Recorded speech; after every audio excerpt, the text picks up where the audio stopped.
Trading in the Zone.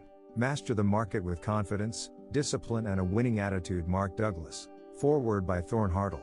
Dedication. This book is dedicated to all of the traders I have had the pleasure of working with over the last 18 years as a trading coach. Each of you in your own unique way is a part of the insight and guidance this book will provide to those who choose to trade from a confident, disciplined, and consistent state of mind. Foreword. The great bull market in stocks has led to an equally great bull market in the number of books published on the subject of how to make money trading the markets. Many ideas abound, some good, some not, some original, some just a repackaging of earlier works. Occasionally, though, a writer comes forward with something that really sets him or her apart from the pack, something special. One such writer is Mark Douglas. Mark Douglas, in Trading in the Zone, has written a book that is the accumulation of years of thought and research, the work of a lifetime, and for those of us who view trading as a profession, he has produced a gem. Trading in the Zone is an in-depth look at the challenges that we face when we take up the challenge of trading. To the novice, the only challenge appears to be to find a way to make money. Once the novice learns that tips, broker's advice, and other ways to justify buying or selling do not work consistently, he discovers that he either needs to develop a reliable trading strategy or purchase one. After that, trading should be easy, right? All you have to do is follow the rules, and the money will fall into your lap. At this point, if not before, novices discover that trading can turn into one of the most frustrating experiences they will ever face. This experience leads to the oft-started statistic that 95% of futures traders lose all of their money within the first year of trading. Stock traders generally experience the same results, which is why pundits always point to the fact that most stock traders fail to outperform a simple buy and hold investment scenario. So, why do people, the majority of whom are extremely successful in other occupations, fail so miserably as traders? Are successful traders born and not made? Mark Douglas says no. What's necessary, he says, is that the individual acquire the trader's mindset. It sounds easy, but the fact is, this mindset is very foreign when compared with the way our life experiences teach us to think about the world. That 95% failure rate makes sense when you consider how most of us experience life, using skills learned as we grow.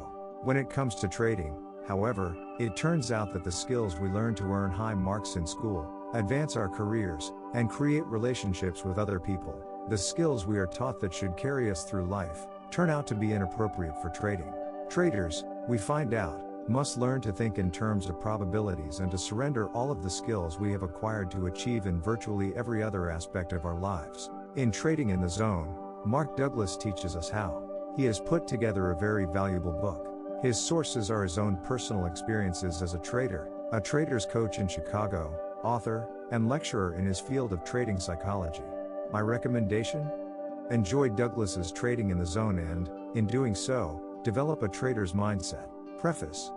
The goal of any trader is to turn profits on a regular basis, yet so few people ever really make consistent money as traders. What accounts for the small percentage of traders who are consistently successful? To me, the determining factor is psychological. The consistent winners think differently from everyone else. I started trading in 1978. At the time, I was managing a commercial casualty insurance agency in the suburbs of Detroit, Michigan. I had a very successful career and thought I could easily transfer that success into trading. Unfortunately, I found that was not the case. By 1981, I was thoroughly disgusted with my inability to trade effectively while holding another job, so I moved to Chicago and got a job as a broker with Merrill Lynch at the Chicago Board of Trade. How did I do? Well, within 9 months of moving to Chicago, I had lost nearly everything I owned. My losses were the result of both my trading activities and my exorbitant lifestyle, which demanded that I make a lot of money as a trader. From these early experiences as a trader, I learned an enormous amount about myself, and about the role of psychology in trading. As a result, in 1982, I started working on my first book, The Disciplined Trader, Developing Winning Attitudes. When I began this project, I had no concept of how difficult it was to write a book or explain something that I understood for myself in a manner and form that would be useful to other people. I thought it was going to take me between 6 and 9 months to get the job done. It took 7.5 years and was finally published by Prentice Hall in 1990. In 1983, I left Merrill Lynch to start a consulting firm, Trading Behavior Dynamics, where I presently develop and conduct seminars on trading psychology and act in the capacity of what is commonly referred to as a trading coach.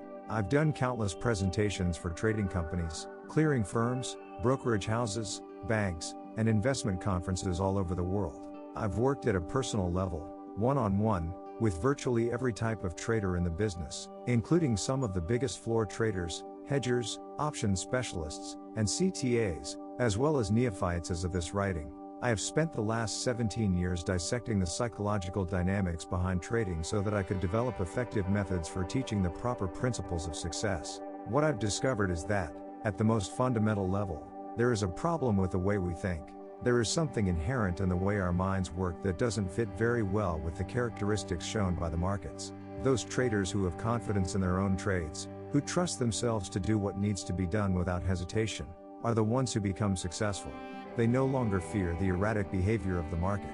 They learn to focus on the information that helps them spot opportunities to make a profit, rather than focusing on the information that reinforces their fears. While this may sound complicated, it all boils down to learning to believe that you don't need to know what's going to happen next to make money. Anything can happen, and every moment is unique, meaning every edge and outcome is truly a unique experience. The trade either works or it doesn't. In any case, you wait for the next edge to appear and go through the process again and again. With this approach, you will learn in a methodical, non-random fashion what works and what doesn't. And, just as important, you will build a sense of self-trust so that you won't damage yourself in an environment that has the unlimited qualities the markets have.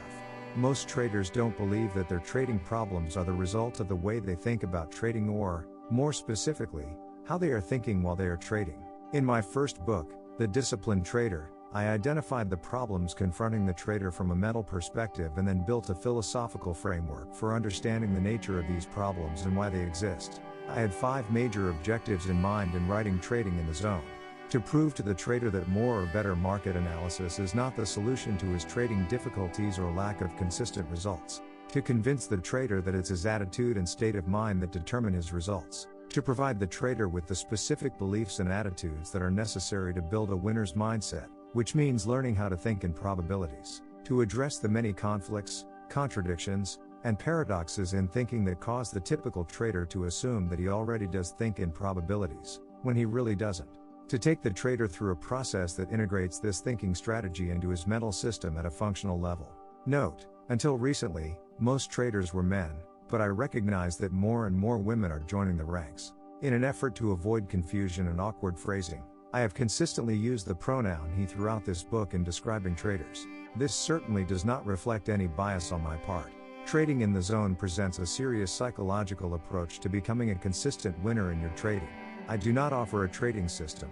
I am more interested in showing you how to think in the way necessary to become a profitable trader.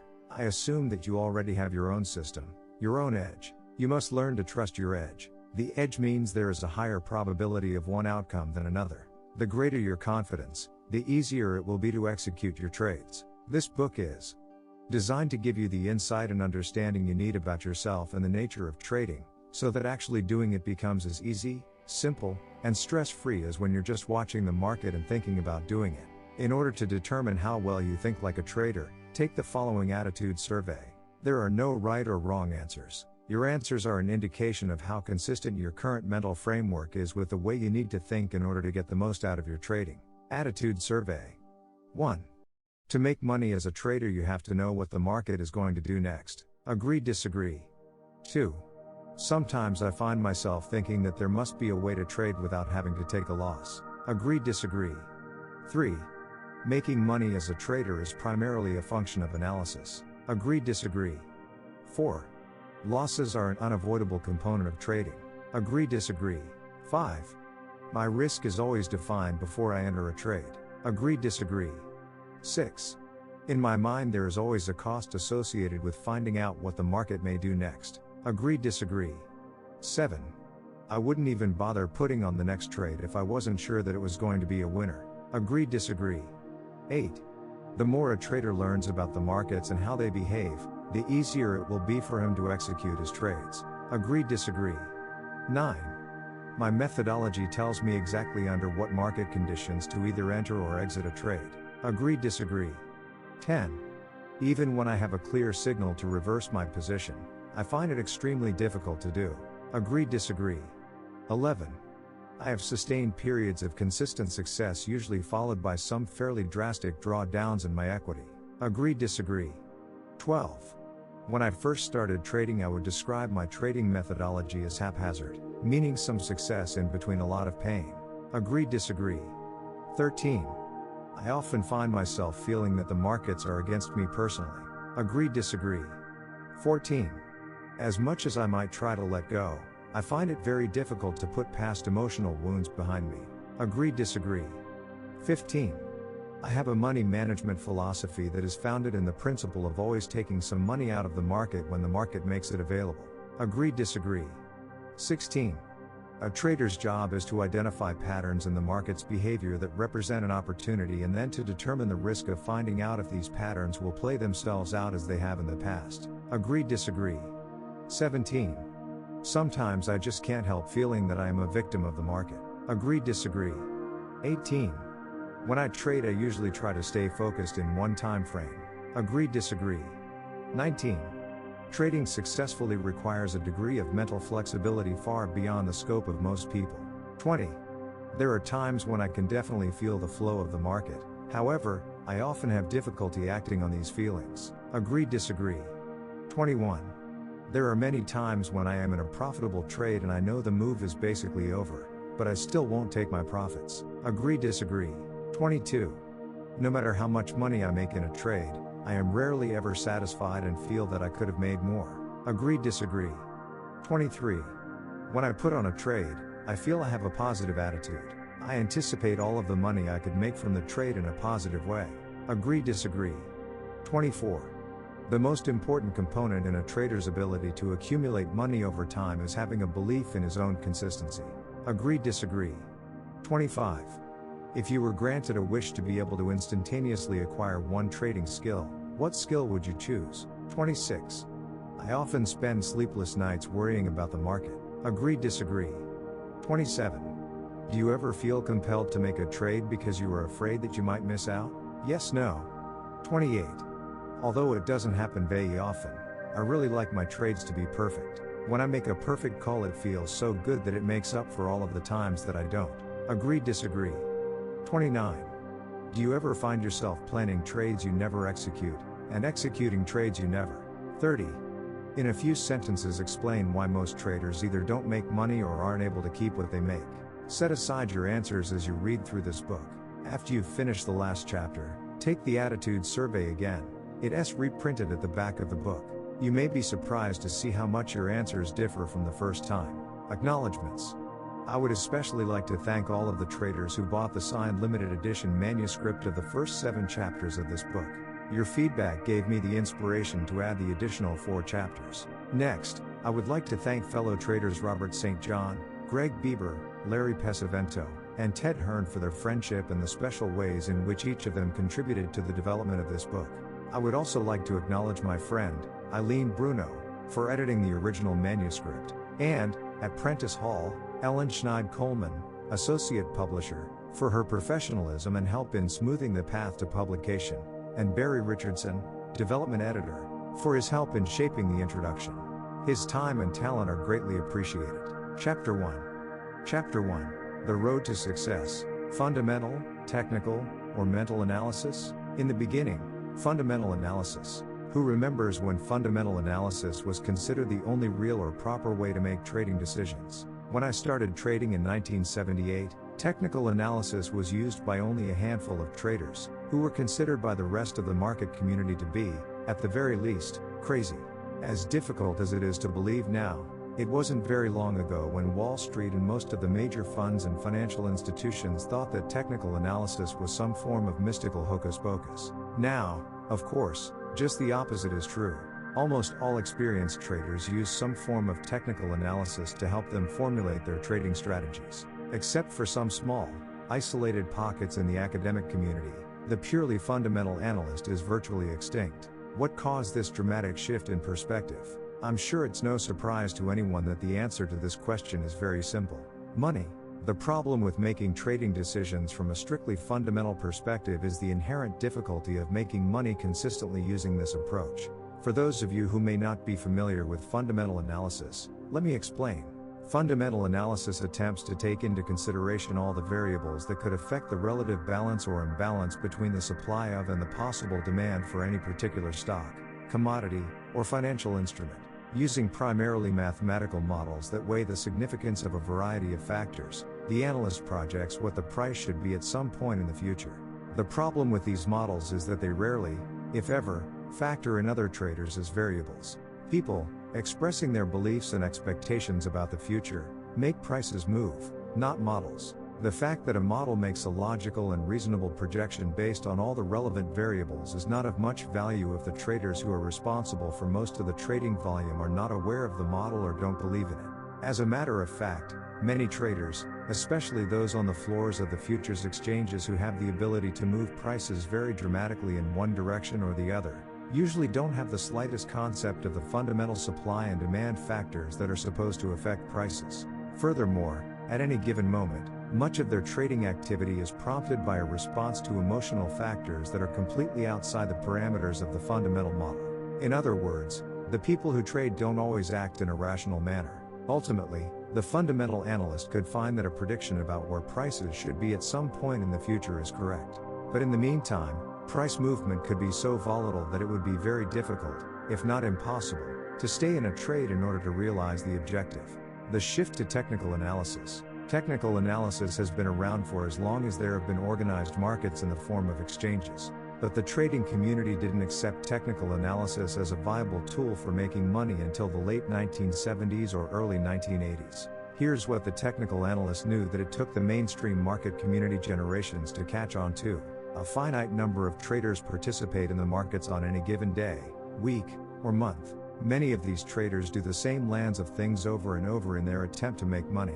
In other words, individuals develop behavior patterns, and a group of individuals, interacting with one another on a consistent basis, form collective behavior patterns. These behavior patterns are observable and quantifiable, and they repeat themselves with statistical reliability. Technical analysis is a method that organizes this collective behavior into identifiable patterns that can give a clear indication of when there is a greater probability of one thing happening over another. In a sense, technical analysis allows you to get into the mind of the market to anticipate what's likely to happen next, based on the kind of patterns the market generated at some previous moment. As a method for projecting future price movement, technical analysis has turned out to be far superior to a purely fundamental approach. It keeps the trader focused on what the market is doing now in relation to what it has done in the past, instead of focusing on what the market should be doing based solely on what is logical and reasonable as determined by a mathematical model. On the other hand, fundamental analysis creates what I call a reality gap between what should be and what is. The reality gap makes it extremely difficult to make anything but very long-term predictions that can be difficult to exploit, even if they are correct. In contrast, technical analysis not only closes this reality gap, but also makes available to the trader a virtually unlimited number of possibilities to take advantage of. The technical approach opens up many more possibilities because it identifies how the same repeatable behavior patterns occur in every time frame, moment to moment, daily, weekly, yearly, and every time span in between. In other words, technical analysis turns the market into an endless stream of opportunities to enrich oneself. The shift to mental analysis. If technical analysis works so well, why would more and more of the trading community shift their focus from technical analysis of the market to mental analysis of themselves, meaning their own individual trading psychology? To answer this question, you probably don't have to do anything more than ask yourself why you bought this book. The most likely reason is that you're dissatisfied with the difference between what you perceive as the unlimited potential to make money and what you end up with on the bottom line. That's the problem with technical analysis, if you want to call it a problem. Once you learn to identify patterns and read the market, you find there are limitless opportunities to make money. But, as I'm sure you already know, there can also be a huge gap between what you understand about the markets, and your ability to transform that knowledge into consistent profits or a steadily rising equity curve. Think about the number of times you've looked at a price chart and said to yourself, it looks like the market is going up, and what you thought was going to happen actually happened. But you did nothing except watch the market move while you anguished over all the money you could have made. There's a big difference between predicting that something will happen in the market and the reality of actually getting into and out of trades. I call this difference, and others like it, A psychological gap that can make trading one of the most difficult endeavors you could choose to undertake and certainly one of the most mysterious to master. The big question is, can trading be mastered? Is it possible to experience trading with the same ease and simplicity implied when you are only watching the market and thinking about success, as opposed to actually having to put on and take off trades? Not only is the answer an unequivocal yes, but that's also exactly what this book is designed to give you: the insight and understanding you need about yourself and about the nature of trading.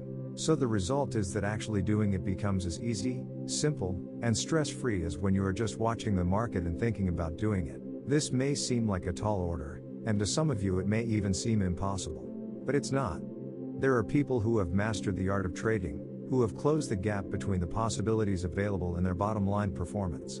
But as you might expect, these winners are relatively few in number compared with the number of traders who experience varying degrees of frustration, all the way to extreme exasperation, wondering why they can't create the consistent success they so desperately desire. In fact, the differences between these two groups of traders are analogous to the differences between the Earth and the Moon. The Earth and Moon are both celestial bodies that exist in the same solar system, so they do have something in common. But they are as different in nature and characteristics as night and day. By the same token, anyone who puts on a trade can claim to be a trader, but when you compare the characteristics of the handful of consistent winners with the characteristics of most other traders, you'll find they're also as different as night and day. If going to the moon represents consistent success as a trader, we can say that getting to the moon is possible. The journey is extremely difficult and only a handful of people have made it. From our perspective here on Earth, the moon is usually visible every night and it seems so close that we could just reach out and touch it. Trading successfully feels the same way. On any given day, week, or month, the markets make available vast amounts of money to anyone who has the capacity to put on a trade. Since the markets are in constant motion, this money is also constantly flowing, which makes the possibilities for success greatly magnified and seemingly within your grasp. I use the word seemingly to make an important distinction between the two groups of traders. For those who have learned how to be consistent, or have broken through what I call the threshold of consistency, the money is not only within their grasp, they can virtually take it at will. I'm sure that some will find this statement shocking or difficult to believe, but it is true. There are some limitations, but for the most part, money flows into the accounts of these traders with such ease and effortlessness that it literally boggles most people's minds. However, for the traders who have not evolved into this select group, the word seemingly means exactly what it implies. It seems as if the consistency or ultimate success they desire is at hand, or within their grasp, just before it slips away or evaporates before their eyes, time and time again. The only thing about trading that is consistent with this group is emotional pain. Yes, they certainly have moments of elation, but it is not an exaggeration to say that most of the time they are in a state of fear, anger, frustration, anxiety, disappointment, betrayal, and regret. So what separates these two groups of traders? Is it intelligence? Are the consistent winners just plain smarter than everyone else? Do they work harder? Are they better analysts? Or do they have access to better trading systems? Do they possess inherent personality characteristics that make it easier for them to deal with the intense pressures of trading? All of these possibilities sound quite plausible, except when you consider that most of the trading industry's failures are also some of society's brightest and most accomplished people. The largest group of consistent losers is composed primarily of doctors, lawyers, engineers, scientists, CEOs, wealthy retirees, and entrepreneurs.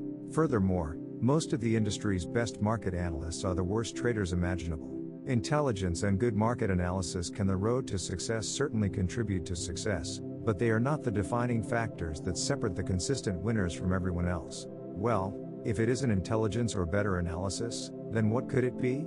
Having worked with some of the best and some of the worst traders in the business, and having helped some of the worst become some of the best, I can state without a doubt that there are specific reasons why the best traders consistently outperform everyone else. If I had to distill all of the reasons down to one, I would simply say that the best traders think differently from the rest. I know that doesn't sound very profound, but it does have profound implications if you consider what it means to think differently.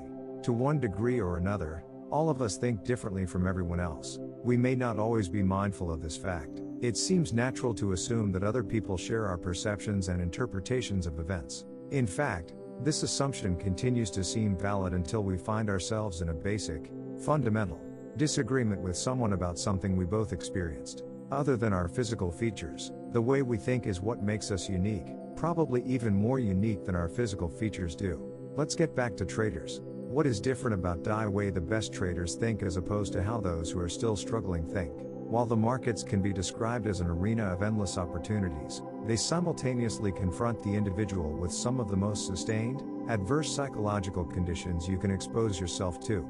At some point, everyone who trades learns something about the markets that will indicate when opportunities exist. But learning how to identify an opportunity to buy or sell does not mean that you have learned to think like a trader. The defining characteristic that separates the consistent winners from everyone else is this: the winners have attained a mindset, a unique set of attitudes, that allows them to remain disciplined, focused, and, above all, confident in spite of the adverse conditions. As a result, they are no longer susceptible to the common fears and trading errors that plague everyone else. Everyone who trades ends up learning something about the markets. Very few people who trade ever learn the attitudes that are absolutely essential to becoming a consistent winner. Just as people can learn to perfect the proper technique for swinging a golf club or tennis racket, their consistency, or lack of it, will without a doubt come from their attitude. Traders who make it beyond the threshold of consistency usually experience a great deal of pain before they acquire the land of attitude that allows them to function effectively in the market environment. The rare exceptions are usually those who were born into successful trading families or who started their trading careers under the guidance of someone who understood the true nature of trading, and, just as important, knew how to teach it. Why are emotional pain and financial disaster common among traders? The simple answer is that most of us weren't fortunate enough to start our trading careers with the proper guidance. However, the reasons go much deeper than this. I have spent the last 17 years dissecting the psychological dynamics behind trading so that I could develop effective methods for teaching the principles of success. What I've discovered is that trading is chock full of paradoxes and contradictions in thinking that make it extremely difficult to learn how to be successful. In fact, if I had to choose one word that encapsulates the nature of trading, it would be paradox. Financial and emotional disaster are common among traders because many of the perspectives, attitudes, and principles that would otherwise make perfect sense and work quite well in our daily lives have the opposite effect in the trading environment. They just don't work. Not knowing this, most traders start their careers with a fundamental lack of understanding of what it means to be a trader, the skills that are involved, and the depth to which those skills need to be developed. Here is a prime example of what I am talking about. Trading is inherently risky. To my knowledge, no trade has a guaranteed outcome. Therefore, the possibility of being wrong and losing money is always present. So when you put on a trade, can you consider yourself a risk taker? Even though this may sound like a trick question, it is not. The logical answer to the question is, unequivocally, yes. If I engage in an activity that is inherently risky, then I must be a risk taker. This is a perfectly reasonable assumption for any trader to make. In fact, not only do virtually all traders make this assumption, but most traders take pride in thinking of themselves as risk takers. The problem is that this assumption couldn't be further from the truth. Of course, any trader is taking a risk when you put on a trade, but that doesn't mean that you are correspondingly accepting that risk. In other words, all trades are risky because the outcomes are probable, not guaranteed. But do most traders really believe they are taking a risk when they put on a trade? Have they really accepted that the trade has a non-guaranteed, probable outcome? Furthermore, have they fully accepted the possible consequences? The answer is, unequivocally, no. Most traders have absolutely no concept of what it means to be a risk taker in the way a successful trader thinks about risk. The best traders not only take the risk, they have also learned to accept and embrace that risk. There is a huge psychological gap between assuming you are a risk taker because you put on trades and fully accepting the risks inherent in each trade. When you fully accept the risks, it will have profound implications on your bottom line performance. The best traders can put on a trade without the slightest bit of hesitation or conflict, and just as freely and without hesitation or conflict, admit it isn't working. They can get out of the trade, even with a loss, and doing so doesn't resonate the slightest bit of emotional discomfort. In other words, the risks inherent in trading do not cause the best traders to lose their discipline, focus, or sense of confidence. If you are unable to trade without the slightest bit of emotional discomfort, then you have not learned how to accept the risks inherent in trading. This is a big problem, because to whatever degree you haven't accepted the risk, is the same degree to which you will avoid the risk. Trying to avoid something that is unavoidable will have disastrous effects on your ability to trade successfully. Learning to truly accept the risks in any endeavor can be difficult, but it is extremely difficult for traders, especially considering what's at stake. What are we generally most afraid of? Certainly, losing money and being wrong both rank close to the top of the list. Admitting we are wrong and losing money to boot can be extremely painful, and certainly something to avoid. Yet as traders, we are confronted with these two possibilities virtually every moment we are in a trade. Now, you might be saying to yourself, apart from the fact that it hurts so much, it's natural to not want to be wrong and lose something. Therefore, it's appropriate for me to do whatever I can to avoid it. I agree with you. But it is also this natural tendency that makes trading extremely difficult. Trading presents us with a fundamental paradox. How do we remain disciplined, focused, and confident in the face of constant uncertainty? When you have learned how to think like a trader, that's exactly what you'll be able to do. Learning how to redefine your trading activities in a way that allows you to completely accept the risk is the key to thinking like a successful trader. Learning to accept the risk is a trading skill, the most important skill you can learn. Yet it's rare that developing traders focus any attention or expend any effort to learn it. When you learn the trading skill of risk acceptance, the market will not be able to generate information that you define or interpret as painful. If the information the market generates doesn't have the potential to cause you emotional pain, there's nothing to avoid. It is just information, telling you what the possibilities are. This is called an objective perspective, one that is not skewed or distorted by what you are afraid is going to happen or not happen. I'm sure there isn't one trader reading this book who hasn't gotten into trades too soon, before the market has actually generated a signal, or too late, long after the market has generated a signal. What trader hasn't convinced himself not to take a loss and, as a result, had it turn into a bigger one, or got out of winning trades too soon, or found himself in winning trades but didn't take any profits at all, and then let the trades turn into losers, or move stop losses closer to his entry point, only to get stopped out and have the market go back in his direction. These are but a few of the many errors traders perpetuate upon themselves time and time again. These are not market-generated errors. That is, these errors do not come from the market. The market is neutral, in the sense that it moves and generates information about itself. Movement and information provide each of us with the opportunity to do something, but that's all. The markets don't have any power over the unique way in which each of us perceives and interprets this information, or control of the decisions and actions we take as a result. The errors I already mentioned and many more are strictly the result of what I call faulty trading attitudes and perspectives. Faulty attitudes that foster fear instead of trust and confidence. I don't think I could put the difference between the consistent winners and everyone else more simply than this. The best traders aren't afraid.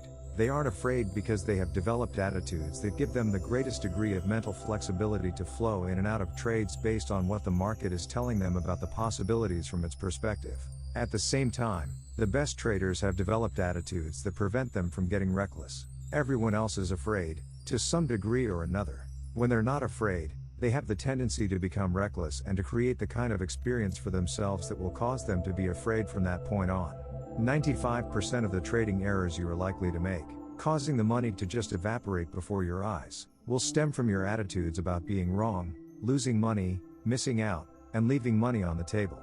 What I call the 4 primary trading fears. Now, you may be saying to yourself, I don't know about this. I've always thought traders should have a healthy fear of the markets. Again, this is a perfectly logical and reasonable assumption.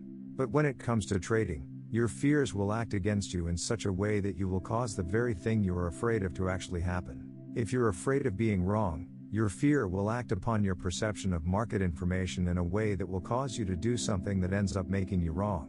When you are fearful, no other possibilities exist. You can't perceive other possibilities or act on them properly, even if you did manage to perceive them, because fear is immobilizing.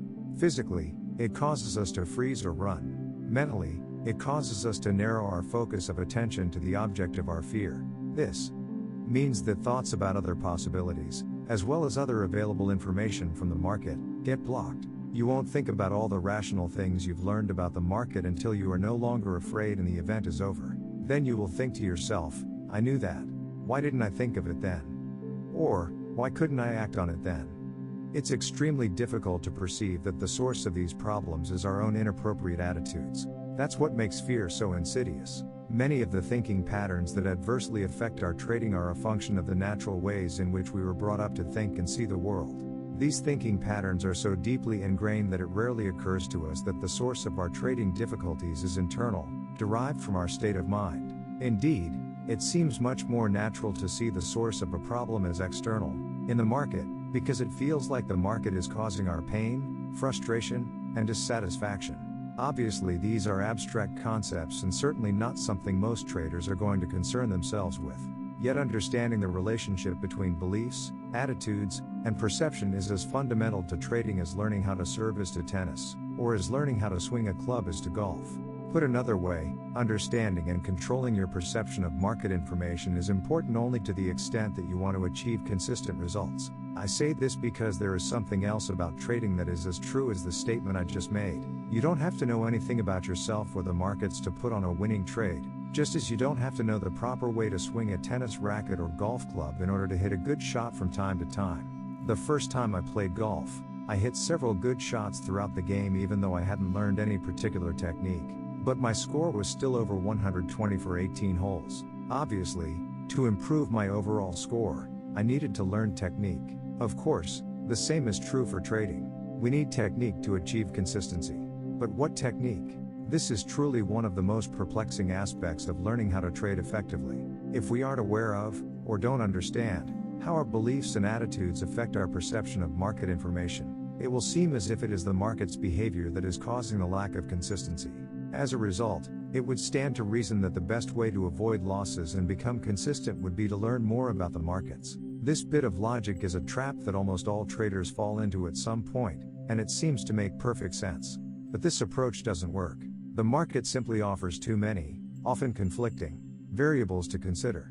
Furthermore, there are no limits to the market's behavior. It can do anything at any moment. As a matter of fact, because every person who trades is a market variable, it can be said that any single trader can cause virtually anything to happen. This means that no matter how much you learn about the market's behavior, no matter how brilliant an analyst you become, you will never learn enough to anticipate every possible way that the market can make you wrong or cause you to lose money.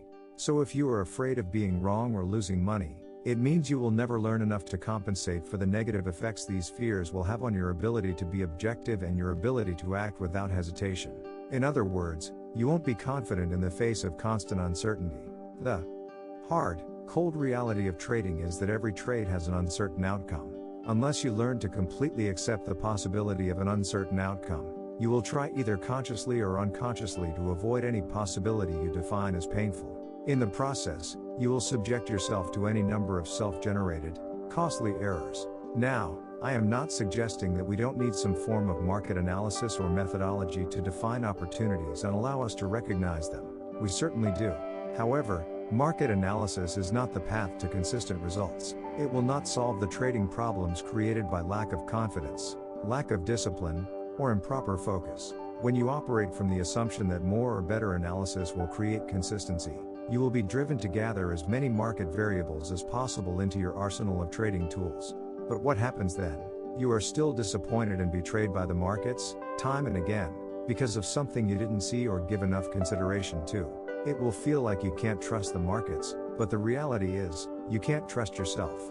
Confidence and fear are contradictory states of mind that both stem from our beliefs and attitudes. To be confident, functioning in an environment where you can easily lose more than you intend to risk, requires absolute trust in yourself. However, you won't be able to achieve that trust until you have trained your mind to override your natural inclination to think in ways that are counterproductive to being a consistently successful trader. Learning how to analyze the market's behavior is simply not the appropriate training. You have two choices. You can try to eliminate risk by learning about as many market variables as possible, or you can learn how to redefine your trading activities in such a way that you truly accept the risk, and you're no longer afraid. When you've achieved a state of mind where you truly accept the risk, you won't have the potential to define and interpret market information in painful ways. When you eliminate the potential to define market information in painful ways, you also eliminate the tendency to rationalize, hesitate, jump the gun, hope that the market will give you money, or hope that the market will save you from your inability to cut your losses. As long as you are susceptible to the lands of errors that are the result of rationalizing, justifying, hesitating, hoping, and jumping the gun, you will not be able to trust yourself.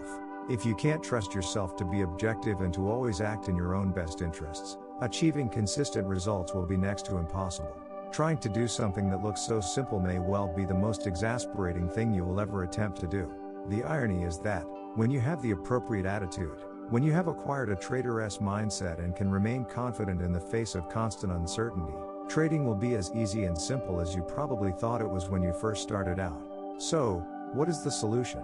You will need to learn how to adjust your attitudes and beliefs about trading in such a way that you can trade without the slightest bit of fear, but at the same time keep a framework in place that does not allow you to become reckless. That's exactly what this book is designed to teach you. As you move ahead, I would like you to keep something in mind. The successful trader that you want to become is a future projection of yourself that you have to grow into. Growth implies expansion, learning, and creating a new way of expressing yourself. This is true even if you're already a successful trader and are reading this book to become more successful. Many of the new ways in which you will learn to express yourself will be in direct conflict with ideas and beliefs you presently hold about the nature of trading. You may or may not already be aware of some of these beliefs. In any case, what you currently hold to be true about the nature of trading will argue to keep things just the way they are, in spite of your frustrations and unsatisfying results. These internal arguments are natural.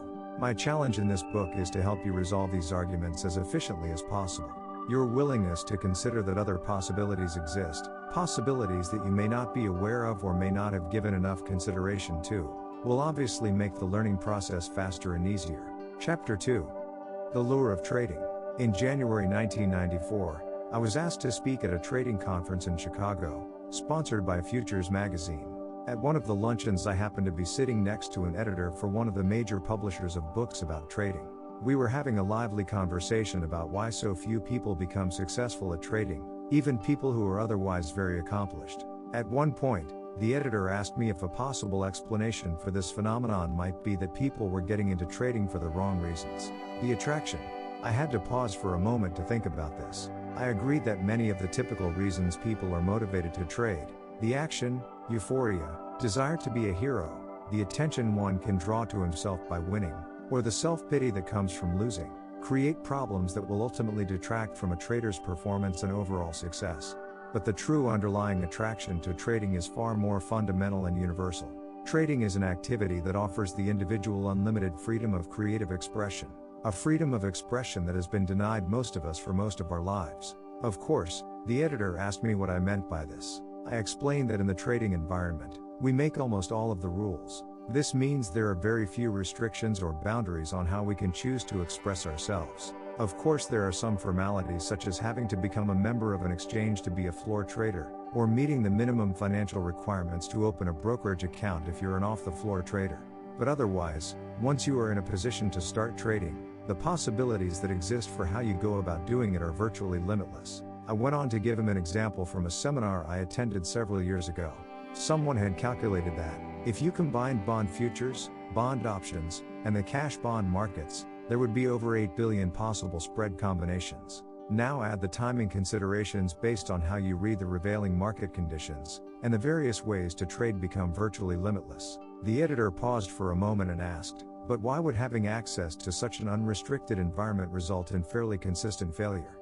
I answered, because unlimited possibilities coupled with the unlimited freedom to take advantage of those possibilities present the individual with unique and specialized psychological challenges, challenges that very few people are properly equipped to deal with, or have any awareness of for that matter.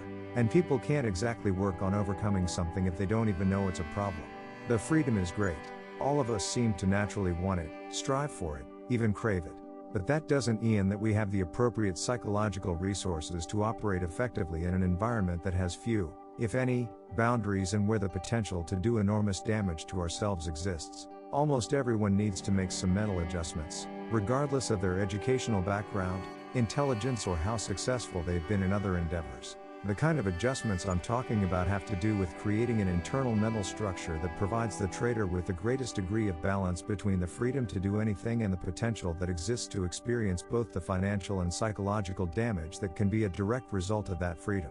Creating a mental structure can be difficult enough, especially if what you want to instill is in conflict with what you already believe.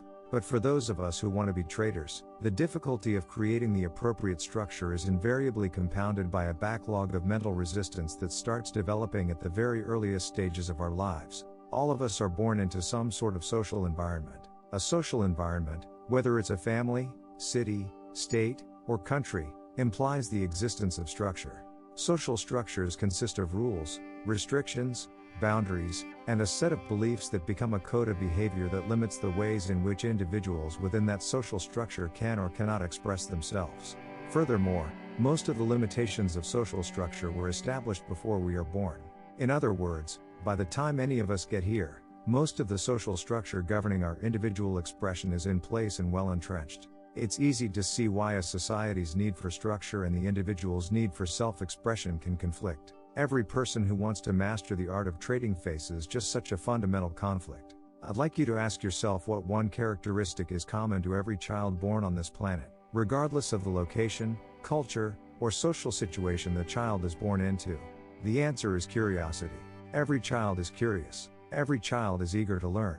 They can be described as little learning machines. Consider the nature of curiosity. At its most fundamental level, it is a force. More specifically, it is an inner directed force, which means there's no necessity to motivate a child to learn something. Left on their own, children will naturally explore their surroundings. What is more, this inner directed force also seems to have its own agenda. In other words, even though all children are curious, not all children are naturally curious about the same things. There's something inside each of us that directs our awareness. Even infants seem to know what they want and don't want. When adults encounter this unique display of individuality expressed by an infant, they're usually surprised. They assume that infants have nothing inside of them that makes them uniquely who they are. How else would infants express their individuality than by what in their environment attracts or repels them? I call this inner directed guidance the force of natural attractions. Natural attractions are simply those things about which we feel a natural or passionate interest. Ours is a big and diverse world, and it offers each of us a great deal to learn about and experience. But that doesn't mean each of us has a natural or passionate interest in learning about or experiencing all there is. There's some internal mechanism that makes us naturally selective. If you think about it, I'm sure you could list many things to do or be that you have absolutely no interest in. I know I could. You could also make another list of the things you are only marginally interested in. Finally, you could list everything you have a passionate interest in. Of course, the lists get smaller as the interest levels rise. Where does passionate interest come from? My personal view is that it comes from the deepest level of our being, at the level of our true identity. It comes from the part of us that exists beyond the characteristics and personality traits we acquire as a result of our social upbringing. The dangers. It is at the deepest level of our being that the potential for conflict exists. The social structure that we're born into may or may not be sensitive to these inner directed needs and interests. For example, you may have been born into a family of extremely competitive athletes, but feel a passionate interest in classical music or art. You may even have natural athletic ability, but no real interest in participating in athletic events. Is there any potential for conflict here? In a typical family, most members would put a great deal of pressure on you to follow in the footsteps of your brothers, sisters, or parents. They do everything possible to teach you their ways and how to get the most out of your athletic ability. They discourage you from seriously pursuing any other interests. You go along with what they want, because you don't want to be ostracized, but at the same time, doing what they want you to do just doesn't feel right, although everything you've learned and been taught argues in favor of becoming an athlete. The problem is, it doesn't feel like who you are. The conflicts that result from what we're taught about who we're supposed to be and the feeling that resonates at the deepest levels of our being is not at all uncommon.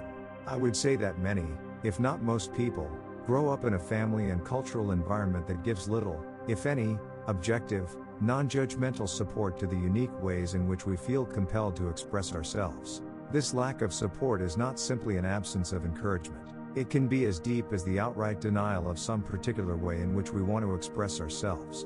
For example, let's look at a common situation. A toddler, who for the first time in his life, notices this thing, which we call a vase, on the coffee table. He is curious, which means there's an inner force that's compelling him to experience this object. In a sense, it's as if this force creates a vacuum in his mind that has to be filled with the object of his interest.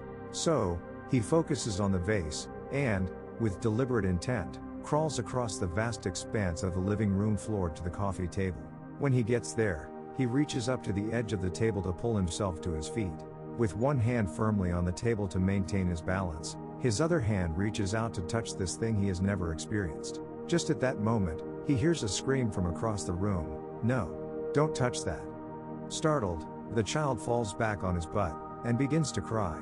Obviously, this is a very common occurrence and one that is completely unavoidable. Children have absolutely no concept of how they can injure themselves or how valuable something like a vase can be.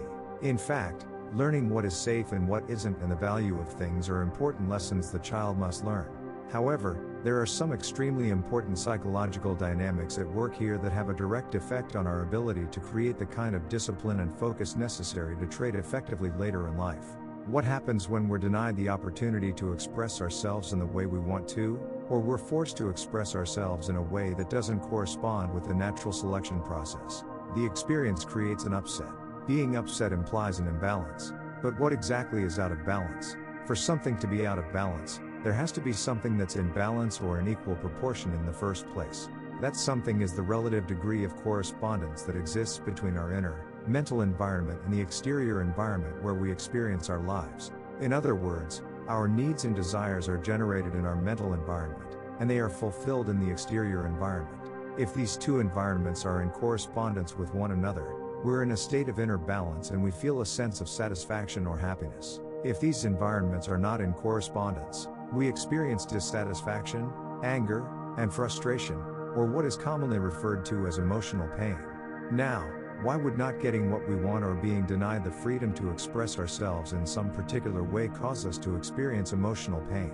My personal theory is that needs and desires create mental vacuums. The universe in which we live has a natural tendency to not tolerate a vacuum and moves to fill it, whenever one exists. Suck the air out of a bottle and your tongue and lips will stick to the mouth of the bottle, because you have created an imbalance, which now must be filled. What are the dynamics behind the expression necessity is the mother of all invention? The recognition that a need creates a mental vacuum that the universe will fill with inspiring thoughts. The thoughts, in turn, can inspire movement and expression that result in the fulfillment of that need. In this respect, I think our mental environment works like the universe at large. Once we recognize a need or desire, we move to fill the vacuum with an experience in the exterior environment. If we are denied the opportunity to pursue the object of this need or desire, it literally feels as if we are not whole, or that something is missing, which puts us into a state of imbalance or emotional pain. Take a toy away from a child who is not finished playing with it and the universal response will be emotional pain. By the time we're 18 years old, we've been on Earth approximately 6,570 days. On average, how many times per day does the typical child hear statements like, "No, no, you can't do that. You can't do it that way. You have to do it this way. Not now, let me think about it. I'll let you know. It can't be done. What makes you think you can do it? You have to do it. You have no choice." These are just a few of the relatively nice ways in which all of us are denied individual expression as we grow up. Even if we only heard such statements once or twice a day, that still adds up to several thousand denials by the time we reach adulthood. I call these lands of experiences denied impulses to learn, impulses that are based on an inner need, originating from the deeper part of our identity, from the natural selection process. What happens to all of these impulses that have been denied and left unfulfilled? Do they just go away? They can, if they are reconciled in some way.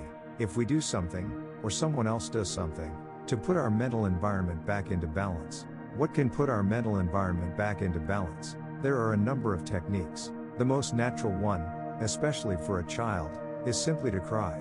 Crying is a natural mechanism for reconciling these denied, unfulfilled impulses. Scientific researchers have found tears to be composed of negatively charged ions. If allowed to take its natural course, crying will expel the negatively charged energy in our minds and bring us back to a state of balance, even though the original impulse was never fulfilled. The problem is that, most of the time, events are not allowed to take their natural course and the denied impulses are never reconciled. There are many reasons why adults don't like it when their children cry, and do everything they can to discourage this behavior. There are just as many reasons why adults will not bother to explain to children why they are being forced to do something they don't want to do. Even if adults do try, there are no assurances that they will be effective enough to reconcile the imbalance. What happens if these impulses aren't reconciled?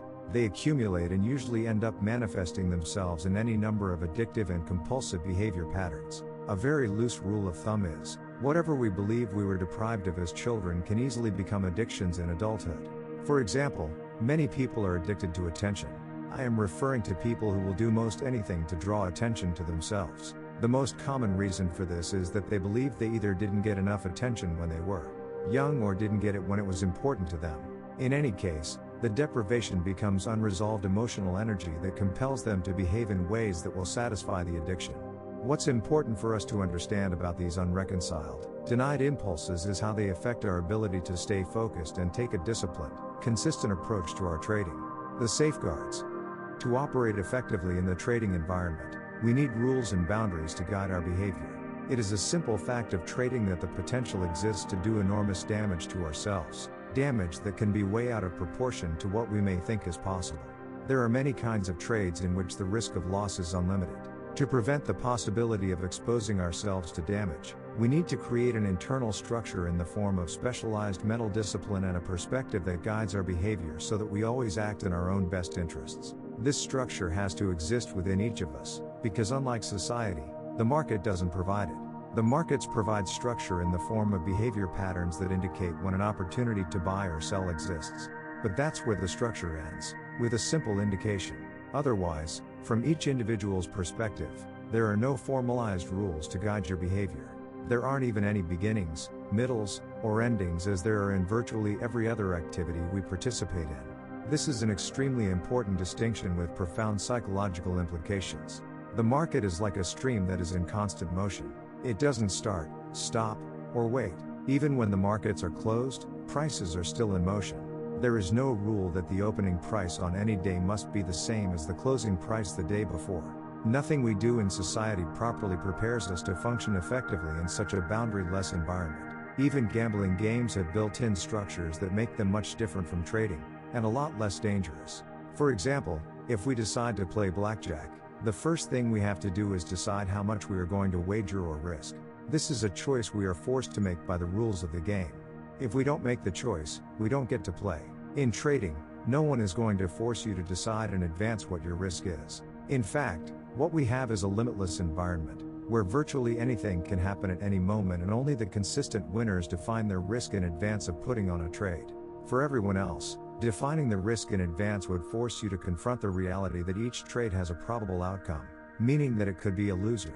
Consistent losers do almost anything to avoid accepting the reality that, no matter how good a trade looks, it could lose. Without the presence of an external structure forcing the typical trader to think otherwise, he is susceptible to any number of justifications, rationalizations, and the kind of distorted logic that will allow him to get into a trade believing that it can't lose, which makes determining the risk in advance irrelevant. All gambling games have specified beginnings, middles, and endings, based on a sequence of events that determine the outcome of the game. Once you decide you are going to participate, you can't change your mind, you're in for the duration. That's not true of trading. In trading, prices are in constant motion. Nothing begins until you decide it should, it lasts as long as you want, and it doesn't end until you want it to be over. Regardless of what you may have planned or wanted to do, any number of psychological factors can come into play, causing you to become distracted, change your mind, become scared or overconfident. In other words, causing you to behave in ways that are erratic and unintended. Because gambling games have a formal ending, they force the participant to be an active loser. If you're on a losing streak, you can't keep on losing without making a conscious decision to do so. The end of each game causes the beginning of a new game, and you have to actively subject more of your assets to further risk by reaching into your wallet or pushing some chips to the center of the table. Trading has no formal ending. The market will not take you out of a trade, unless you have the appropriate mental structure to end a trade in a manner that is always in your best interest. You can become a passive loser. This means that, once you're in a losing trade, you don't have to do anything to keep on losing. You don't even have to watch. You can just ignore the situation, and the market will take everything you own, and more. One of the many contradictions of trading is that it offers a gift and a curse at the same time. The gift is that, perhaps for the first time in our lives, we're in complete control of everything we do. The curse is that there are no external rules or boundaries to guide or structure our behavior. The unlimited characteristics of the trading environment require that we act with some degree of restraint and self-control, at least if we want to create some measure of consistent success. The structure we need to guide our behavior has to originate in your mind, as a conscious act of free will. This is where the many problems begin. Problem: the willingness to create rules. I have not yet encountered a person interested in trading who didn't resist the notion of creating a set of rules. The resistance isn't always overt. Quite the contrary, it's usually very subtle. We agree on the one hand that rules make sense, but we really have no intention of doing whatever is being suggested. This resistance can be intense, and it has a logical source. Most of the structure in our minds was given to us as a result of our social upbringing and based on choices made by other people. In other words, it was instilled in our minds, but did not originate in our minds. This is a very important distinction. In the process of instilling structure, many of our natural impulses to move, express, and learn about the nature of our existence through our own direct experience were denied. Many of these denied impulses were never reconciled and still exist inside of us as frustration, anger, disappointment, guilt, or even hatred.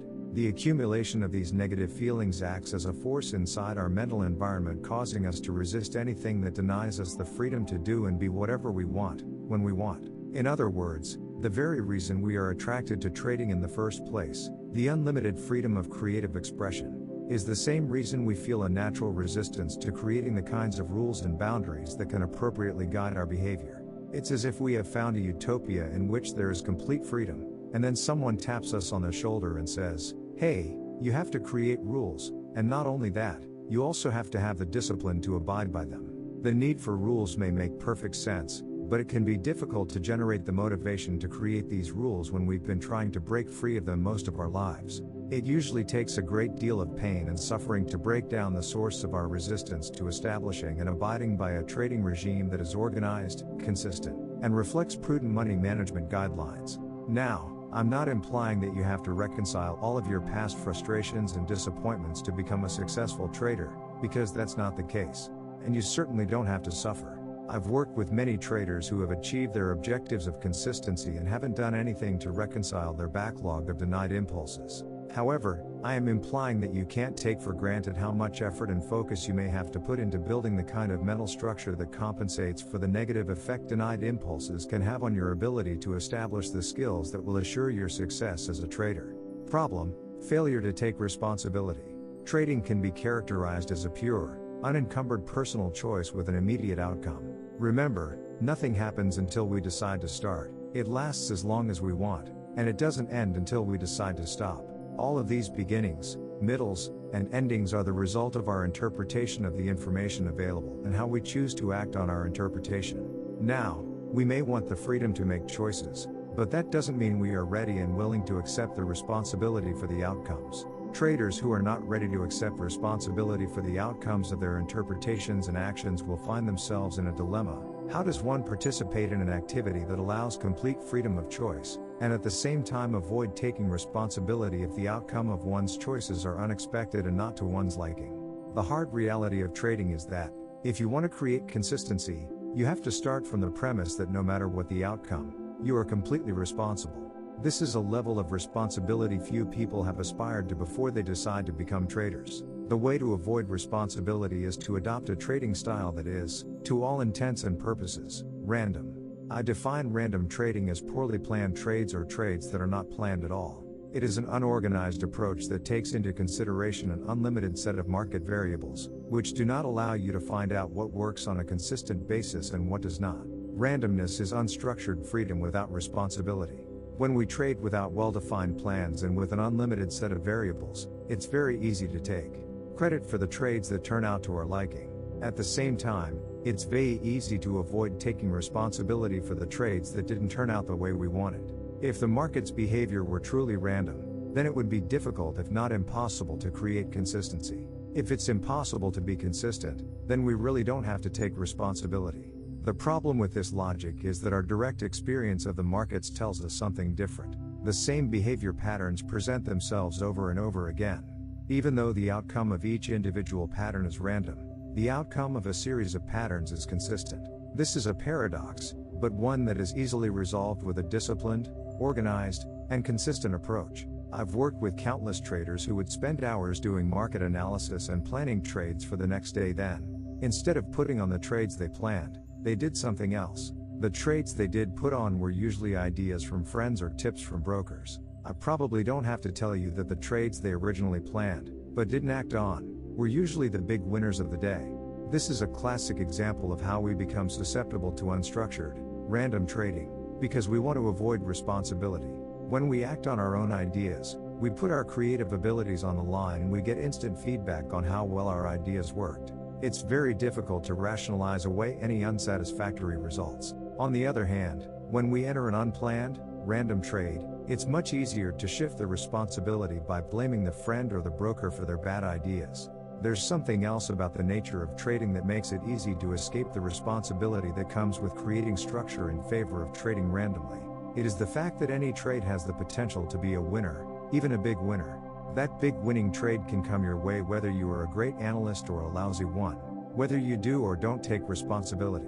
It takes effort to create the kind of disciplined approach that is necessary to become a consistent winner. But, as you can see, it's very easy to avoid this kind of mental work in favor of trading with an undisciplined, random approach. Problem: addiction to random rewards. Several studies have been done on the psychological effects of random rewards on monkeys. For example, if you teach a monkey to do a task and consistently reward it every time the task is done, the monkey quickly learns to associate a specific outcome with the efforts. If you stop rewarding it for doing the task, within a very short period of time the monkey will simply stop doing the task. It won't waste its energy doing something that it has now learned it won't be rewarded for. However, the monkey's response to being cut off from the reward is very different if you start out on a purely random schedule, instead of a consistent one. When you stop offering the reward, there's no way the monkey can know that it will never be rewarded again for doing that task. Every time it was rewarded in the past, the reward came as a surprise. As a result, from the monkey's perspective, there's no reason to quit doing the task.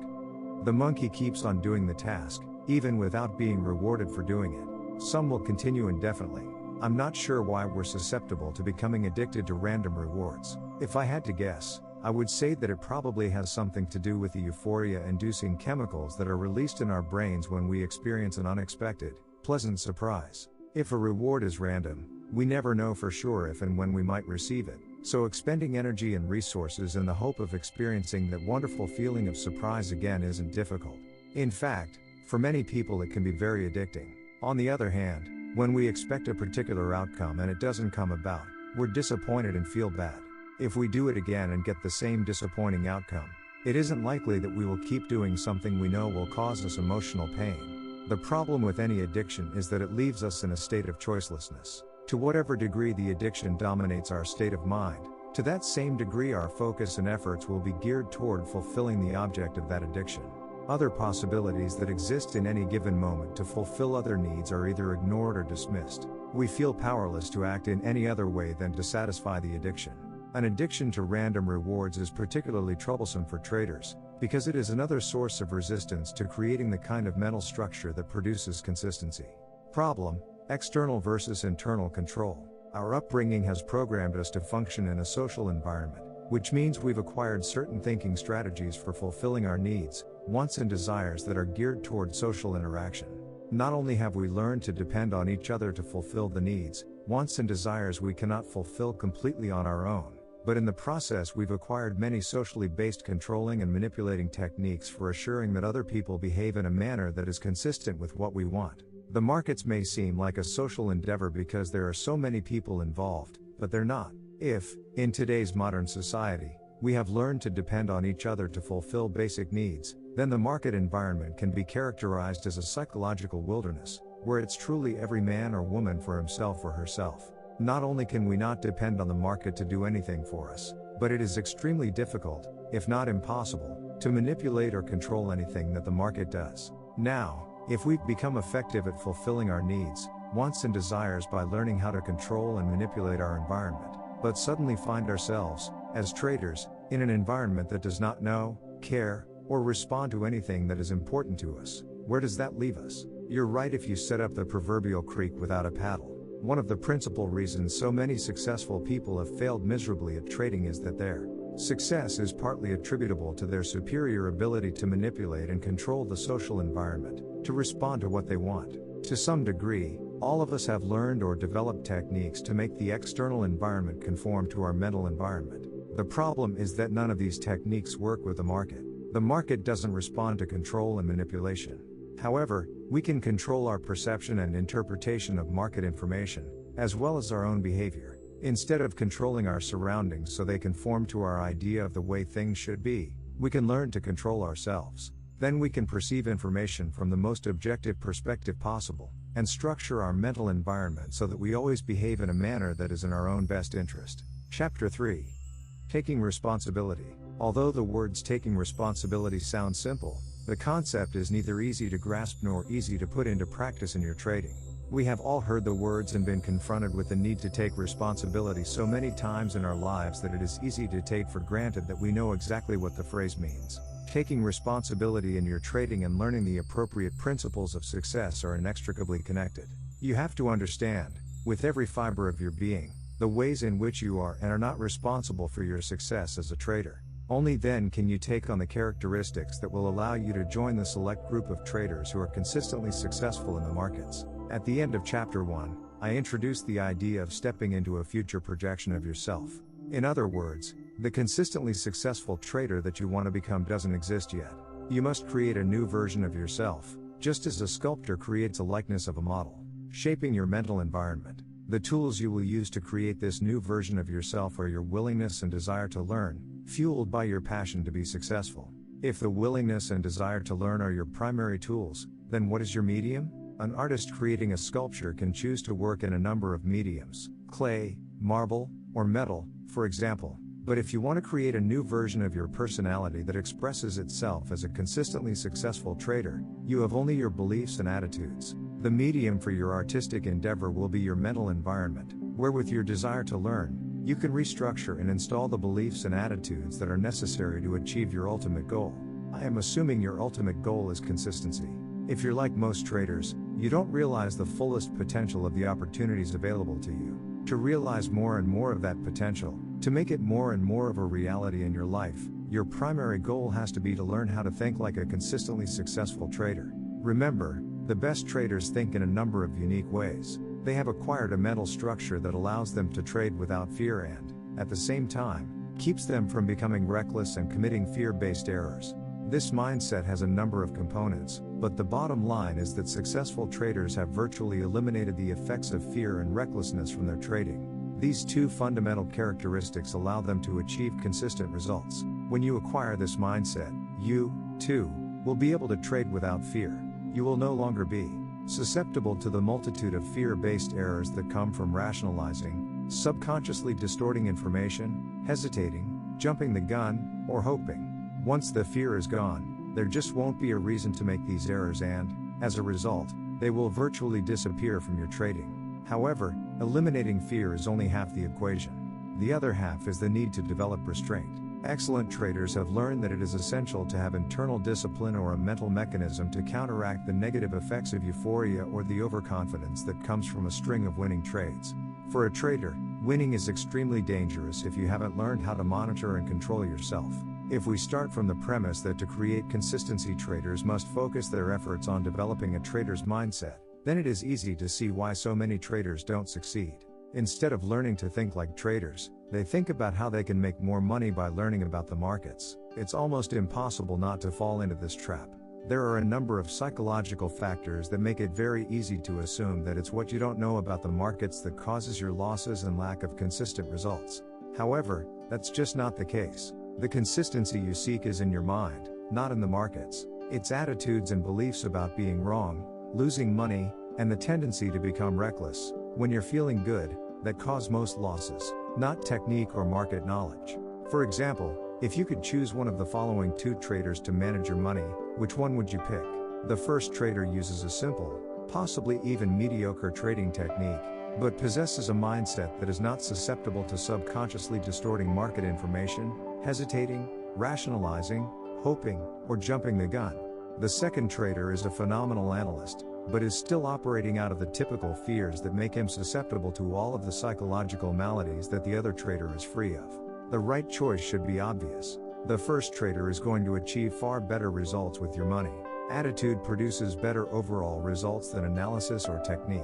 Of course, the ideal situation is to have both, but you really don't need both, because if you have the right attitude, the right mindset, then everything else about trading will be relatively easy, even simple, and certainly a lot more fun. I know for some of you this may be difficult to believe, or even distressing, especially if you've been struggling for years to learn everything you can about the market. Interestingly, most traders are closer to the way they need to think when they first begin trading than at any other time in their careers. Many people begin trading with a very unrealistic concept of the inherent dangers involved. This is particularly true if their first trade is a winner. Then they go into the second trade with little or no fear.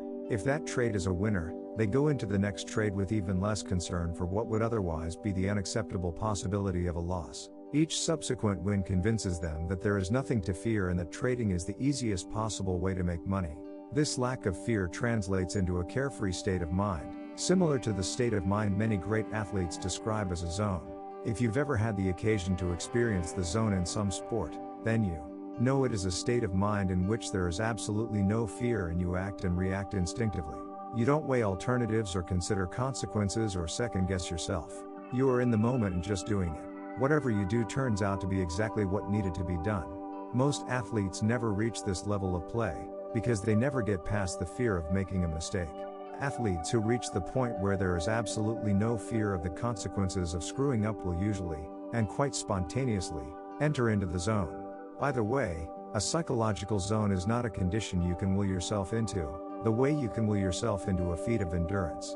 It is a state of mind you find yourself in that is inherently creative. And usually if you start thinking about your actions at a rational or conscious level, you pop right out of it. Even though you cannot force or will yourself into a zone, you can set up the kind of mental conditions that are most conducive to experiencing the zone, by developing a positive winning attitude.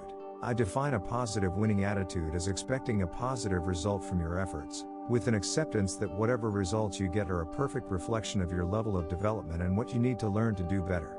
That's what the great athletes have. A winning attitude that allows them to easily move beyond their mistakes and keep going. Others get bogged down in negative self-criticism, regret, and self-pity. Not many people ever develop a positive winning attitude. The curious anomaly of trading is that, if you start with a winning trade, you will automatically experience the kind of carefree mindset that is a byproduct of a winning attitude, without having developed the attitude itself. I know this may sound a bit confusing, but it has some profound implications. If a few winning trades can cause you to enter into the kind of carefree state of mind that is an essential component to your success, but is not founded on the appropriate attitudes, then what you have is a prescription for extreme misunderstanding about the nature of trading that inevitably results in both emotional and financial disaster. Putting on a few winning trades does not mean you have become a trader, but that's the way it feels, because it taps us into a state of mind that only the most accomplished people experience on a consistent basis. The fact is, you don't need the slightest bit of skill to put on a winning trade, and if it's possible to put on one winning trade without the slightest bit of skill, it is certainly possible to put on another and another. I know of several people who started their trading careers with fairly substantial strings of winning trades. When you're feeling confident and unencumbered by fears and worries, it isn't difficult to put on a string of winning trades because it's easy to get into a flow, a kind of natural rhythm, where what you need to do seems obvious or self-evident. It's almost as if the market screams at you when to buy and when to sell, and you need very little in the way of analytical sophistication. And, of course, because you have no fear, you can execute your trades with no internal argument or conflict. The point I am making is that winning in any endeavor is mostly a function of attitude. Many people are certainly aware of this, but at the same time, most people don't understand the significant part attitude plays in their results. In most sports or other competitive activities, participants must develop physical skills as well as mental skills in the form of strategies. If opponents are not evenly matched in the skills department, the one with superior skills usually wins. When an underdog beats a superior opponent, what's the determining factor? When two opponents are evenly matched, what's the factor that tips the balance one way or the other? In both cases, the answer is attitude. What makes trading so fascinating and, at the same time, difficult to learn is that you really don't need lots of skills, you just need a genuine winning attitude.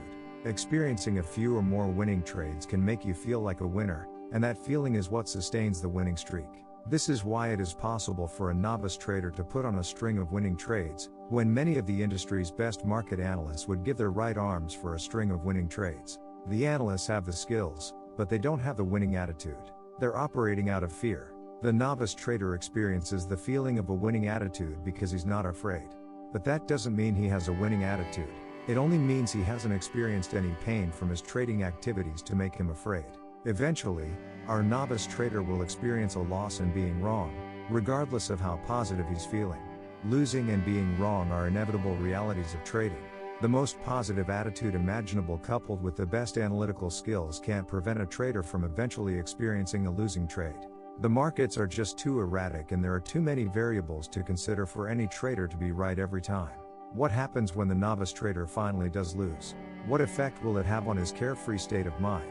The answers will depend on his expectations going into the trade and how he interprets the experience. And how he interprets the experience is a function of his beliefs and attitudes. What if he is operating out of a belief that there's no possible way to avoid a loss, because losing is a natural consequence of trading, no different from, let's say, a restaurant owner incurring the expense of having to buy food.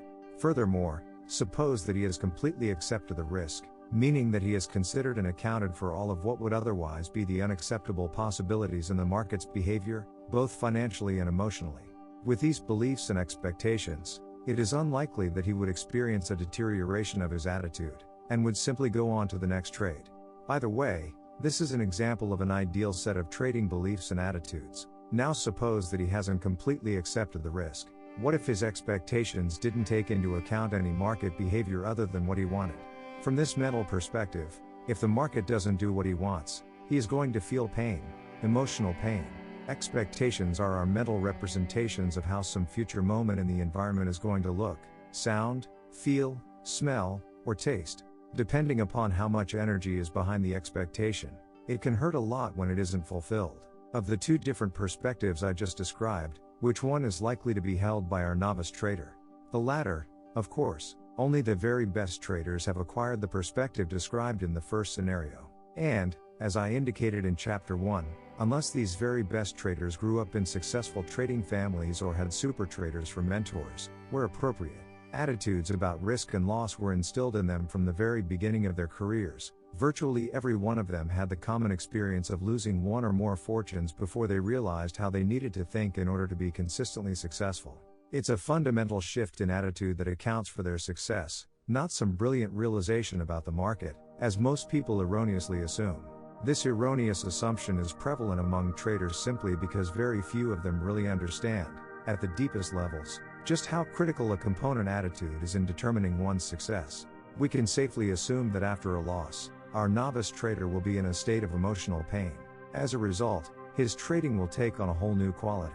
He'll definitely lose that carefree state of mind, but more important, he will feel that the market did this to him. The market caused him to feel the pain he is experiencing. The market took away his winning feeling by subjecting him to a loss. Notice how our trader is blaming the markets for losing or what he didn't get. Notice, too, how natural it is to feel the way he does. Think about how many times in our lives, especially as children, we were doing something we really enjoyed, like playing with a toy or with our friends, and someone with more power and authority forced us to stop what we were doing and do something we didn't want to do. All of us have lost things, had things taken away from us, been denied things we wanted or believed we deserved, been prevented from continuing an activity we were in the middle of, or been blocked from pursuing an idea we were passionate about.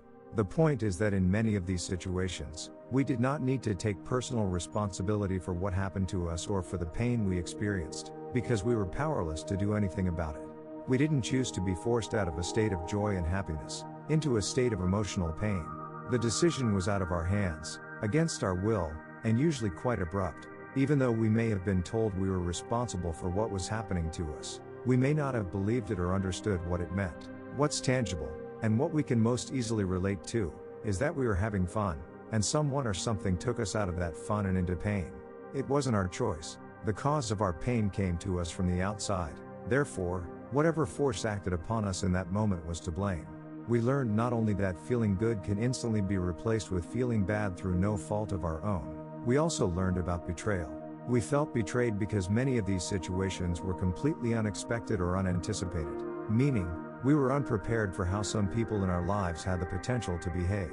If their behavior caused us to flip into a state of emotional pain, then we quite naturally would have felt betrayed. As a side note, I feel it is important to say that many of our past, emotionally painful experiences were the result of well-meaning parents, teachers and friends, many of whom were only doing what they k/li7qh of ho fimo 97 oct vv to the power of ctfc or nc trip nn less than tpyamrtal is a child playing with a toy that is inherently dangerous. Take the toy away, and the child will cry to express the emotional pain he is experiencing. And, if we are dealing with a very young or immature child, in all likelihood he will not listen to anything reasonable that we say about why he cannot play with that toy. But, at the same time, many people are born to immature and unreasonable parents, or encounter emotionally disturbed teachers, coaches, and employees who subconsciously or intentionally inflict their personal problems on anyone they perceive as having less power. What's even worse is many of the people who have a tendency toward victimizing others are also clever enough to do it in a way that makes their victims believe they caused their own pain. In any case, whether our painful experiences are the result of an act of love or intentionally inflicted is something each of us will have to determine for ourselves. The bottom line is that, as adults, when we get into a trading mode, we don't realize how natural it is to associate the instantaneous shift from joy to pain that we experience so often as children with the same instantaneous shift from joy to pain that occurs when we trade. The implications are that if we haven't learned to accept the inherent risks of trading and don't know how to guard against making these natural connections between our past and the present, we will end up blaming the market for our results instead of taking responsibility for them. Even though most people who trade consider themselves responsible adults, only the very best traders have reached a point where they can and do accept complete responsibility for the outcome of any particular trade. Everyone else to one degree or another assumes they are taking responsibility, but the reality is that they want the market to do it for them. The typical trader wants the market to fulfill his expectations, his hopes, and dreams. Society may work this way, but the markets certainly don't. In society, we can expect other people to behave in reasonable and responsible ways. When they don't, and if we suffer as a result, society makes remedies available to rectify the imbalance and make us whole again. The market, on the other hand, has no responsibility to give us anything or do anything that would benefit us. This may not be the way markets are advertised and certainly not the impression they want to project, but the reality is, every trader who participates in the markets does so for his own benefit.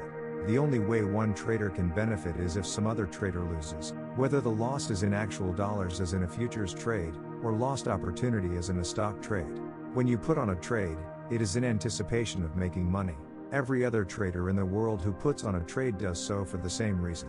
When you look at your relationship with the market from this perspective, you could say that your purpose is to extract money from the markets, but, by the same token, the market's sole purpose is to extract money or opportunity from you. If the market is a group of people interacting to extract money from one another, then what is the market's responsibility to the individual trader? It has no responsibility other than to follow the rules it has established to facilitate this activity. The point is, if you have ever found yourself blaming the market or feeling betrayed, then you have not given enough consideration to the implications of what it means to play a zero-sum game. Any degree of blaming means you have not accepted the reality that the market owes you nothing, regardless of what you want or think or how much effort you put into your trading. In the market, typical social values of exchange do not come into play. If you don't understand this and find a way to reconcile the differences between the social norms you grew up with and the way the market works, you will continue to project your hopes, dreams, and desires onto the market believing it's going to do something for you. When it doesn't, you'll feel angry, frustrated, emotionally distraught, and betrayed. Taking responsibility means acknowledging and accepting, at the deepest part of your identity, that you, not the market, are completely responsible for your success or failure as a trader. Granted, the market's purpose is to separate you from your money, but in the process of doing so, it also provides you with an endless stream of opportunities for you to take money from it. When prices move, that movement represents the collective actions of everyone participating at that moment. The market also generates information about itself, and makes it extremely easy to enter and exit trades.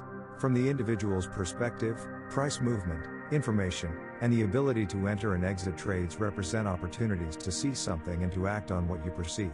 During each moment the markets are open, you have an opportunity to enter a position, lighten up a position, add to a position, or exit a position. These are all opportunities to enrich yourself by taking profits or, at least, cutting your losses. Let me pose a question. Do you feel responsible for fulfilling some other trader's expectations, hopes, dreams, and desires? Of course you don't. It sounds absurd to even ask. However, if you ever find yourself blaming the market and feeling betrayed, that is essentially what you are doing. You are expecting the collective actions of everyone participating in the market to make the market act in a way that gives you what you want. You have to learn for yourself how to get what you want out of the markets. The first major step in this learning process is taking complete and absolute responsibility. Taking responsibility means believing that all of your outcomes are self-generated, that your results are based on your interpretations of market information, the decisions you make and the actions you take as a result. Taking anything less than complete responsibility sets up two major psychological obstacles that will block your success. First, you will establish an adversarial relationship with the market that takes you out of the constant flow of opportunities. Second, you will mislead yourself into believing that your trading problems and lack of success can be rectified through market analysis. Let's consider the first obstacle. When you project any degree of responsibility onto the market for giving you money or cutting your losses, the market can all too easily take on the quality of an adversary or enemy. Losing will tap you into the same childlike feelings of pain, anger, resentment, and powerlessness that all of us felt when someone took something away from us, didn't give us what we wanted, or wouldn't let us do what we wanted. No one likes to feel denied, especially if we believe that getting what we want will make us happy. In each of these situations, something or someone outside of us prevented us from expressing ourselves in some particular way. In other words, some outside force was acting against the inner force of our desires and expectations. As a result, it feels natural to assign the market the power of an outside force that either gives or takes away. But consider the fact that the market presents its information from a neutral perspective. That means the market doesn't know what you want or expect, nor does it care, unless, of course, you trade the kind of position that can have a major impact on prices. Otherwise, each moment, each bid, and each offer gives you the opportunity to do something. You can put on a trade, take profits, or take off a loser. This is also true for those of you who are floor traders and are personally known to other floor traders, who may also know your position and, to your detriment, purposely take advantage of that knowledge. It just means that you have to be faster and more focused, or take whatever limitations you have in these areas into consideration and trade accordingly. From the market's perspective, each moment is neutral. To you, the observer, every moment and price change can have meaning. But where do these meanings exist? The meanings are based on what you've learned, and exist inside your mind, not in the market. The market doesn't attach meanings or interpret the information it generates about itself. Furthermore, the market doesn't know how you define an opportunity or a loss. The market doesn't know whether you perceive it as an endless stream of opportunities to enter and exit trades for both profits and losses at each and every moment, or whether you perceive it as a greedy monster ready and willing in any given moment to devour your money. If you perceive the endless stream of opportunities to enter and exit trades without self-criticism and regret, then you will be in the best frame of mind to act in your own best interest and learn from your experiences. On the other hand, if what you perceive in market information is painful in some way, then you will naturally try to avoid that pain by either consciously or subconsciously blocking that information from your awareness. In the process of blocking that information, you'll systematically cut yourself off from any number of opportunities to enrich yourself. In other words, you cut yourself off from the opportunity flow. Furthermore, it will feel like the market is against you, but only if you expect it to do something for you, or if you believe that it owes you something. If someone or something is against you and causes you pain, how are you likely to respond? You'll feel compelled to fight, but what exactly are you fighting? The market is certainly not fighting you. Yes, the market wants your money, but it also provides you with the opportunity to take as much as you can. Although it may feel as if you are fighting the market, or it is fighting you, the reality is you are simply fighting the negative consequences of not fully accepting that the market owes you nothing, and that you need to take advantage of the opportunities it presents by yourself, 100% and not 1 degree less. The way to take maximum advantage of a situation where you are being offered unlimited opportunities to do something for yourself is to get into the flow. The market does have a flow. It is often erratic, especially in the shorter time frames, but it does display symmetrical patterns that repeat themselves over and over again. Obviously, it's a contradiction to flow with something you are against. If you want to start sensing the flow of the market, your mind has to be relatively free of fear, anger, regret, betrayal, despair, and disappointment. You won't have a reason to experience these negative emotions when you assume absolute responsibility. Earlier, I said that when you don't take responsibility, one of the major psychological obstacles that can block your success is that you will mislead yourself into believing that your trading problems and lack of consistency can be rectified through market analysis. To illustrate this point, let's go back to our novice trader who started out with a carefree state of mind until he experienced his first loss. After winning with such ease and effortlessness, the abrupt shift to emotional pain can be quite shocking. Not shocking enough, however, to quit trading. Besides, in his mind the situation wasn't his fault anyway, the market did it to him. Instead of quitting, the great feeling that he experienced when he was winning will be fresh in his mind, and will inspire him with a sense of determination to continue trading. Only now he's going to be smarter about it. He's going to put some effort into it and learn everything he can about the markets. It's perfectly logical to think that if he can win not knowing anything, he'll be able to clean up when he does know something. But there's a big problem here that very few, if any, traders will have any awareness of until long after the damage is done. Learning about the markets is fine and doesn't cause a problem in itself. It's the underlying reason for learning about the market that will ultimately prove to be his undoing. As I said a moment ago, the sudden shift from joy to pain usually creates quite a psychological shock. Very few people ever learn how to reconcile these kinds of experiences in a healthy way. Techniques are available, but they aren't widely known. The typical response in most people, especially in the type of person attracted to trading, is revenge. For traders, the only way to extract that revenge is to conquer the market, and the only way to conquer the market is through market knowledge, or so they think. In other words, the underlying reason for why the novice trader is learning about the market is to overcome the market, to prove something to it and himself, and most important, to prevent the market from hurting him again. He is not learning the market simply as a means to give himself a systematic way of winning, but rather as a way to either avoid pain or prove something that has absolutely nothing to do with looking at the market from an objective perspective. He doesn't realize it, but as soon as he made the assumption that knowing something about the market can prevent him from experiencing pain or can help satisfy his desire for revenge or to prove something, he sealed his fate to become a loser. In effect, what he has done is set up an irreconcilable dilemma.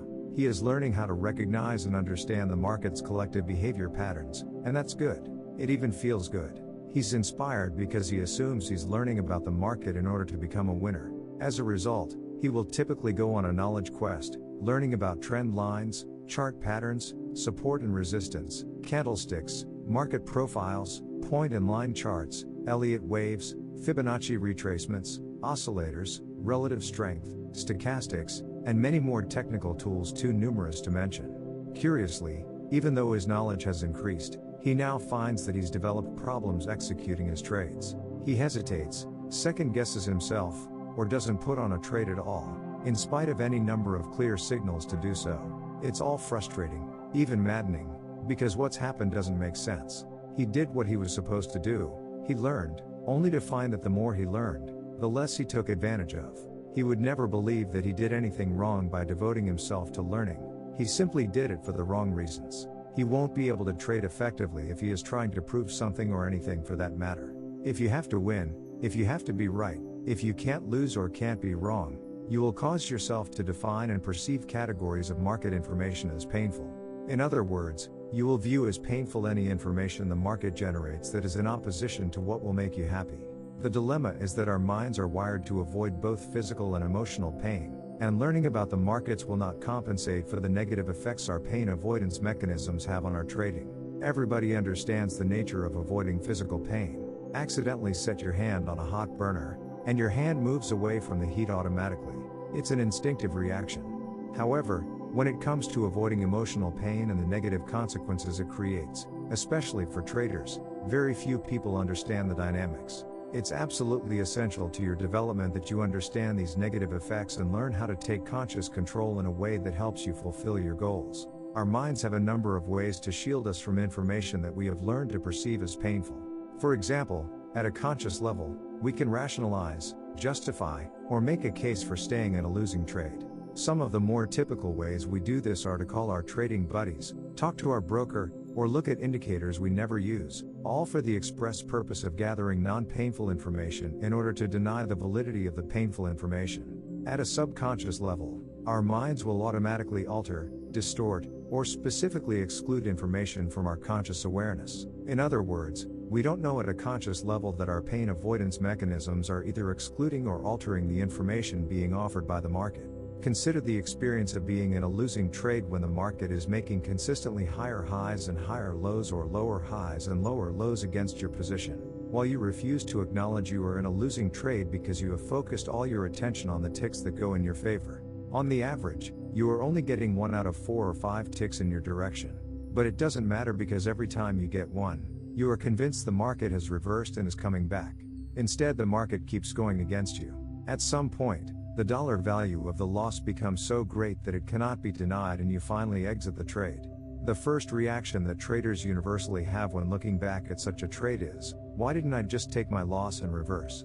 The opportunity to put on a trade in the opposite direction was easily recognized once there was nothing at stake. But we were blinded to this opportunity while we were in the trade, because at that time the information indicating it was an opportunity was defined as painful, so we blocked it from our awareness. When our hypothetical trader first started trading, he was having fun, he was in a carefree state of mind, he had no personal agendas and nothing to prove. As long as he was winning, he put his trades on from a let's see what will happen perspective. The more he won, the less he considered the possibility of ever losing. When he finally did lose, he was probably in a state of mind where he least expected it. Instead of assuming that the cause of his pain was his erroneous expectation about what the market was supposed to do or not do, he blamed the market, and resolved that by gaining market knowledge, he could prevent such experiences from recurring. In other words, he made a dramatic shift in his perspective from carefree to preventing pain by avoiding losses. The problem is that preventing pain by avoiding losses can't be done. The market generates behavior patterns and the patterns repeat themselves, but not every time. So again, there is no possible way to avoid losing or being wrong. Our trader won't sense these trading realities, because he is being driven forward by two compelling forces. He desperately wants that winning feeling back, and he is extremely enthusiastic about all of the market knowledge he is acquiring. What he doesn't realize is that, in spite of his enthusiasm, when he went from a carefree state of mind to a prevent and avoid mode of thinking, he shifted from a positive to a negative attitude. He's no longer focused on just winning, but rather on how he can avoid pain by preventing the market from hurting him again. This kind of negative perspective isn't any different from the tennis player or golfer who is focused on trying not to make a mistake. The more he tries not to make a mistake, the more mistakes he makes. However, this mode of thinking is much easier to recognize in sports because there's a more discernible connection between one's focus and one's results. With trading, the connection can be obscured and more difficult to recognize as a result of the positive feelings being generated from discovering new relationships in market data and behavior. Since he is feeling good, there's no reason to suspect that anything is wrong, except that the degree to which his focus is weighted toward pain avoidance is the same degree by which he will create the very experiences he is trying to avoid. In other words, the more he has to win and not lose, the less tolerance he will have for any information that might indicate he is not getting what he wants. The more information that he has the potential to block, the less he will be able to perceive an opportunity to act in his own best interests. Learning more and more about the markets only to avoid pain will compound his problems because the more he learns, the more he will naturally expect from the markets, making it all the more painful when the markets don't do their part. He has unwittingly created a vicious cycle where the more he learns, the more debilitated he becomes. The more debilitated he becomes, the more he feels compelled to learn. The cycle will continue until he either quits trading in disgust or recognizes that the root cause of his trading problems is his perspective, not his lack of market knowledge. Winners, losers, boomers, and busters. It takes some time before most traders either throw in the towel or find out the true source of their success. In the meantime, some traders manage to get enough right about trading to enter into what is commonly referred to as the boom and bust cycle. Contrary to what some of you may have inferred from the example of the novice trader, not everyone has an inherently negative attitude and is therefore doomed to lose consistently. Yes, it is true that some traders do consistently lose, often until they lose everything or quit trading because they can't tolerate any more emotional pain. However, there are also many traders who are tenacious students of the market and have a sufficiently winning attitude going into trading so that, in spite of the many difficulties, they eventually learn how to make money. But, and I want to emphasize this, they learn how to make money only on a limited basis. They haven't yet learned how to counteract the negative effects of euphoria or how to compensate for the potential for self-sabotage. Euphoria and self-sabotage are two powerful psychological forces that will have an extremely negative effect on your bottom line. But, they are not forces you have to concern yourself with until you start winning, or start winning on a consistent basis, and that's a big problem. When you're winning, you are least likely to concern yourself with anything that might be a potential problem, especially something that feels as good as euphoria. One of the primary characteristics of euphoria is that it creates a sense of supreme confidence where the possibility of anything going wrong is virtually inconceivable. Conversely, Errors that result from self-sabotage have their root in any number of conflicts that traders have about deserving the money or deserving to win. It's when you're winning that you are most susceptible to making a mistake, overtrading, putting on too large a position, violating your rules, or generally operating as if no prudent boundaries on your behavior are necessary. You may even go to the extreme of thinking you are the market. However, the market rarely agrees, and when it disagrees, you'll get hurt. The loss and the emotional pain are usually significant.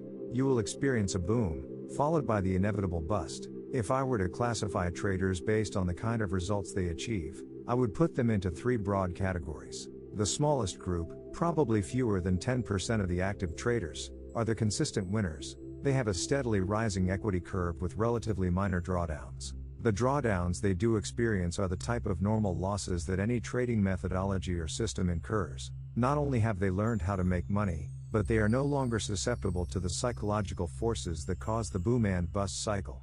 The next group, which consists of between 30 and 40% of the active traders, are consistent losers. Their equity curves are mirror images of the consistent winners' curves, but in the opposite direction.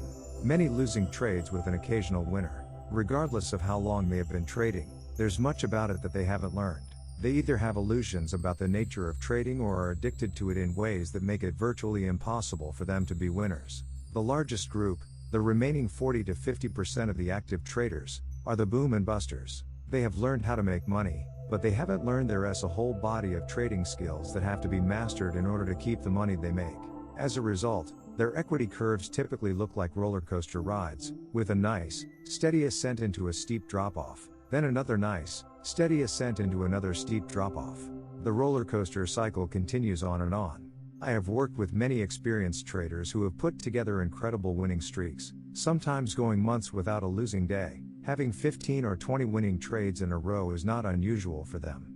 But for the boom and busters, these streaks always end the same way, in huge losses that are the result of either euphoria or self-sabotage. If the losses are the result of euphoria, it really doesn't matter what form the streak takes, a number of wins in a row, a steadily rising equity curve, or even one winning trade. Everyone seems to have a different threshold for when overconfidence or euphoria starts to take hold of the thinking process. However, the moment euphoria takes hold, the trader is in deep trouble.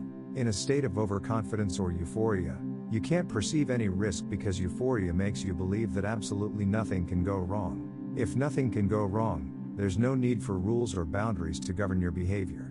So putting on a larger than usual position is not only appealing, it's compelling. However, as soon as you put on the larger than usual position, you're in danger. The larger the position, the greater the financial impact small fluctuations in price will have on your equity. Combine the larger than normal impact of a move against your position with a resolute belief that the market will do exactly as you expect, and you have a situation in which one tick in the opposition direction of your trade can cause you to go into a state of mind freeze and become immobilized. When you finally do pull yourself out of it, you'll be dazed, disillusioned, and betrayed, and you'll wonder how something like that could have happened. In fact, you were betrayed by your own emotions. However, if you're not aware of or don't understand the underlying dynamics I just described, you'll have no other choice but to blame the market. If you believe the market did this to you, then you'll feel compelled to learn more about the market in order to protect yourself. The more you learn, the more confident you will naturally become in your ability to win. As your confidence grows, the more likely that at some point you will cross the threshold into euphoria and start the cycle all over again. Losses that result from self-sabotage can be just as damaging, but they're usually more subtle in nature. Making errors like putting in a sell for a buy or vice versa, or indulging yourself in some distracting activity at the most inopportune time are typical examples of how traders make sure they don't win. Why wouldn't someone want to win? It's really not a question of what someone wants, because I believe that all traders want to win. Yet, there are often conflicts about winning. Sometimes these conflicts are so powerful that we find our behavior is in direct conflict with what we want. These conflicts could stem from religious upbringing, work ethic, or certain types of childhood trauma. If these conflicts exist, it means that your mental environment is not completely aligned with your goals. In other words, not all parts of you would argue for the same outcome. Therefore, you can't assume that you have the capacity to give yourself an unlimited amount of money just because you have learned how to trade and the money is there for the taking. A futures broker at one of the major brokerage firms once commented that when it comes to his customers, he lives by the motto that all commodity traders are terminal, and it is his job to keep them happy until they're gone. He said this facetiously, but there is a lot of truth to his statement. Obviously, if you lose more money than you make, you can't survive. What's less obvious, and one of the mysteries of being successful, is that if you win, you may still be terminal. That is, if you win and you haven't learned how to create a healthy balance between confidence and restraint, or you haven't learned how to recognize and compensate for any potential you have to self-destruct, you will sooner or later lose. If you are among those in the boom and bust cycle, consider this. If you could redo every losing trade that was the result of an error or recklessness, how much money would you have now? Based on these recalculated results, what would your equity curve look like? I'm sure many of you would fall into the category of consistent winners. Now think about how you responded to your losses when they occurred. Did you assume complete responsibility for them? Did you try to identify how you might change your perspective, attitude, or behavior? Or did you look to the market and wonder what you might learn about it to prevent such a thing from happening again? Obviously, the market has nothing to do with your potential for recklessness, nor does it have anything to do with the errors you make as a result of some internal conflict about deserving the money. Probably one of the hardest concepts for traders to effectively assimilate is that the market doesn't create your attitude or state of mind. It simply acts as a mirror reflecting what's inside back to you. If you are confident, it's not because the market is making you feel that way. It is because your beliefs and attitudes are aligned in a way that allows you to step forward into an experience, take responsibility for the outcome, and extract the insight that's been made available. You maintain your confident state of mind simply because you are constantly learning. Conversely, if you're anxious and afraid, it's because you believe to some degree that the market creates your outcomes, not the other way around. Ultimately, the worst consequence of not taking responsibility is that it keeps you in a cycle of pain and dissatisfaction. Think about it for a moment. If you're not responsible for your results, then you can assume there's nothing for you to learn, and you can stay exactly as you are. You won't grow and you won't change. As a result, you will perceive events in exactly the same way, and therefore respond to them in the same way, and get the same dissatisfying results. Or, you might also assume the solution to your problems is to gain more market knowledge. It is always virtuous to learn, but in this case if you don't take responsibility for your attitudes and perspective, then ivor learningsmfn valuevile FNRWR and NRR that will cause you to use what you've learned in inappropriate ways. Without realizing it, you'll be using your knowledge to avoid the responsibility of taking risks. In the process, you end up creating the very things you are trying to avoid, keeping you in a cycle of pain and dissatisfaction. However, there is one tangible benefit to be gained from blaming the market for what you wanted and didn't get. You can temporarily shield yourself from your own harsh self-criticism. I say temporarily because, when you shift responsibility, you cut yourself off from whatever you needed to learn from the experience. Remember our definition of a winning attitude: a positive expectation of your efforts with an acceptance that whatever results you get are a perfect reflection of your level of development and what you need to learn to do better. If you shift the blame in order to block the painful feelings that result from beating yourself up, all you've done is put an infected band-aid on the wound. You may think you have solved the problem, but the problem is only going to resurface later, worse than before. It has too, simply because you haven't learned anything that would cause you to make the land of interpretations that would result in a more satisfying experience. Did you ever wonder why leaving money on the table is often more painful than taking a loss? When we lose, there are any number of ways in which we can shift the blame to the market and not accept responsibility. But when we leave money on the table, we can't blame the market. The market didn't do anything but give us exactly what we wanted, but for whatever reason, we weren't capable of acting on the opportunity appropriately. In other words, there's no way to rationalize the pain away. You are not responsible for what the market does or doesn't do, but you are responsible for everything else that results from your trading activities. You are responsible for what you have learned, as well as for everything you haven't learned yet that's waiting to be discovered by you. The most efficient path to discovering what you need to be successful is to develop a winning attitude, because it's an inherently creative dare so active. Not only does a winning attitude own and vow on to what you need to learn, it also produces the land of mindset that is most conducive to discovering something no one else has experienced. Developing a winning attitude is the key to your success. The problem for many traders is that either they think they already have one, when they don't, or they expect the market to develop the attitude for them by giving them winning trades. You are responsible for developing your own winning attitude. The market is not going to do it for you, and, I want to be as emphatic as I can, no amount of market analysis will compensate for developing a winning attitude if you lack one. Understanding the markets will give you the edge you need to create some winning trades, but your edge won't make you a consistent winner if you don't have a winning attitude. Certainly one could argue that some traders lose because they don't understand enough about the markets and therefore they usually pick the wrong trades. As reasonable as this may sound, it has been my experience that traders with losing attitudes pick the wrong trades regardless of how much they know about the markets. In any case, the result is the same: they lose. On the other hand, traders with winning attitudes who know virtually nothing about the markets can pick winners, and if they know a lot about the markets, they can pick even more winners. If you want to change your experience of the markets from fearful to confident, if you want to change your results from an erratic equity curve to a steadily rising one, the first step is to embrace the responsibility and stop expecting the market to give you anything or do anything for you. If you resolve from this point forward to do it all yourself, the market can no longer be your opponent. If you stop fighting the market, which in effect means you stop fighting yourself, you'll be amazed at how quickly you will recognize exactly what you need to learn, and how quickly you will learn it. Taking responsibility is the cornerstone of a winning attitude. See a chapter. Chapter 4. 4. Consistency, a state of mind. I hope that after reading the first 3 chapters you are getting the idea that just because you are acting in the capacity of a trader, doesn't mean that you've learned the appropriate ways to think about what you do. As I have already stressed several times, what separates the best traders from everyone else is not what they do or when they do it, but rather how they think about what they do and how they're thinking when they do it. If your goal is to trade like a professional and be a consistent winner, then you must start from the premise that the solutions are in your mind and not in the market. Consistency is a state of mind. DIAT has at its core certain fundamental thinking strategies that are unique to trading. Experiencing a few or more winning trades can convince almost anyone that trading is easy.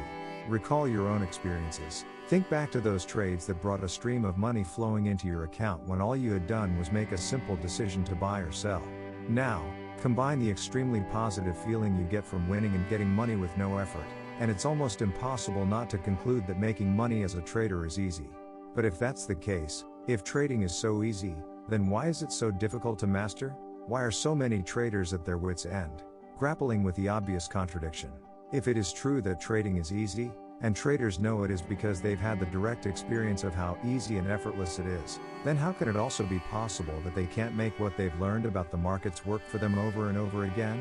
In other words, how do we account for the contradiction between what we believe about trading and our actual trading results over time?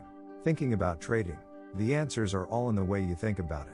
The irony is that trading can be as much fun and as effortless as your experience of it has been on occasion. But experiencing these qualities consistently is a function of your perspective, your beliefs, your attitudes, or your mindset. Choose the term you are most comfortable with, they all refer to the same thing.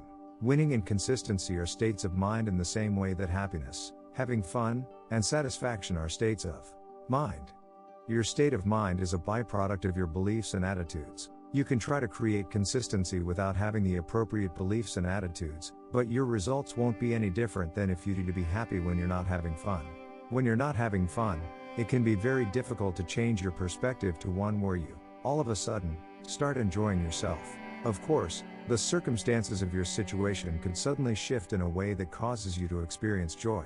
But then your state of mind would be the result of an external shift in conditions, not a result of an internal shift in your attitude. If you depend on outside conditions and circumstances to make you happy, then it is extremely unlikely that you will experience happiness on a consistent basis. However, you can greatly increase the possibility of your being happy by developing fun-type attitudes and, more specifically, by working on neutralizing the beliefs and attitudes that prevent you from having fun or enjoying yourself. Creating consistent success as a trader works the same way. You can't rely on the market to make you consistently successful, any more than you can rely on the outside world to make you consistently happy. People who are truly happy don't have to do anything in order to be happy. They are happy people who do things. Traders who are consistently successful are consistent as a natural expression of who they are. They don't have to try to be consistent, they are consistent. This may seem like an abstract distinction, but it is vitally important that you understand the difference. Being consistent is not something you can try to be, because the very act of trying will negate your intent by mentally taking you out of the opportunity flow, making it less likely that you will win and more likely you will lose. Your very best trades were easy and effortless. You didn't have to try to make them easy, they were easy. There was no struggle. You saw exactly what you needed to see, and you acted on what you saw. You were in the moment, a part of the opportunity flow. When you're in the flow, you don't have to try, because everything you know about the market is available to you. Nothing is being blocked or hidden from your awareness, and your actions seem effortless because there's no struggle or resistance. On the other hand, having to try indicates that there is some degree of resistance or struggle. Otherwise, you would just be doing it and not have to try to be doing it. It also indicates that you're trying to get what you want from the market. While it seems natural to think this way, it's a perspective fraught with difficulties. The best traders stay in the flow because they don't try to get anything from the market. They simply make themselves available so they can take advantage of whatever the market is offering at any given moment. There's a huge difference between the two perspectives. In Chapter 3, I briefly illustrated how our minds are wired to avoid both physical and emotional pain. If you trade from the perspective of trying to get what you want or what you expect from the markets, what happens when the market doesn't behave in a way that will fulfill your expectations? Your mental defense mechanisms kick in to compensate for the difference between what you want and what you're not getting, so that you don't experience any emotional pain. Our minds are designed to automatically block threatening information or find a way to obscure that information, in order to shield us from the emotional discomfort we naturally feel when we don't get what we want. You won't realize it in the moment, but you will pick and choose information that is consistent with what you expect, so that you can maintain a pain-free state of mind. However, in the process of trying to maintain a pain-free state of mind, you also take yourself out of the opportunity flow and enter the realm of the could have, the should have, the would have, and the if only. Everything that you could have, should have, or would have recognized in the moment appeared invisible. Then all becomes painfully evident after the fact, after the opportunity is long gone. To be consistent, you have to learn to think about trading in such a way that you're no longer susceptible to conscious or subconscious mental processes that cause you to obscure, block, or pick and choose information on the basis of what will make you happy, give you what you want, or avoid pain. The threat of pain generates fear, and fear is the source of 95% of the errors you are likely to make. Certainly, you can't be consistent or experience the flow if you're consistently making errors, and you will make errors, as long as you're afraid that what you want or what you expect won't happen. Furthermore, everything you attempt to do as a trader will be a struggle, and it will seem as if you are struggling against the market or that the market is against you personally. But, the reality is that it's all taking place inside your mind. The market doesn't perceive the information it makes available. You do. If there's a struggle, it is you who are struggling against your own TV. 1011 ASIC to the power of O no. Greater than R to the power of T. I clear LC Henri R to the power of a VC now. You may be asking yourself, how can I think about trading in such a way that I'm no longer afraid and, therefore, no longer susceptible to the mental processes that cause me to block, obscure, or pick and choose information? The answer is, learn to accept the risk. Really understanding risk. Other than the many issues surrounding responsibility that we discussed in Chapter 3, there isn't anything about trading that is more central to your success and also more misunderstood than the concept of accepting the risk. As I mentioned in the first chapter, most traders erroneously assume that because they are engaged in the inherently risky activity of putting on and taking off trades, they are also accepting that risk.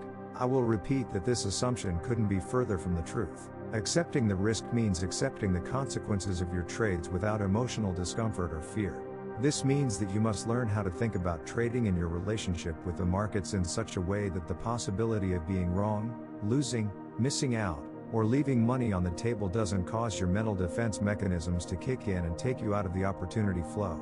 It doesn't do you any good to take the risk of putting on a trade if you are afraid of the consequences, because your fears will act on your perception of information and your behavior in a way that will cause you to create the very experience you fear the most, the one you are trying to avoid. I am offering you a specific thinking strategy composed of a set of beliefs that will keep you focused, in the moment, and in the flow. With this perspective, you will not be trying to get anything from the market or to avoid anything. Rather, you will let the market unfold and you will make yourself available to take advantage of whatever situations you define as opportunities. When you make yourself available to take advantage of an opportunity, you don't impose any limitations or expectations on the market's behavior. You are satisfied to let the market do whatever it's going to do. However, in the process of doing something, the market will create certain conditions you define and perceive as opportunities. You act on those opportunities to the best of your ability, but your state of mind is not dependent upon or affected by the market's behavior. If you can learn to create a state of mind that is not affected by the market's behavior, the struggle will cease to exist. When the internal struggle ends, everything becomes easy. At that point, you can take full advantage of all your skills, analytical or otherwise, to eventually realize your potential as a trader. Here's the challenge. How do you accept the risks of trading without emotional discomfort and fear, when at the moment you perceive the risk, you simultaneously feel discomfort and fear? In other words, how do you remain confident and pain-free when you are absolutely certain you can be proved wrong, lose money, miss out, or leave money on the table? As you can see, your fear and feeling of discomfort are completely justified and rational. Each of those possibilities becomes real the moment you contemplate interacting with the market. However, as true as all of these possibilities are for every trader, what isn't true or the same for every trader is what it means to be wrong, lose, miss out, or leave money on the table. Not everyone shares the same beliefs and attitudes about these possibilities and, therefore, we don't share the same emotional sensitivities. In other words, not everyone is afraid of the same things. This may seem obvious, but I assure you it is not. When we're afraid, the emotional discomfort we feel in the moment is so real that it's beyond question, and it's natural to assume that everyone shares our reality. I will give you a perfect example of what I am talking about. I recently worked with a trader who was deathly afraid of snakes. As far as he was concerned, he had always been afraid of snakes because he couldn't recall a time when he wasn't. Now he is married and has a 3-year-old daughter. One evening, while his wife was out of town, his daughter and he were invited to a friend's house for dinner. Unbeknownst to my client, his friend's child had a pet snake. When the friend's child brought out the snake for everyone to see, my client freaked and practically leapt to the other side of the room to get as far away from the snake as possible. His daughter, on the other hand, was completely enthralled with the snake, and wouldn't leave it alone. When he related this story to me, he said that he was not only shocked by the unexpected confrontation with the snake, but that he was just as shocked by his daughter's reaction. She wasn't afraid and he assumed that she would be. I explained to him that his fear was so intense and his attachment to his daughter was so great that it was inconceivable to him that his daughter would not automatically share his reality about snakes. But then I pointed out, there really wasn't any way she could have shared his experience, unless he specifically taught her to be afraid of snakes or she had had her own painful, frightening experience. Otherwise, without anything to the contrary in her mental system, the most likely reaction to her first encounter with a living snake would be pure, unadulterated fascination. Just as my client assumed that his daughter would be afraid of snakes, most traders assume the best traders, like themselves, are also afraid of being wrong, losing, missing out, and leaving money on the table. They assume that the best traders somehow neutralize their fears with an inordinate amount of courage, nerves of steel, and self-control. Like many other things about trading, what seems to make sense just isn't the case. Certainly, any one or all of these characteristics may be present in any top trader. But what is not true is that these characteristics play any role in their superior performance. Needing courage, nerves of steel, or self-control would imply an internal conflict where one force is being used to counteract the effects of another. Any degree of struggle, trying, or fear associated with trading will take you out of the moment and flow and, therefore, diminish your results. This is where professional traders really separate themselves from the crowd. When you accept the risk the way the pros do, you won't perceive anything that the market can do as threatening. If nothing is threatening, there's nothing to fear. If you're not afraid, you don't need courage. If you're not stressed, why would you need nerves of steel? And if you're not afraid of your potential to get reckless, because you have the appropriate monitoring mechanisms in place, then you have no need for self-control. As you contemplate the implications of what I am saying, I want you to keep something in mind. Very few people who go into trading start out with the appropriate beliefs and attitudes about responsibility and risk. There are some who do, but it's rare. Everyone else goes through the same cycle I've described in the example of the novice trader. We start out carefree, then become scared, and our fears continually diminish our potential. The traders who break through the cycle and ultimately make it are the ones who eventually learn to stop avoiding and start embracing the responsibility and the risk. Most of those who successfully break the cycle don't make the shift in thinking until they have experienced so much pain from large losses that it has the positive effect of stripping away their illusions about the nature of trading. With respect to your development, the how of their transformation is not that important, because in most cases it happened inadvertently. In other words, They weren't completely aware of the shifts that were taking place inside their mental environment until they experienced the positive effects their new perspective had on the ways in which they interacted with the market. This is why very few top traders can really explain what accounts for their success, except to speak in axioms like cut your losses and go with the flow.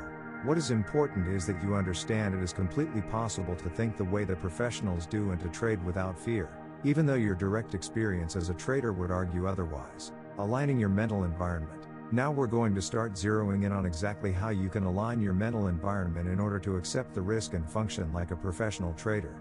Most of what I've discussed up to this point was designed to get you ready to do the real work. I'm going to teach you a thinking strategy that has, at its core, a firm belief in probabilities and edges. With this new thinking strategy, you'll learn how to create a new relationship with the market, one that disassociates your trading from what it typically means to be wrong or to lose, and that precludes you from perceiving anything about the market as threatening. When the threat of pain is gone, the fear will correspondingly disappear, as will the fear-based errors you are susceptible to. You will be left with a mind that is free to see what is available and to act on what you see. Getting to this carefree, fearless state of mind, in spite of being burned over and over again, will take some work, but it's not going to be so difficult as you may think. In fact, by the time you've finished reading this book, most of you will be amazed at how simple the solutions to your problems really are. In many respects, a state of mind or perspective is like software code. You could have several thousand lines of perfectly written code, with only one flawed line, and in that one flawed line there might be only one character out of place. Depending on the purpose of the software and where that flaw is in relation to everything else, that one misplaced character could ruin the performance of an otherwise perfectly written system. You see, the solution was simple. Fix the misplaced character, and everything runs smoothly. However, finding the error or even knowing it exists in the first place can take considerable expertise. When it comes to the ideal trading mentality, everybody is a certain psychological distance away. In other words, virtually everyone starts out with flawed software code. I use terms like clicks or degrees to indicate psychological distance, but these terms don't imply a specific distance. So, for example, many of you will find that you are only, let's say, one click away in perspective from the ideal mindset. That one click could represent one or two erroneous or misplaced assumptions you have about the nature of trading. As you reflect upon some of the ideas presented in this book, your perspective may shift. To use the analogy of software code, that shift would be equivalent to finding the flawed line in your mental system and replacing it with something that works properly. People normally describe this kind of internal mental shift as an aha experience, or the moment when the light goes on. Everyone has had these kinds of experiences, and there are some common qualities associated with them. First, we usually feel different. The world even seems different, as if it had suddenly changed. Typically, we might say at the moment of the breakthrough something like, "Why didn't you tell me this before?" Or, "It was right in front of me the whole time, but I just didn't see it," or, "It's so simple, why couldn't I see it?" Another interesting phenomenon of the aha experience is that sometimes within moments, although the amount of time can vary, we feel as if this new part of our identity has always been a part of who we are. It then becomes difficult to believe that we were ever the way we were before we had the experience. In short, you may already have some awareness of much of what you need to know to be a consistently successful trader. But being aware of something doesn't automatically make it a functional part of who you are. Awareness is not necessarily a belief. You can't assume that learning about something new and agreeing with it is the same as believing it at a level where you can act on it. Take the example of my client who is afraid of snakes. He is certainly aware that not all snakes are dangerous, and that learning how to make a distinction between the ones that are dangerous and the ones that aren't would not be difficult. Will learning how to make these distinctions suddenly cause him not to be afraid of non-dangerous snakes? Can we assume that his awareness will drop down to a level in his mental environment where he can now interact with snakes without fear or immobility? No, we cannot make this assumption. His awareness that some snakes aren't dangerous and his fear of snakes can exist side by side in his mental environment, as a contradiction to each other. You could confront him with a snake and he might readily acknowledge that he knows the snake is not dangerous and wouldn't hurt him. But, at the same time, he would still find it extremely difficult to touch the snake, even if he wanted to. Does this mean that he is doomed to be afraid of snakes for the rest of his life? Only if he wants to be. It's really a matter of willingness. It's certainly possible to neutralize his fear, but he will have to work at it, and working at anything requires sufficient motivation. Many of us have what we know to be irrational fears and simply choose to live with the contradiction because we don't want to go through the emotional work that is necessary to overcome the fear. In this example, the contradiction is obvious. However, in my many years of working with traders, I have uncovered several typical contradictions and conflicts surrounding the issues of risk and responsibility, where holding two or more conflicting beliefs can easily cancel out your positive intentions, no matter how motivated you are to be successful. The problem is that none of these contradictions are really obvious, at least not at first glance. Contradictory beliefs, however, aren't the only problems. What about assertions like "I'm a risk taker," that traders typically assume have dropped down to the functional level of a belief when, in fact, the underlying dynamics of the way they perceive the market indicates they are doing everything possible to avoid risk. Contradictory beliefs and non-functional awareness represent flawed mental software code that destroys your ability to stay focused and accomplish your goals, code that makes it seem as if you simultaneously have one foot on the accelerator and the other on the brake, code that gives learning how to trade a mysterious quality that will be challenging in a fun way at first, but usually turns into pure, unadulterated exasperation. When I was in college in the late 1960s, one of my favorite movies was Cool Hand Luke, starring Paul Newman. It was a very popular movie back then, so I'm sure some of you have seen it on late night TV. Luke was in a Georgia chain gang. After he escaped and was caught for the second time, the warden and guards were determined not to let Luke make fools of them a third time. So while forcing him to do an inordinate amount of work with no rest and giving him intermittent beatings, they kept asking, "Have you got your mind right yet, Luke?" Eventually, after considerable suffering, Luke finally told the prison bosses that he had his mind right. They said that if he didn't, and tried to escape again, they'd kill him for sure. Of course, Luke attempted another escape, and true to their word, the guards killed him. Like Luke, many traders, whether they realize it or not, are trying to have it their way by beating the market. As a result, they get financially and emotionally killed. There are easier, infinitely more satisfying ways of getting what you want from the market, but first you have to be willing to get your mind right. Chapter 5. The Dynamics of Perception. One of the primary objectives of this book is to teach you how to take the threat of pain out of market information. The market doesn't generate happy or painful information. From the market's perspective, it's all simply information. It may seem as if the market is causing you to feel the way you do at any given moment, but that's not the case. It's your own mental framework that determines how you perceive the information, how you feel, and, as a result, whether or not you are in the most conducive state of mind to spontaneously enter the flow and take advantage of whatever the market is offering. Professionals don't perceive anything about the markets as painful, therefore, no threat exists for them. If there's no threat, there's nothing to defend against. As a result, there isn't any reason for their conscious or subconscious defense mechanisms to kick in. That's why professionals can see and do things that mystify everyone else. They're in the flow, because they're perceiving an endless stream of opportunities, and when they're not in the flow, the very best of the best can recognize that fact and then compensate by either scaling back or not trading at all. If your goal is to be able to trade like the professionals, you must be able to see the market from an objective perspective, without distortion. You must be able to act without resistance or hesitation, but with the appropriate amount of positive restraint to counteract the negative effects of overconfidence or euphoria. In essence, your objective is to be able to create a unique state of mind, a trader's mentality. When you've accomplished this, everything else about your success as a trader will fall into place. To help you achieve that objective, I'm going to give you a way to redefine your relationship to market information so that there will be little or no potential to perceive any of it as threatening. By redefine, I mean to change your perspective and operate out of a mental framework that keeps you focused on the opportunities available instead of tapping you into emotional pain. Debugging your mental software. In other words, we want to get the bugs out of our mental software code and get our minds right. Doing this effectively will require an understanding of the nature of mental energy and how you can use that energy to change a perspective that is generating an unwanted, negative, emotional response to market information.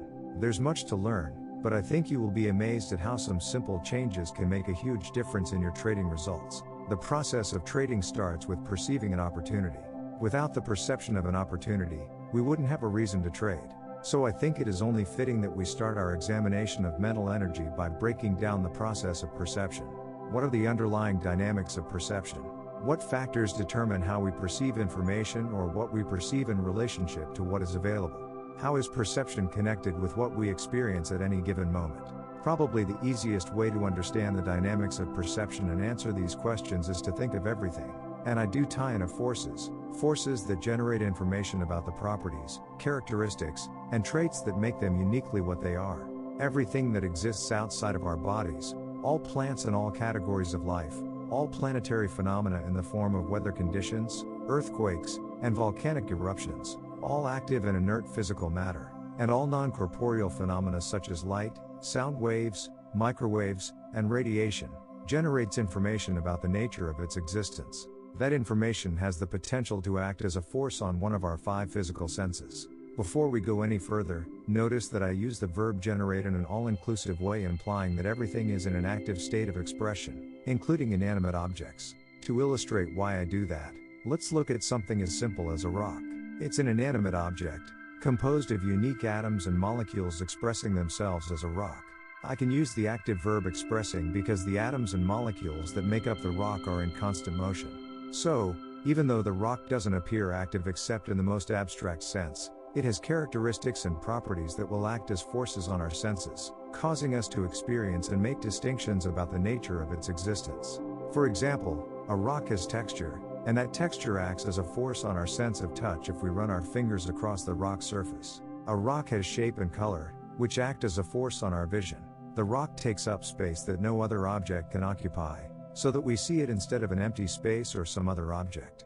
A rock can also have an odor that acts as a force on our sense of smell, or taste like something, although I haven't licked any rocks lately to find out. When we encounter anything in the environment that expresses its properties and characteristics, an exchange of energy takes place. Energy from the outside, in the form of whatever is expressing itself, gets transformed by our nervous system into electrical impulses and then gets stored in our inner, mental environment. To be more specific, whatever we are seeing, hearing, tasting, smelling, or feeling through our senses gets transformed into electrical impulses of energy and stored in our mental environment as a memory and/or dis. I think all of this is fairly self-evident to most people, but there are some profound implications here that aren't self-evident, and we typically take them completely for granted. First of all, there's a cause and effect relationship that exists between ourselves and everything else that exists in the external environment. As a result, our encounters with external forces create what I'm going to call energy structures inside our minds. The memories, distinctions, and, ultimately, the beliefs we acquire throughout our lives exist in our mental environment in the form of structured energy.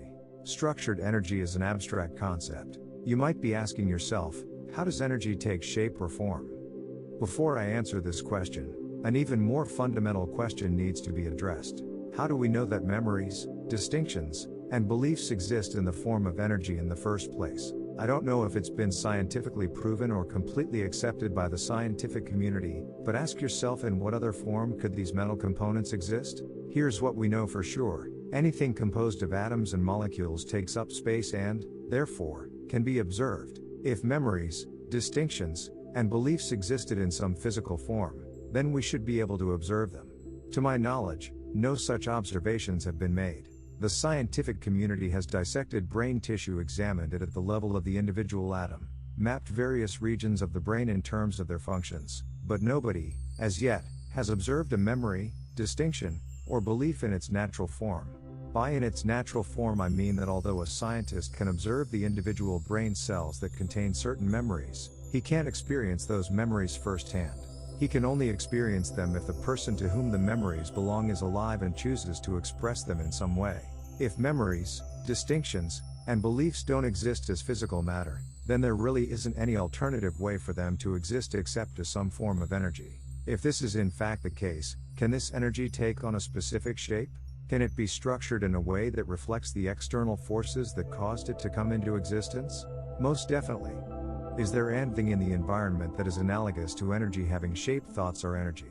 Because you think in a language, your thoughts are structured by the limitations and rules that govern the particular language in which you think. When you express those thoughts aloud, you create sound waves, which are a form of energy. The sound waves created by the interaction of your vocal cords and tongue are structured by the content of your message. Microwaves are energy. Many phone calls are relayed by microwaves, which means that the microwave energy has to be structured in a way that reflects the message it is carrying. Laser light is energy. And if you've ever witnessed a demonstration of a laser light show, or laser art, what you've seen is pure energy taking a shape that reflects the creative desires of the artists. All of these are good examples of how energy can take shape, form, and structure. Of course, there are many more, but there is one more example that illustrates the point in the most graphic way. At the most fundamental level, what are dreams? I am not asking you what dreams mean or what you think their purpose is, but rather, what are they? What are their properties? If we assume that dreams take place within the confines of our skulls, then they can't be composed of atoms and molecules, because there wouldn't be enough space for all of the things that exist and take place in our dreams. Dream experiences seem to have the same proportions and dimensions as the things we perceive when we are awake and experiencing life through our five senses. The only way this could be possible is if dreams were a form of structured energy, because energy can take on any size or dimension, but, in doing so, doesn't actually take up any space. Now, if it hasn't already occurred to you, there's something here that's really profound. If the memories, distinctions, and beliefs we've acquired as a result of our encounters with the external environment represent what we've learned about that environment and how it works, and if these memories, distinctions, and beliefs exist in our mental environment as energy, and if energy doesn't take up any space, then it also could be said that we have an unlimited capacity for learning. Well, not only do I think it could be said, I'm saying it. Consider the development of human consciousness and what to know to function effectively compared to just 100 years ago. There is absolutely nothing to indicate that we don't have an unlimited capacity to learn. The difference between what we are aware of now and what we can do as a result of this expanded awareness would boggle the mind of anyone living 100 years ago. Perception and learning. However, we must be careful not to equate storage capacity with learning capacity. Learning, and becoming aware of what is available to be learned, is not just a function of storage capacity. If it were, then what would stop us from knowing everything? And if we knew everything, then what would stop us from perceiving every possible characteristic, property, or trait of everything that is expressing itself in any given moment? What stops us now? These questions get to the very heart of why you have to understand that mental components like memories, distinctions, and beliefs exist as energy. Anything that is energy has the potential to act as a force expressing its form, and that is exactly what our memories, distinctions, and beliefs do. They act as a force on our senses from the inside, expressing their form and content, and, in the process of doing so, they have a profoundly limiting effect on the information we perceive in any given moment, making much of the information that is available from the environment's perspective, and the possibilities inherent within that information, literally invisible. I am saying here that, in any given moment, the environment is generating an enormous amount of information about its properties, characteristics, and traits. Some of that information is beyond the physiological range of our senses. For example, our eyes can't see every wavelength of light, nor can our ears hear every frequency of sound the environment produces. So there's definitely a range of information that is beyond the physiological capabilities of our senses. What about the rest of the information the environment is generating about itself? Do we see, hear, taste, smell, or feel through our senses every possible distinction, trait, and characteristic being senses? Absolutely not. The energy that's inside of us will categorically limit and block our awareness of much of this information by working through the same sensory mechanisms the external environment works through. Now, if you take a moment and think about it, some of what I just said should be self-evident. For example, there are many ways in which the external environment can express itself that we don't perceive simply because we haven't learned about them yet. This is easy to illustrate. Think back to the first time you ever looked at a price chart. What did you see? Exactly what did you perceive? With no previous exposure, I'm sure, like everyone else, you saw a bunch of lines that had no meaning. Now, if you're like most traders, when you look at a price chart, you see characteristics, traits, and behavior patterns that represent the collective actions of all the traders who participated in those particular trades. Initially, the chart represented undifferentiated information. Undifferentiated information usually creates a state of confusion, and that's probably what you experienced when you first encountered a chart.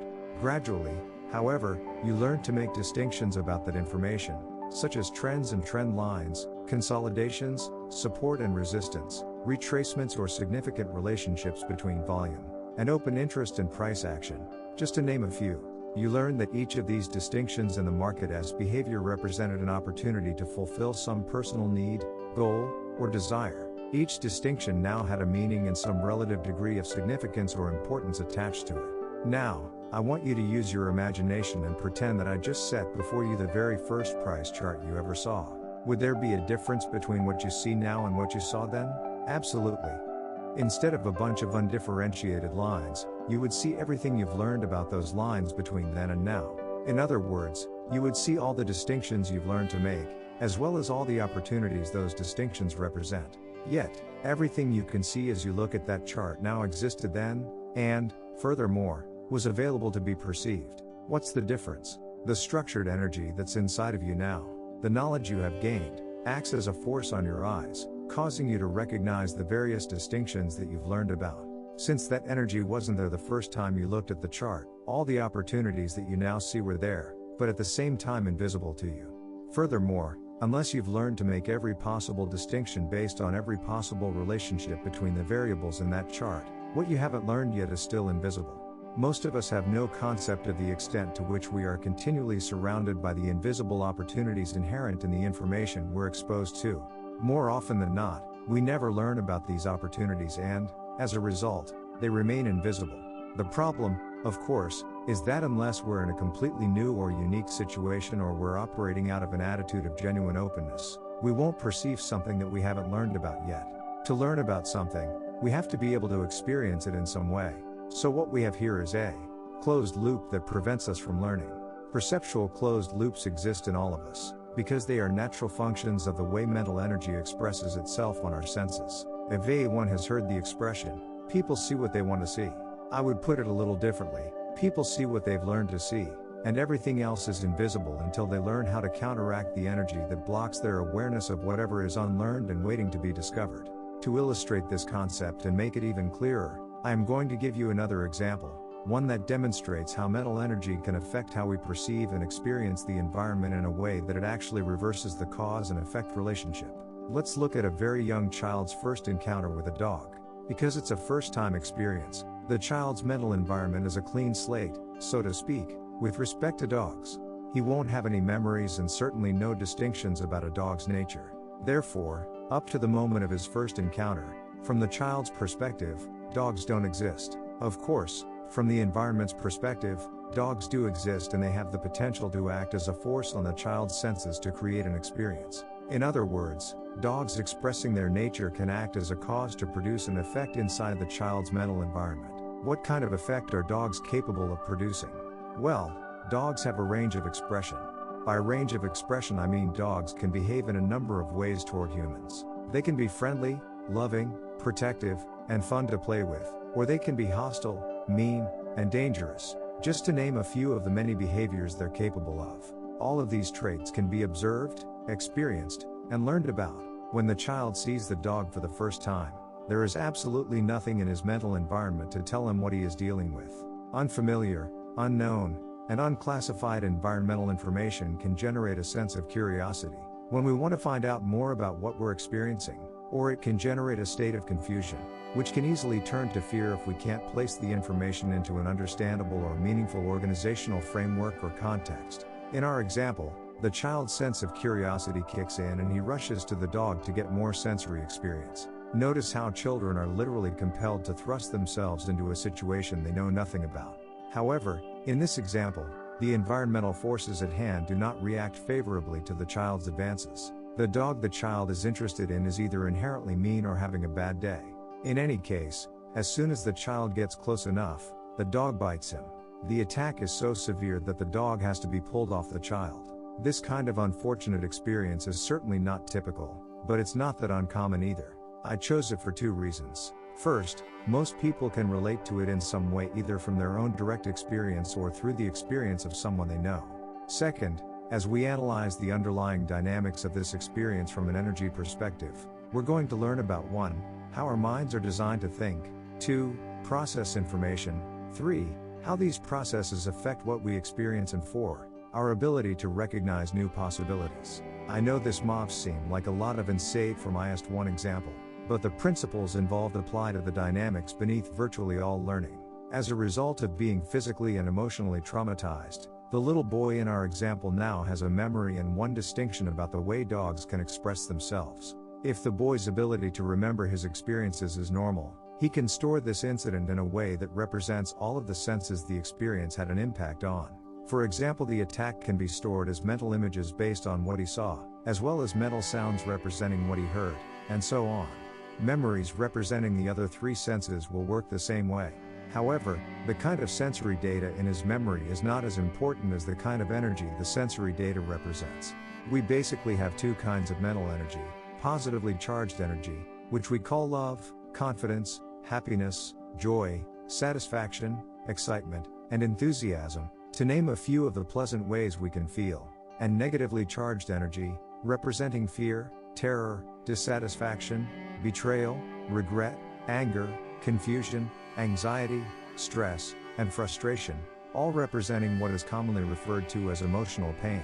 Because the boy's first experience with a dog was intensely painful, we can assume that regardless of what senses were affected, all of his memories of this experience will be in painful, unpleasant feeling, negative energy. Now, what effect will this negatively charged mental energy have on his perception and behavior if and when he encounters another dog? The answer is so obvious that it may seem ridiculous even to ask, but the underlying implications are not obvious, so bear with me. Clearly, the moment he comes into contact with another dog, he will experience fear. Notice that I use the word another to describe the next dog he has any contact with. What I want to point out is that any dog can cause the boy to feel fear, not just the one that actually attacked him. It won't make a bit of difference if the next dog he comes into contact with is the friendliest dog in the world, one whose nature is only to express playfulness and love. The child will still be afraid, and furthermore, his fear could quickly turn to unrestrained terror, especially if the second dog attempts to approach him. Each of us has at one time or another witnessed a situation in which someone was experiencing fear, when from our perspective there wasn't the least bit of danger or threat. Although we may not have said it, we probably thought to ourselves that this person was being irrational. Perception and risk. If we tried to point out why there was no need to be afraid, we probably found that our words had little, if any, impact. We could easily think the same thing about the boy in our example, that he is just being irrational, because it's clear from our perspective that other possibilities exist than the one his mind is focused on. But is his fear any less rational than, let's say, your fear about putting on the next trade, when your last trade was a loser? Using the same logic, a top trader would say that your fear is irrational because this now moment, opportunity has absolutely nothing to do with your last trade. Each trade is simply an edge with a probable outcome, and statistically independent of every other trade. If you believe otherwise, then I can see why you're afraid, but I can assure you that your fears are completely unfounded. As you can see, one person's perception of risk can easily be perceived as irrational thinking by another. Risk is relative, but to the person who perceives it in the moment, it seems absolute and beyond question. When the child encountered his first dog, he was bubbling with excitement and curiosity. What is it about the way our minds think and process information that could automatically flip the boy into a state of fear the next time he encounters a dog, even if it's months or years later? If we look at fear as a natural mechanism warning us of threatening conditions, then what is it about the way our minds function that would automatically tell the boy that the next encounter with a dog is something to be afraid of? What happened to the boy's natural sense of curiosity? There is surely more to learn about the nature of dogs than this one experience has taught him, especially in light of the fact that our minds seem to have an unlimited capacity for learning. And why would it be virtually impossible to talk the boy out of his fear? The power of association. As complex as these questions may seem at first glance, most of them can be answered quite easily. I'm sure many of you already know the answer. Our minds have an inherent design characteristic that causes us to associate and link anything that exists in the external environment that is similar in quality, characteristics, properties, or traits to anything that already exists in our mental environment as a memory or distinction. In other words, in the example of the child being afraid of dogs, the second dog or any other dog he encounters thereafter doesn't have to be the dog that attacked in order for him to experience emotional pain. There just has to be enough of a likeness or similarity for his mind to make a connection between the two. This natural tendency for our minds to associate is an unconscious mental function that occurs automatically.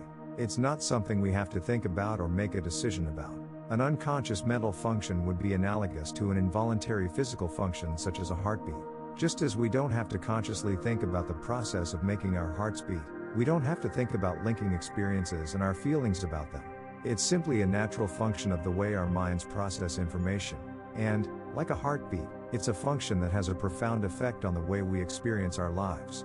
I'd like you to try and visualize the two-way flow of energy that reverses the cause and effect relationship that will make it difficult for the boy to perceive any other possibilities than the one that's in his mind. To help you, I'm going to break this process down into its smallest parts, and go through what happens step by step. All of this may seem a bit abstract, but understanding this process plays a big part in unlocking your potential to achieve consistent success as a big trader. First, let's get right down to the basics. There's structured energy on the outside of the boy and structured energy on the inside of the boy. The outside energy is positively charged in the form of a friendly dog that wants to express itself by playing. The inside energy is a negatively charged memory in the form of mental images and sounds that represent the boy's first experience with a dog. Both the inside and the outside energy have the potential to make themselves felt on the boy's senses and, as a result, create two different kinds of situations for him to experience. The outside energy has the potential to act as a force on the boy in a way that he could find very enjoyable. This particular dog expresses behavior characteristics like playfulness, friendliness, and even love. But keep in mind that these are characteristics that the child still has not experienced in a dog, so from his perspective they don't exist. Just as in the price chart example I presented earlier, the child won't be able to perceive what he hasn't yet learned about, unless he is in a state of mind that is conducive to learning. The inside energy also has potential and is just waiting, so to speak, to express itself. But it will act on the boy's eyes and ears in a way that causes him to feel threatened. This in turn will create an experience of emotional pain, fear, and possibly even terror. From the way I've set this up, it may seem as if the boy has a choice between experiencing fun or experiencing fear, but that's really not the case, at least not in the moment. Of the two possibilities that exist in this situation, he will undoubtedly experience the pain and fear, instead of the fun. This is true for several reasons. First, as I've already indicated, our minds are wired to automatically and instantaneously associate and link information that has similar characteristics, properties, and traits. What's outside of the child in the form of a dog looks and sounds similar to the one that's in his mind. However, the degree of similarity that is necessary for his mind to link the two is an unknown variable, meaning I don't know the mental mechanism that determines how much or how little similarity is required for our minds to associate and link two or more sets of information. Since everyone's mind functions in a similar way, but, at the same time is unique, I would assume there is a range of tolerance for similarity or dissimilarity, and each of us has a unique capacity somewhere within the range. Here's what we do know. As this next dog comes into contact with the boy's eyes or ears, if there is enough similarity between the way it looks or sounds and the dog that's embedded in his memory, then his mind will automatically connect the two. This connection, in turn, will cause the negatively charged energy in his memory to be released throughout his body, causing him to be overcome with a very uncomfortable sense of foreboding or terror. The degree of discomfort or emotional pain that he experiences will be equivalent to the degree of trauma that he suffered as a result of his first encounter with a dog. What happens next is what psychologists call a projection. I'm going to refer to it simply as another instantaneous association that makes the reality of the situation from the boy's perspective seem like the absolute, unquestionable truth. The boy's body is now filled with negatively charged energy. At the same time, he is in sensory contact with the dog. Next, his mind associates whatever sensory information his eyes or ears perceive with the painful energy he's experiencing inside himself, which makes it seem as if the source of his pain and fear is the dog he is seeing or hearing in that moment.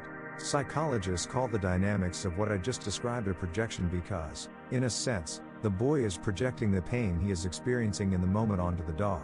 That painful energy then gets reflected back to him, so that he perceives a dog that is threatening, painful, and dangerous. This process makes the second dog identical in character, properties, and traits to the one that is in the boy's memory bank, even though the information the second dog is generating about its behavior is not identical, or even similar, to the behavior of the dog that actually attacked the boy.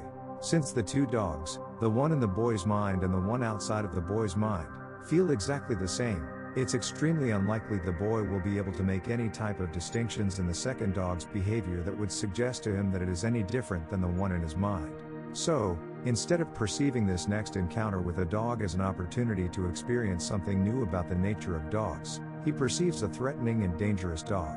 Now, if you think about it for a moment, what is it about this process that would indicate to the boy that his experience of the situation was not the absolute, unquestionable truth. Certainly the pain and fear that he experienced in his body was the absolute truth.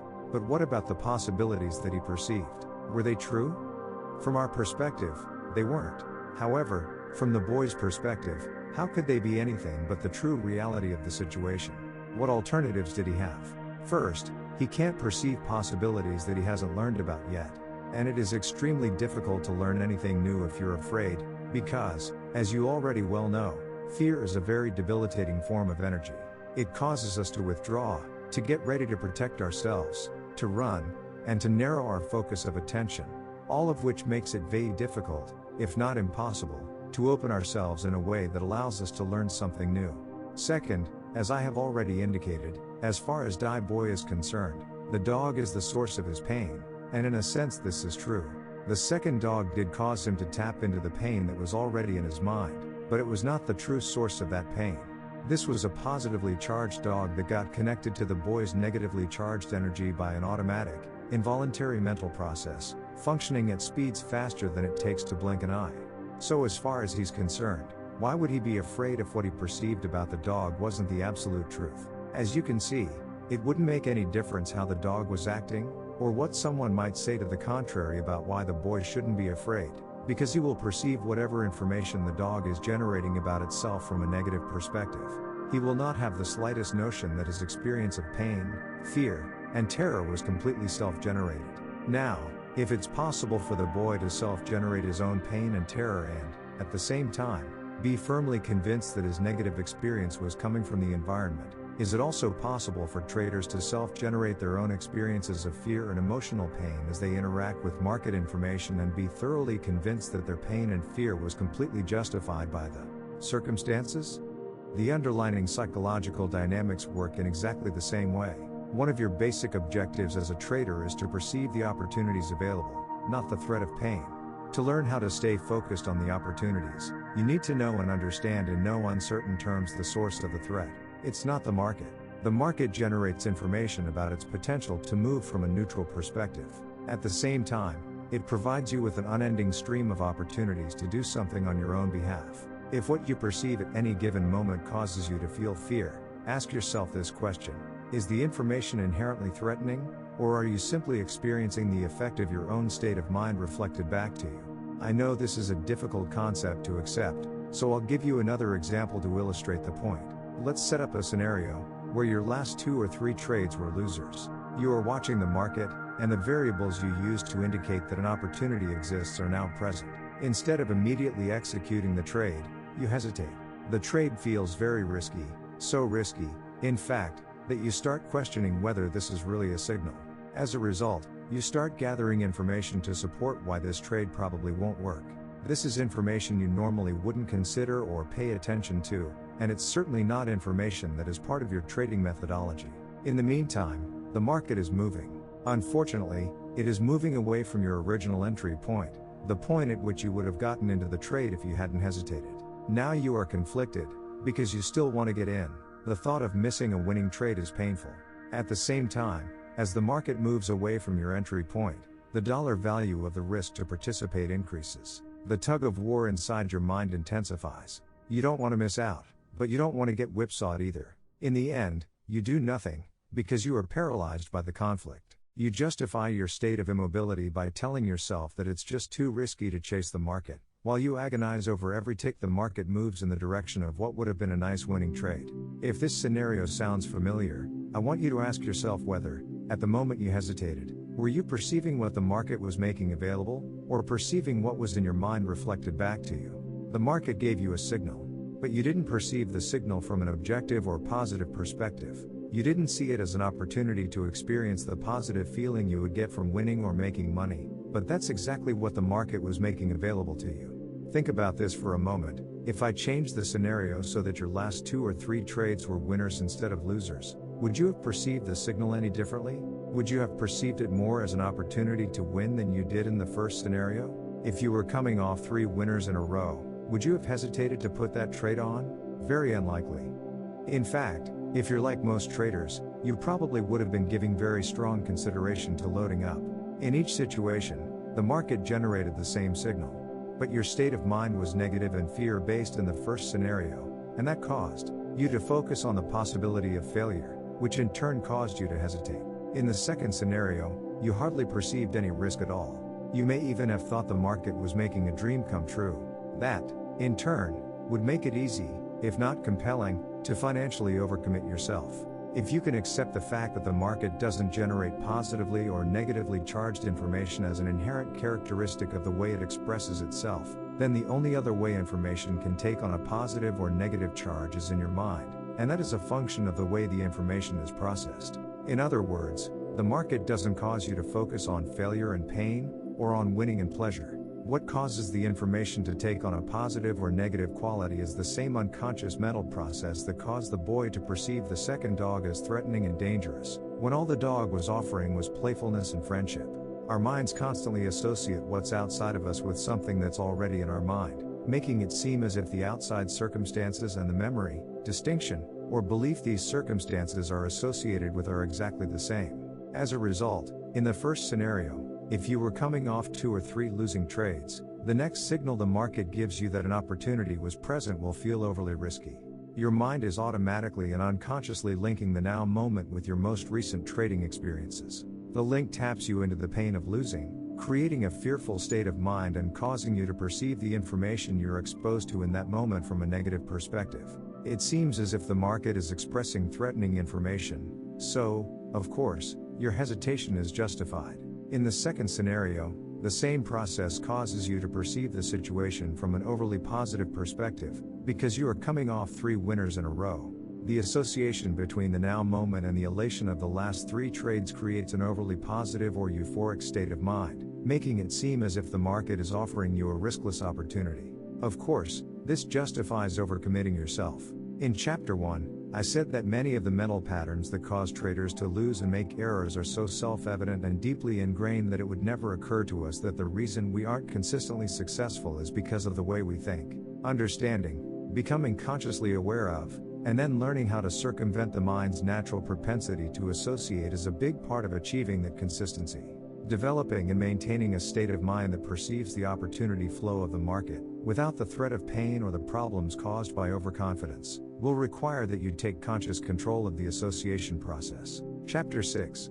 Chapter 6. The market's perspective. For the most part, a typical trader's perception of the risk in any given trading situation is a function of the outcome of his most recent 2 or 3 trades.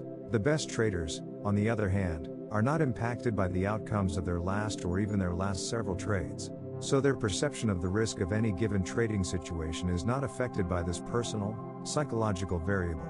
There's a huge psychological gap here that might lead you to believe that the best traders have inherent design qualities in their minds that account for this gap, but I can assure you this is not the case. Every trader I've worked with over the last 18 years has had to learn how to train his mind to stay properly focused in the now moment opportunity flow. This is a universal problem, and has to do both with the way our minds are wired and our common social upbringing.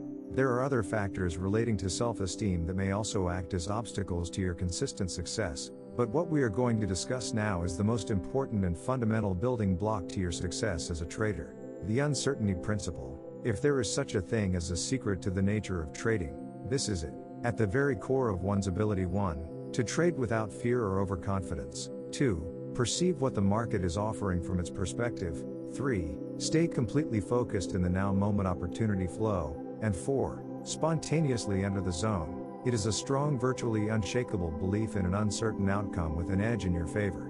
The best traders have evolved to the point where they believe, without a shred of doubt or internal conflict, that anything can happen. They don't just suspect that anything can happen or give lip service to the idea.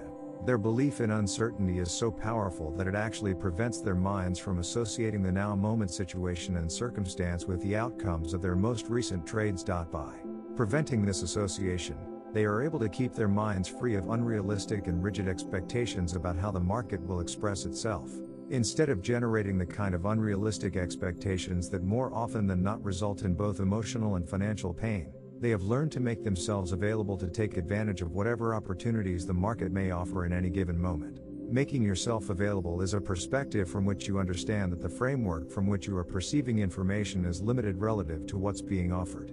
Our minds don't automatically perceive every opportunity that presents itself in any given moment. This same land of perceptual blindness happens all the time in trading. We can't perceive the potential for the market to continue to move in a direction that is already against our position if, for example, we are operating out of a fear of being wrong.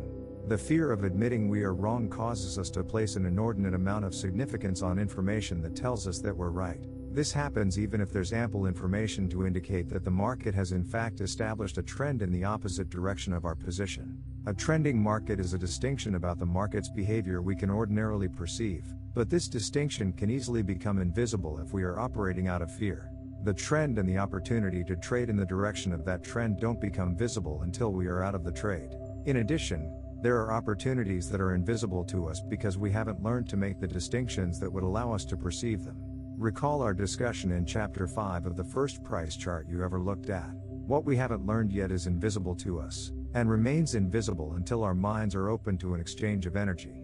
A perspective from which you make yourself available takes into consideration both the known and the unknown. For example, you've built a mental framework that allows you to recognize a set of variables in the market's behavior that indicates when an opportunity to buy or sell is present. This is your edge and something you know.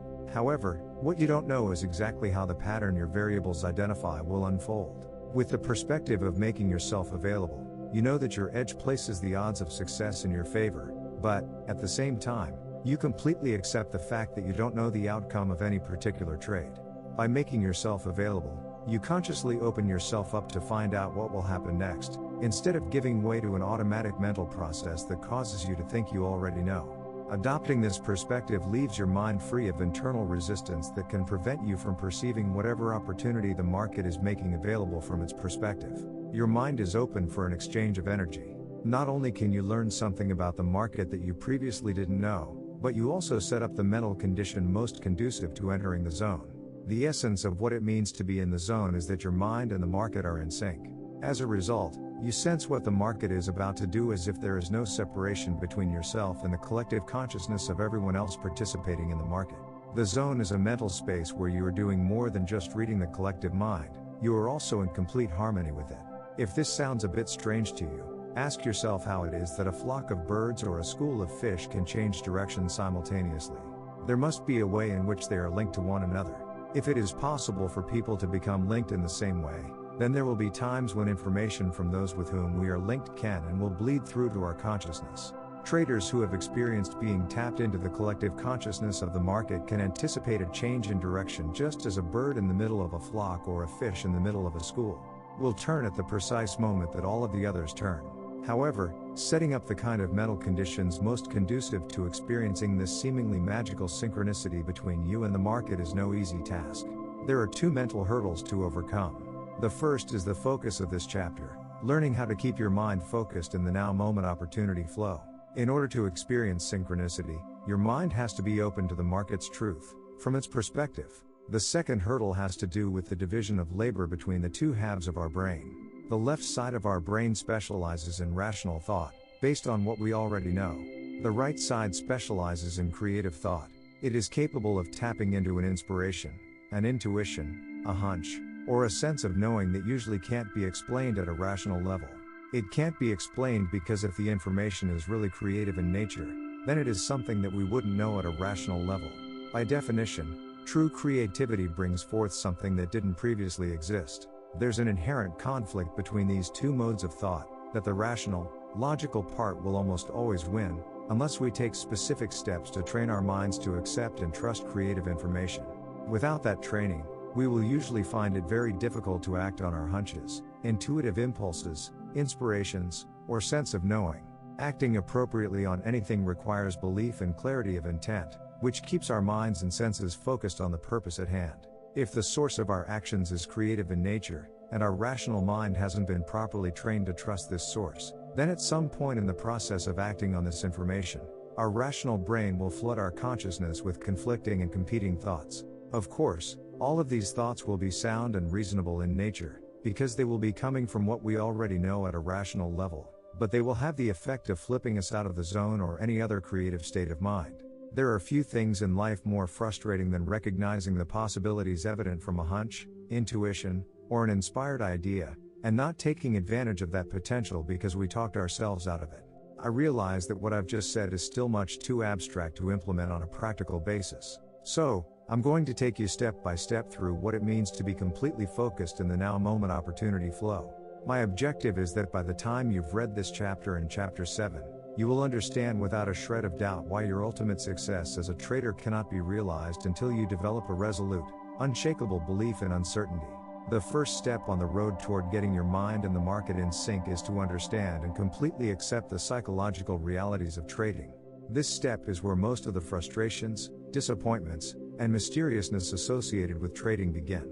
Very few people who decide to trade ever take the time or expend the effort to think about what it means to be a trader. Most people who go into trading think that being a trader is synonymous with being a good market analyst. As I have mentioned, this couldn't be further from the truth. Good market analysis can certainly contribute to and play a supporting role in one's success, but it doesn't deserve the attention and importance most traders mistakenly attach to it.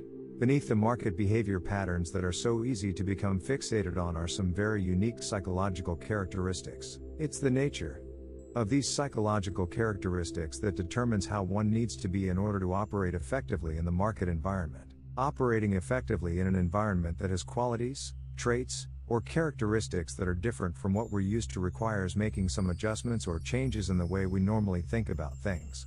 For example, if you were to travel to an exotic place with certain objectives or goals to accomplish, the first thing you would do is familiarize yourself with the local traditions and customs. By doing so, you would lay on about the various ways in which you would have to adapt in order to function successfully in that environment.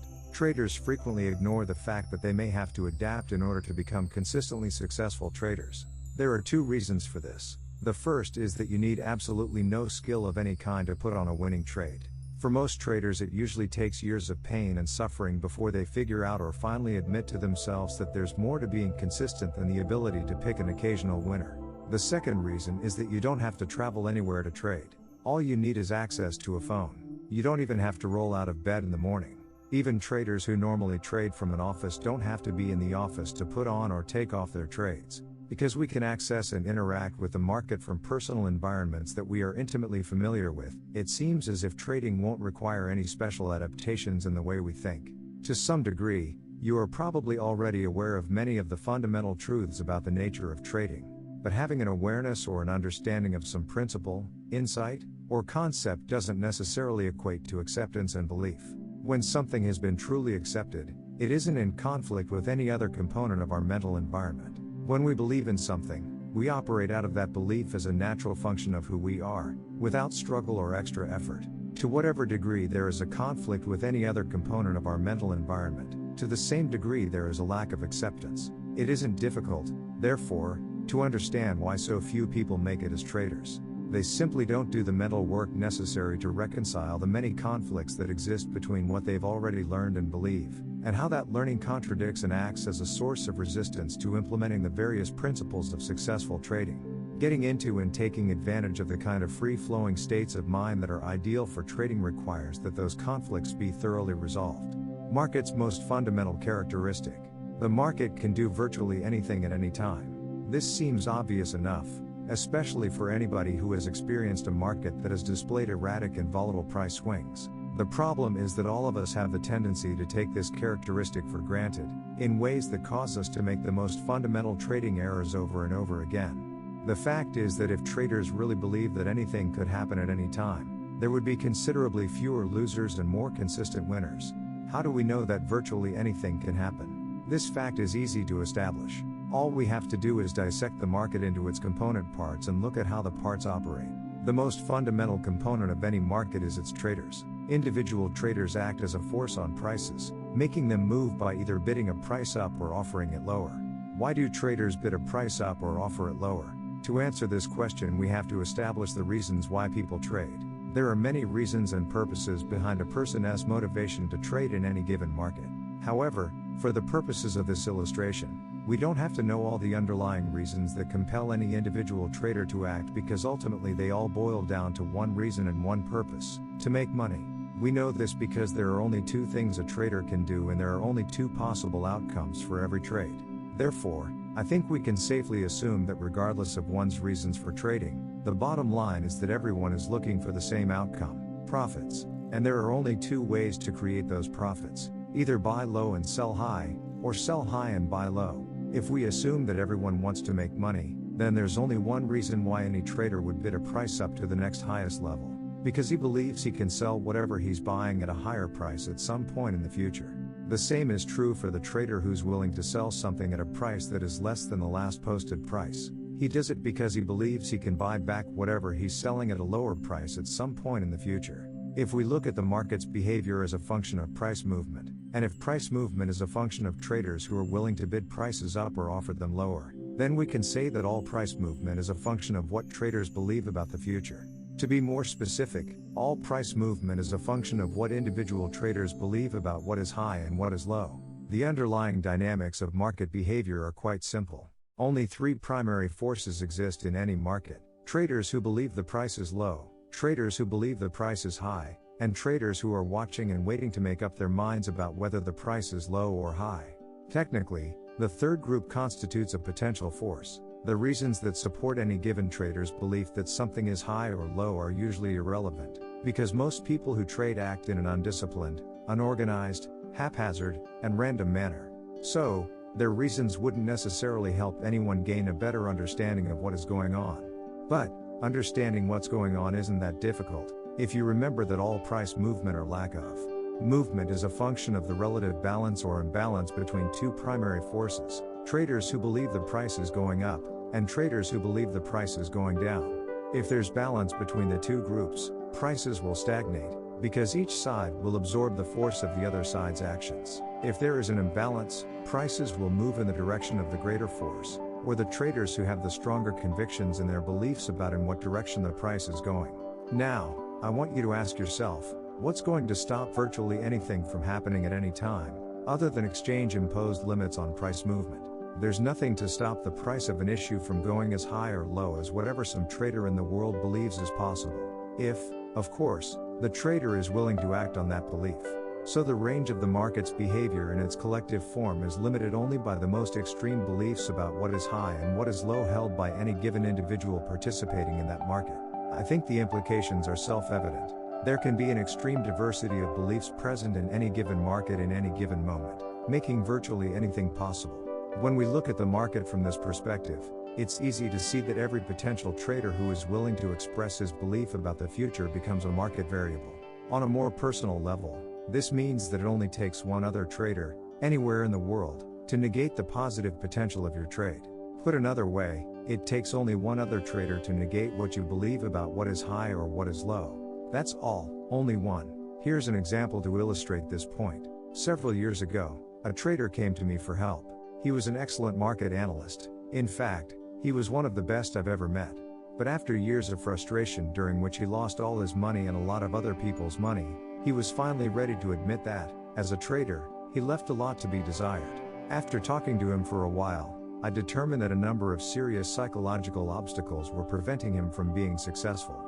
One of the most troublesome obstacles was that he was a know-it-all and extremely arrogant, making it impossible for him to achieve the degree of mental flexibility required to trade effectively.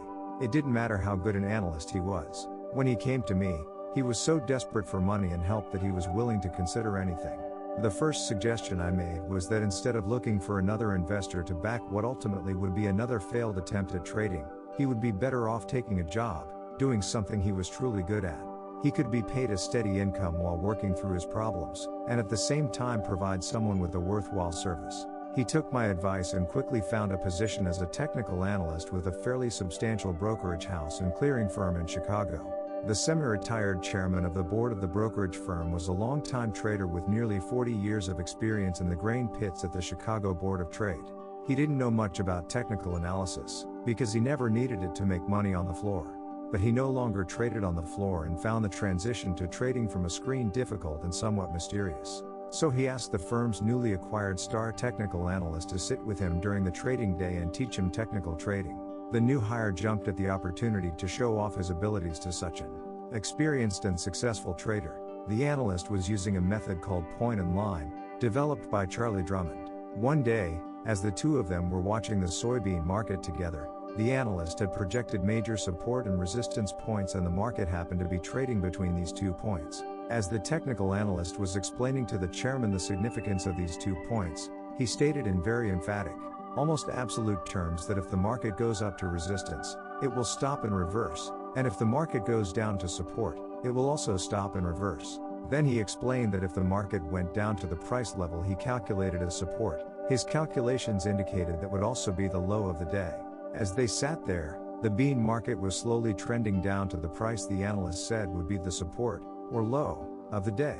When it finally got there, the chairman looked over to the analyst and said, "This is where the market is supposed to stop and go higher, right?" The analyst responded, "Absolutely. This is the low of the day." "That's bullshit." The chairman retorted, "Watch this."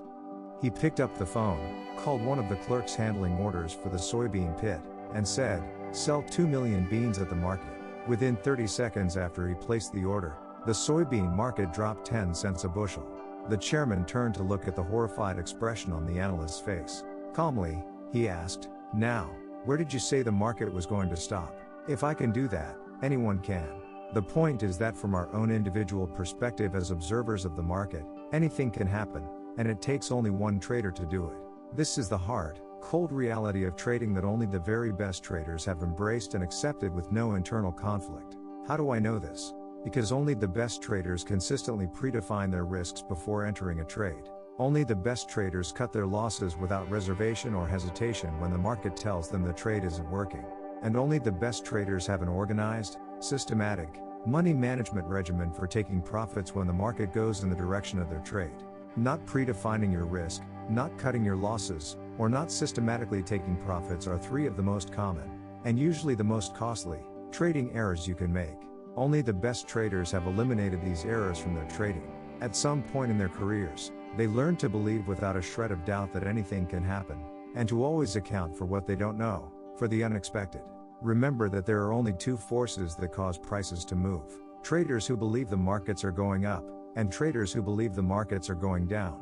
At any given moment, we can see who has the stronger conviction by observing where the market is now relative to where it was at some previous moment. If a recognizable pattern is present, that pattern may repeat itself, giving us an indication of where the market is headed. This is our edge, something we know. But there's also much that we don't know, and we'll never know unless we learn how to read minds. For instance, do we know how many traders may be sitting on the sidelines and about to enter the market? Do we know how many of them want to buy and how many want to sell, or how many shares they are willing to buy or sell? What about the traders whose participation is already reflected in the current price? At any given moment, how many of them are about to change their minds and exit their positions? If they do, how long will they stay out of the market? And if and when they do come back into the market, in what direction will they cast their votes? These are the constant, never-ending, unknown, hidden variables that are always operating in every market. Always, the best traders don't try to hide from these unknown variables by pretending they don't exist, nor do they try to intellectualize or rationalize them away through market analysis. Quite the contrary, the best traders take these variables into account, factoring them into every component of their trading regimes. For the typical trader, just the opposite is true. He trades from the perspective that what he can't see, hear, or feel must not exist. What other explanation could account for his behavior? If he really believed in the existence of all the hidden variables that have the potential to act on prices in any given moment, then he would also have to believe that every trade has an uncertain outcome. And if every trade truly has an uncertain outcome, then how could he ever justify or talk himself into not predefining his risk, cutting his losses, or having some systematic way to take profits? Given the circumstances, not adhering to these 3 fundamental principles is the equivalent of committing financial and emotional suicide. Since most traders don't adhere to these principles, are we to assume that their true underlying motivation for trading is to destroy themselves? It's certainly possible, but I think the percentage of traders who either consciously or subconsciously want to rid themselves of their money or hurt themselves in some way is extremely small. So, if financial suicide is not the predominant reason, then what could keep someone from doing something that would otherwise make absolute, perfect sense? The answer is quite simple. The typical trader doesn't predefine his risk, cut his losses, or systematically take profits because the typical trader doesn't believe it's necessary. The only reason why he would believe it isn't necessary is that he believes he already knows what's going to happen next, based on what he perceives as happening in any given now moment. If he already knows, then there's really no reason to adhere to these principles. Believing, assuming, or thinking that he knows will be the cause of virtually evade trading error he has the potential to make. Our beliefs about what is true and real are very powerful inner forces. They control every aspect of how we interact with the markets, from our perceptions, interpretations, decisions, actions, and expectations, to our feelings about the results. It's extremely difficult to act in a way that contradicts what we believe to be true. In some cases, depending on the strength of the belief, it can be next to impossible to do anything that violates the integrity of a belief. What the typical trader doesn't realize is that he needs an inner mechanism, in the form of some powerful beliefs, that virtually compels him to perceive the market from a perspective that is always expanding with greater and greater degrees of clarity, and also compels him always act appropriately, given the psychological conditions and the nature of price movement. The most effective and functional trading belief that he can acquire is anything can happen. Aside from the fact that it is the truth, it will act as a solid foundation for building every other belief and attitude that he needs to be a successful trader. Without that belief, his mind will automatically, and usually without his conscious awareness, cause him to avoid, block, or rationalize away any information that indicates the market may do something he hasn't accepted as possible. If he believes that anything is possible, then there's nothing for his mind to avoid. Because anything includes everything, this belief will act as an expansive force on his perception of the market that will allow him to perceive information that might otherwise have been invisible to him. In essence, he will be making himself available to perceive more of the possibilities that exist from the market's perspective. Most important, by establishing a belief that anything can happen, he will be training his mind to think in probabilities. This is by far the most essential as well as the most difficult principle for people to grasp and to effectively integrate into their mental systems. Chapter 7. The Trader's Edge, Thinking in Probabilities. Exactly what does it mean to think in probabilities, and why is it so essential to one's consistent success as a trader? If you take a moment and analyze the last sentence, you will notice that I made consistency a function of probabilities. It sounds like a contradiction. How can someone produce consistent results from an event that has an uncertain probabilistic outcome? To answer this question, all we have to do is look to the gambling industry. Corporations spend vast amounts of money, in the hundreds of millions, if not billions, of dollars, on elaborate hotels to attract people to their casinos. If you've been to Las Vegas, you know exactly what I am talking about. Gaming corporations are just like other corporations, in that they have to justify how they allocate their assets to a board of directors and ultimately to their stockholders. How do you suppose they justify spending vast sums of money on elaborate hotels and casinos, whose primary function is to generate revenue from an event that has a purely random outcome? Probabilities paradox: random outcome, consistent results. Here's an interesting paradox. Casinos make consistent profits day after day and year after year, facilitating an event that has a purely random outcome.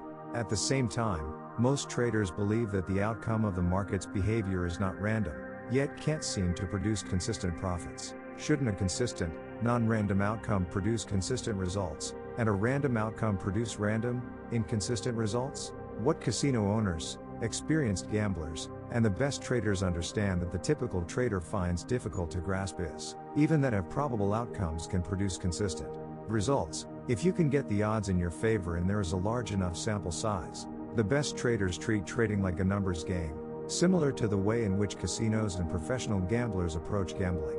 To illustrate, let's look at the game of blackjack. In blackjack, the casinos have approximately a 4.5% edge over the player, based on the rules they require players to adhere to. This means that, over a large enough sample size, the casino will generate net profits of 4.5 cents on every dollar wagered on the game. This average of 4.5 cents takes into account all the players who walked away big winners, all the players who walked away big losers, and everybody in between. At the end of the day, week, month, or year, the casino always ends up with approximately 4.5% of the total amount wagered. That 4.5% might not sound like a lot, but let's put it in perspective. Suppose a total of $100 million is wagered collectively at all of a casino's blackjack tables over the course of a year. The casino will net $4.5 million. What casino owners and professional gamblers understand about the nature of probabilities is that each individual hand played is statistically independent of every other hand. This means that each individual hand is a unique event, where the outcome is random relative to the last hand played or the next hand played. If you focus on each hand individually, there will be a random, unpredictable distribution between winning and losing hands. But on a collective basis, just the opposite is true. If a large enough number of hands is played, patterns will emerge that produce a consistent, predictable, and statistically reliable outcome. Here's what makes thinking in probability so difficult. It requires two layers of beliefs that on the surface seem to contradict each other. We'll call the first layer the micro level. At this level, you have to believe in the uncertainty and unpredictability of each individual hand. You know the truth of this uncertainty, because there are always a number of unknown variables affecting the consistency of the deck that each new hand is drawn from. For example, you can't know in advance how any of the other participants will decide to play their hands, since they can either take or decline additional cards. Any variables acting on the consistency of the deck that can't be controlled or known in advance will make the outcome of any particular hand both uncertain and random in relationship to any other hand. The second layer is the macro level. At this level, you have to believe that the outcome over a series of hands played is relatively certain and predictable. The degree of certainty is based on the fixed or constant variables that are known in advance and specifically designed to give an advantage to one side or the other. The constant variables I am referring to are the rules of the game. So, even though you don't or couldn't know in advance the sequence of wins to losses, you can be relatively certain that if enough hands are played, whoever has the edge will end up with more wins than losses. The degree of certainty is a function of how good the edge is. It's the ability to believe in the unpredictability of the game at the micro level and simultaneously believe in the predictability of the game at the macro level that makes the casino and the professional gambler effective and successful at what they do. Their belief in the uniqueness of each hand prevents them from engaging in the pointless endeavor of trying to predict the outcome of each individual hand. They have learned and completely accepted the fact that they don't know what's going to happen next. More important, they don't need to know in order to make money consistently. Because they don't have to know what's going to happen next, they don't place any special significance, emotional or otherwise, on each individual hand, spin of the wheel, or roll of the dice. In other words, they're not encumbered by unrealistic expectations about what is going to happen, nor are their egos involved in a way that makes them have to be right. As a result, it's easier to stay focused on keeping the odds in their favor and executing flawlessly, which in turn makes them less susceptible to making costly mistakes. They stay relaxed because they are committed and willing to let the probabilities play themselves out, all the while knowing that if their edges are good enough and the sample sizes are big enough, they will come out net winners. The best traders use the same thinking strategy as the casino and professional gambler. Not only does it work to their benefit, but the underlying dynamics supporting the need for such a strategy are exactly the same in trading as they are in gambling. A simple comparison between the two will demonstrate this quite clearly.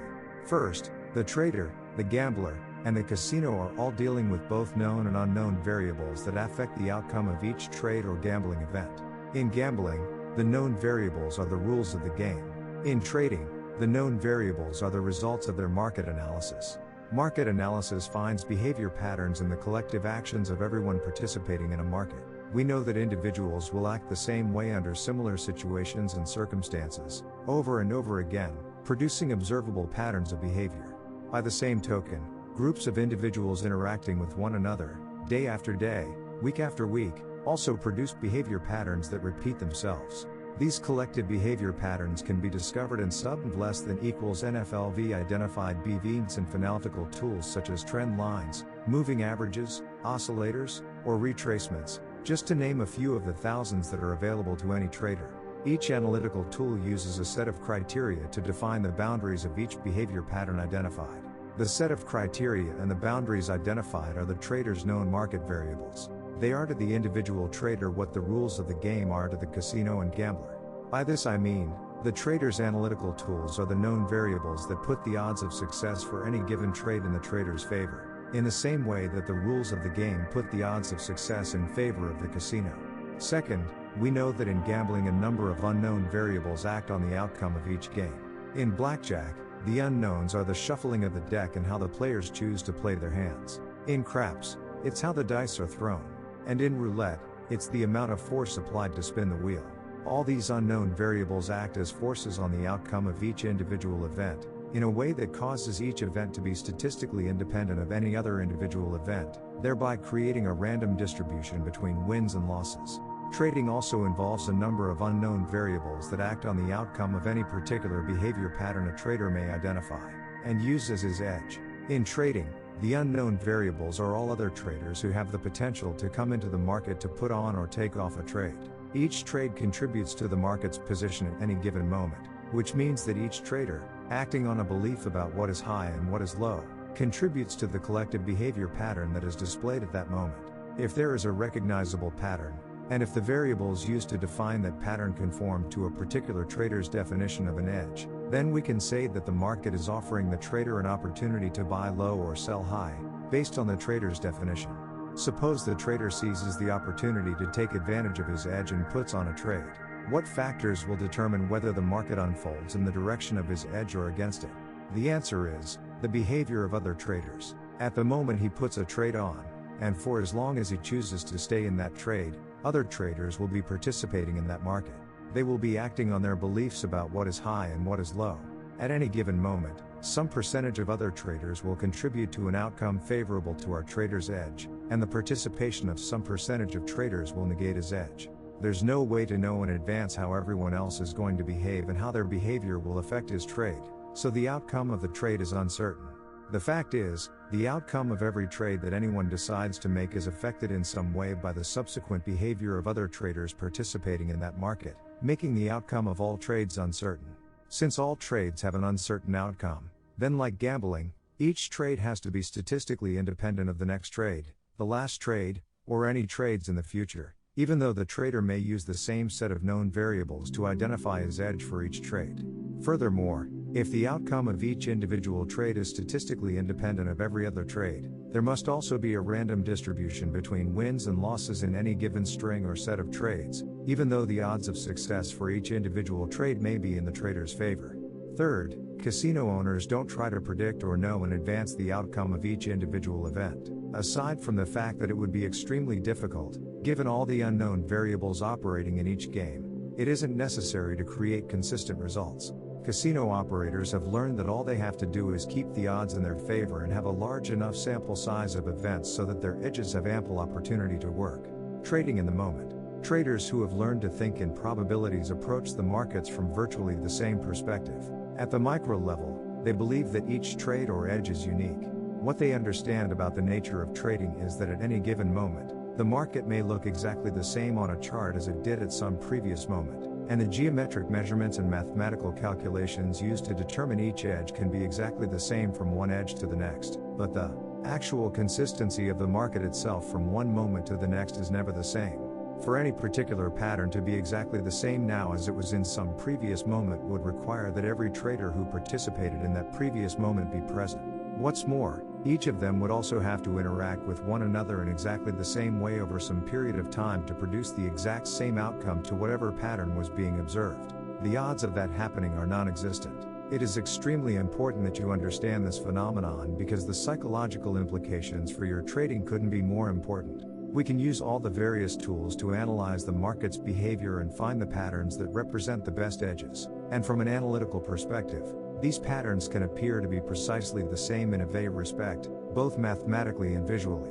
But, if the consistency of the group of traders who are creating the pattern now is different by even one person from the group that created the pattern in the past, then the outcome of the current pattern has the potential to be different from the past pattern. It takes only one trader, somewhere in the world, with a different belief about the future to change the outcome of any particular market pattern and negate the edge that pattern represents. The most fundamental characteristic of the market's behavior is that each now-moment market situation, each now-moment behavior pattern, and each now-moment edge is always a unique occurrence with its own outcome, independent of all others. Uniqueness implies that anything can happen, either what we know, or what we don't know.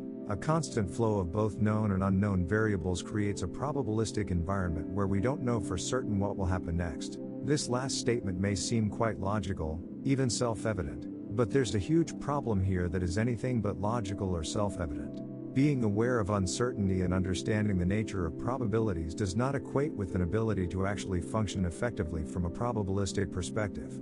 Thinking in probabilities can be difficult to master, because our minds don't naturally process information in this manner. Quite the contrary, our minds cause us to perceive what we know, and what we know is part of our past, whereas, in the market, every moment is new and unique, even though there may be similarities to something that occurred in the past. This means that unless we train our minds to perceive the uniqueness of each moment, uniqueness will automatically be filtered out of our perception. We will perceive only what we know, minus any information that is blocked by our fears. Everything else will remain invisible. The bottom line is that there is some degree of sophistication to thinking in probabilities, which can take some people a considerable amount of effort to integrate into their mental systems as a functional thinking strategy. Most traders don't fully understand this. As a result, they mistakenly assume they are thinking in probabilities, because they have some degree of understanding of the concepts. I've worked with hundreds of traders who mistakenly assumed they thought in probabilities, but didn't. Here is an example of a trader I work with whom I'll call Bob. Bob is a certified trading advisor who manages approximately $50 million in investments. He's been in the business for almost 30 years. He came to one of my workshops because he was never able to produce more than a 12 to 18% annual return on the accounts he managed. This was an adequate return, but Bob was extremely dissatisfied because his analytical abilities suggested that he should be achieving an annual return of 150 to 200%. I would describe Bob as being well versed in the nature of probabilities. In other words, he understood the concepts, but he didn't function from a probabilistic perspective. Shortly after attending the workshop, he called to ask me for some advice. Here is the entry from my journal written immediately after that phone conversation. September 28, 1995. Bob called with a problem. He put on a belly trade and put his stop in the market. The market traded about a third of the way to his stop and then went back to his entry point, where he decided to bail out of the trade. Almost immediately after he got out, the bellies went 500 points in the direction of this trade, but of course he was out of the market. He didn't understand what was going on. First, I asked him what was at risk. He didn't understand the question. He assumed that he had accepted the risk because he put in a stop. I responded that just because he put in a stop it didn't mean that he had truly accepted the risk of the trade. There are many things that can be at risk: losing money, being wrong, not being perfect, etc., depending on one's underlying motivation for trading. I pointed out that a person's beliefs are always revealed by their actions. We can assume that he was operating out of a belief that to be a disciplined trader one has to define the risk and put a stop in, and so he did.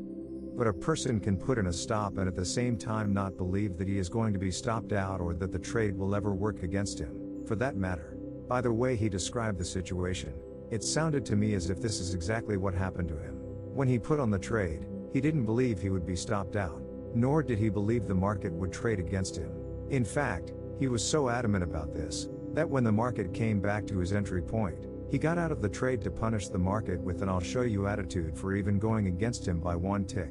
After I pointed this out to him, he said this was exactly the attitude he had when he took off the trade. He said that he had been waiting for this particular trade for weeks, and when the market finally got to this point, he thought it would immediately reverse. I responded by reminding him to look at the experience as simply pointing the way to something that he needs to learn. A prerequisite for thinking in probabilities is that you accept the risk, because if you don't, you will not want to face the possibilities that you haven't accepted, if and when they do present themselves. When you've trained your mind to think in probabilities, it means you have fully accepted all the possibilities and you always do something to take the unknown forces into account.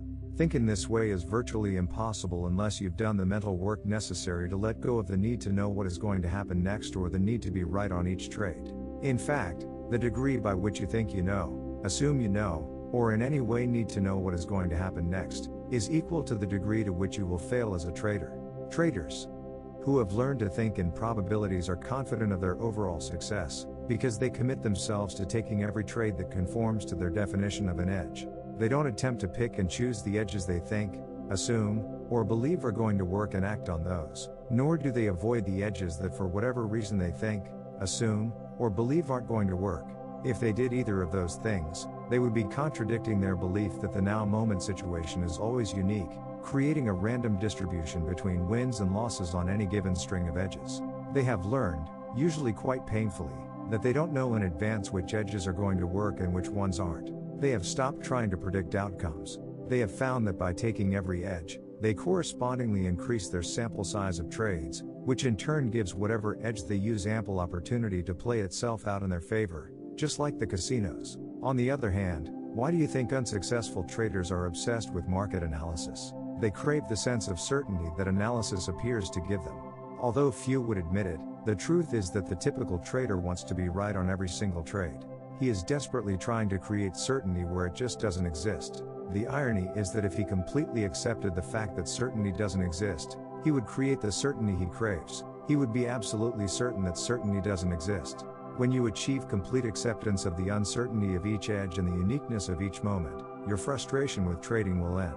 Furthermore, you will no longer be susceptible to making all the typical trading errors that detract from your potential to be consistent and destroy your sense of self-confidence. For example, not Rolf Mif the risk before CR Roftinker into a trial is HV far RHP most common of all trading errors, and starts the whole process of trading from an inappropriate perspective. In light of the fact that anything can happen, wouldn't it make perfect sense to decide before executing a trade what the market has to look, sound, or feel like to tell you your edge isn't working?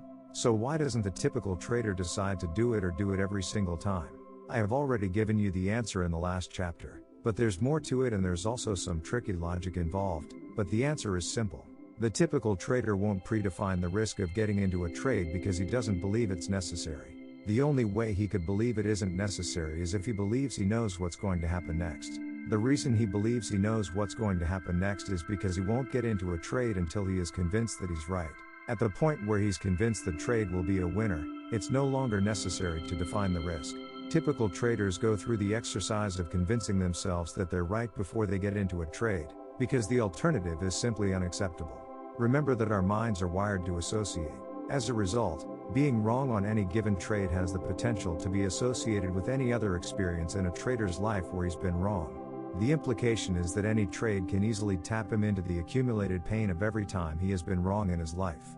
Given the huge backlog of unresolved, negative energy surrounding what it means to be wrong that exists in most people, it's easy to see why each and every trade can literally take on the significance of a life or death situation. So, for the typical trader, determining what the market would have to look, sound, or feel like to tell him that a trade isn't working would create an irreconcilable dilemma. On one hand, he desperately wants to win and the only way he can do that is to participate, but the only way he will participate is if he's sure the trade will win. On the other hand, if he defines his risk, he is willfully gathering evidence that would negate something he has already convinced himself of. He will be contradicting the decision-making process he went through to convince himself that the trade will work. If he exposed himself to conflicting information, it would surely create some degree of doubt about the viability of the trade. If he allows himself to experience doubt, it's very unlikely he will participate. If he doesn't put the trade on and it turns out to be a winner, he will be in extreme agony. For some people, nothing hurts more than an opportunity recognized but missed because of self-doubt. For the typical trader, the only way out of this psychological dilemma is to ignore the risk and remain convinced that the trade is right.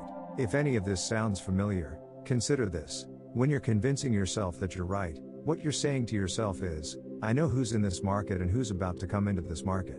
I know what they believe about what is high or what is low. Furthermore, I know each individual's capacity to act on those beliefs, and with this knowledge, I am able to determine how the actions of each of these individuals will affect price movement in its collective form a second, a minute, an hour, a day, or a week from now. Looking at the process of convincing yourself that you're right from this perspective, it seems a bit absurd, doesn't it? For the traders who have learned to think in probabilities, there is no dilemma. Predefining the risk doesn't pose a problem for these traders because they don't trade from a right or wrong perspective. They have learned that trading doesn't have anything to do with being right or wrong on any individual trade. As a result, they don't perceive the risks of trading in the same way the typical trader does. Any of the best traders could have just as much negative energy surrounding what it means to be wrong as the typical trader. But as long as they legitimately define trading as a probability game, their emotional responses to the outcome of any particular trade are equivalent to how the typical trader would feel about flipping a coin, calling heads, and seeing the coin come up tails. A wrong call. But for most people, being wrong about predicting the flip of a coin would not tap them into the accumulated pain of every other time in their lives they had been wrong. Why? Most people know that the outcome of a coin toss is random. If you believe the outcome is random, then you naturally expect a random outcome. Randomness implies at least some degree of uncertainty. So when we believe in a random outcome, there is an implied acceptance that we don't know what that outcome will be. When we accept in advance of an event that we don't know how it will turn out, that acceptance has the effect of keeping our expectations neutral and open-ended. Now we're getting down to the very core of what ails the typical trader. Any expectation about the market's behavior that is specific, well-defined, or rigid, instead of being neutral and open-ended, is unrealistic and potentially damaging. I define an unrealistic expectation as one that does not correspond with the possibilities available from the market's perspective. If each moment in the market is unique, and anything is possible, then any expectation that does not reflect these boundary-less characteristics is unrealistic. Managing expectations. The potential damage caused by holding unrealistic expectations comes from how it affects the way we perceive information. Expectations are mental representations of what some future moment will look, sound, taste, smell, or feel like. Expectations come from what we know. This makes sense, because we can't expect something that we have no knowledge or awareness of. What we know is synonymous with what we have learned to believe about the ways in which the external environment can express itself. What we believe is our own personal version of the truth. When we expect something, we are projecting out into the future what we believe to be true. We are expecting the outside environment a minute, an hour, a day, a week, or a month from now to be the way we have represented it in our minds. We have to be careful about what we project out into the future, because nothing else has the potential to create more unhappiness and emotional misery than an unfulfilled expectation. When things happen exactly as you expect them to, how do you feel? The response is generally wonderful, unless, of course, you were expecting something dreadful and it manifested itself. Conversely, how do you feel when your expectations are not fulfilled? The universal response is emotional pain. Everyone experiences some degree of anger, resentment, despair, regret, disappointment, dissatisfaction, or betrayal when the environment doesn't turn out to be exactly as we expected it to be. Here's where we run into problems. Because our expectations come from what we know, when we decide or believe that we know something, we naturally expect to be right. At that point, we're no longer in a neutral or open state of mind, and it's not difficult to understand why. If we're going to feel great if the market does what we expect it to do, or feel horrible if it doesn't, then we're not exactly neutral or open-minded. Quite the contrary, the force of the belief behind the expectation will cause us to perceive market information in a way that confirms what we expect, and our pain avoidance mechanisms will shield us from information that doesn't confirm what we expect. As I've already indicated, our minds are designed to help us avoid pain, both physical and emotional. These pain avoidance mechanisms exist at both conscious and subconscious levels. For example, if an object is coming toward your head, you react instinctively to get out of the way. Ducking does not require a conscious decision-making process. On the other hand, if you clearly see the object and have time to consider the alternatives, you may decide to catch the object, bat it away with your hand, or duck. These are examples of how we protect ourselves from physical pain. Protecting ourselves from emotional or mental pain works in the same way, except that we are now protecting ourselves from information. For example, the market expresses information about itself and its potential to move in a particular direction. If there's a difference between what we want or expect and what the market is offering or making available, then our pain avoidance mechanisms kick in to compensate for the differences. As with physical pain, these mechanisms operate at both the conscious and subconscious levels. To protect ourselves from painful information at the conscious level, we rationalize, justify, make excuses, willfully gather information that will neutralize the significance of the conflicting information, get angry, or just plain lie to ourselves. At the subconscious level, the pain avoidance process is much more subtle and mysterious. At this level, our minds may block our ability to see other alternatives, even though in other circumstances we would be able to perceive them.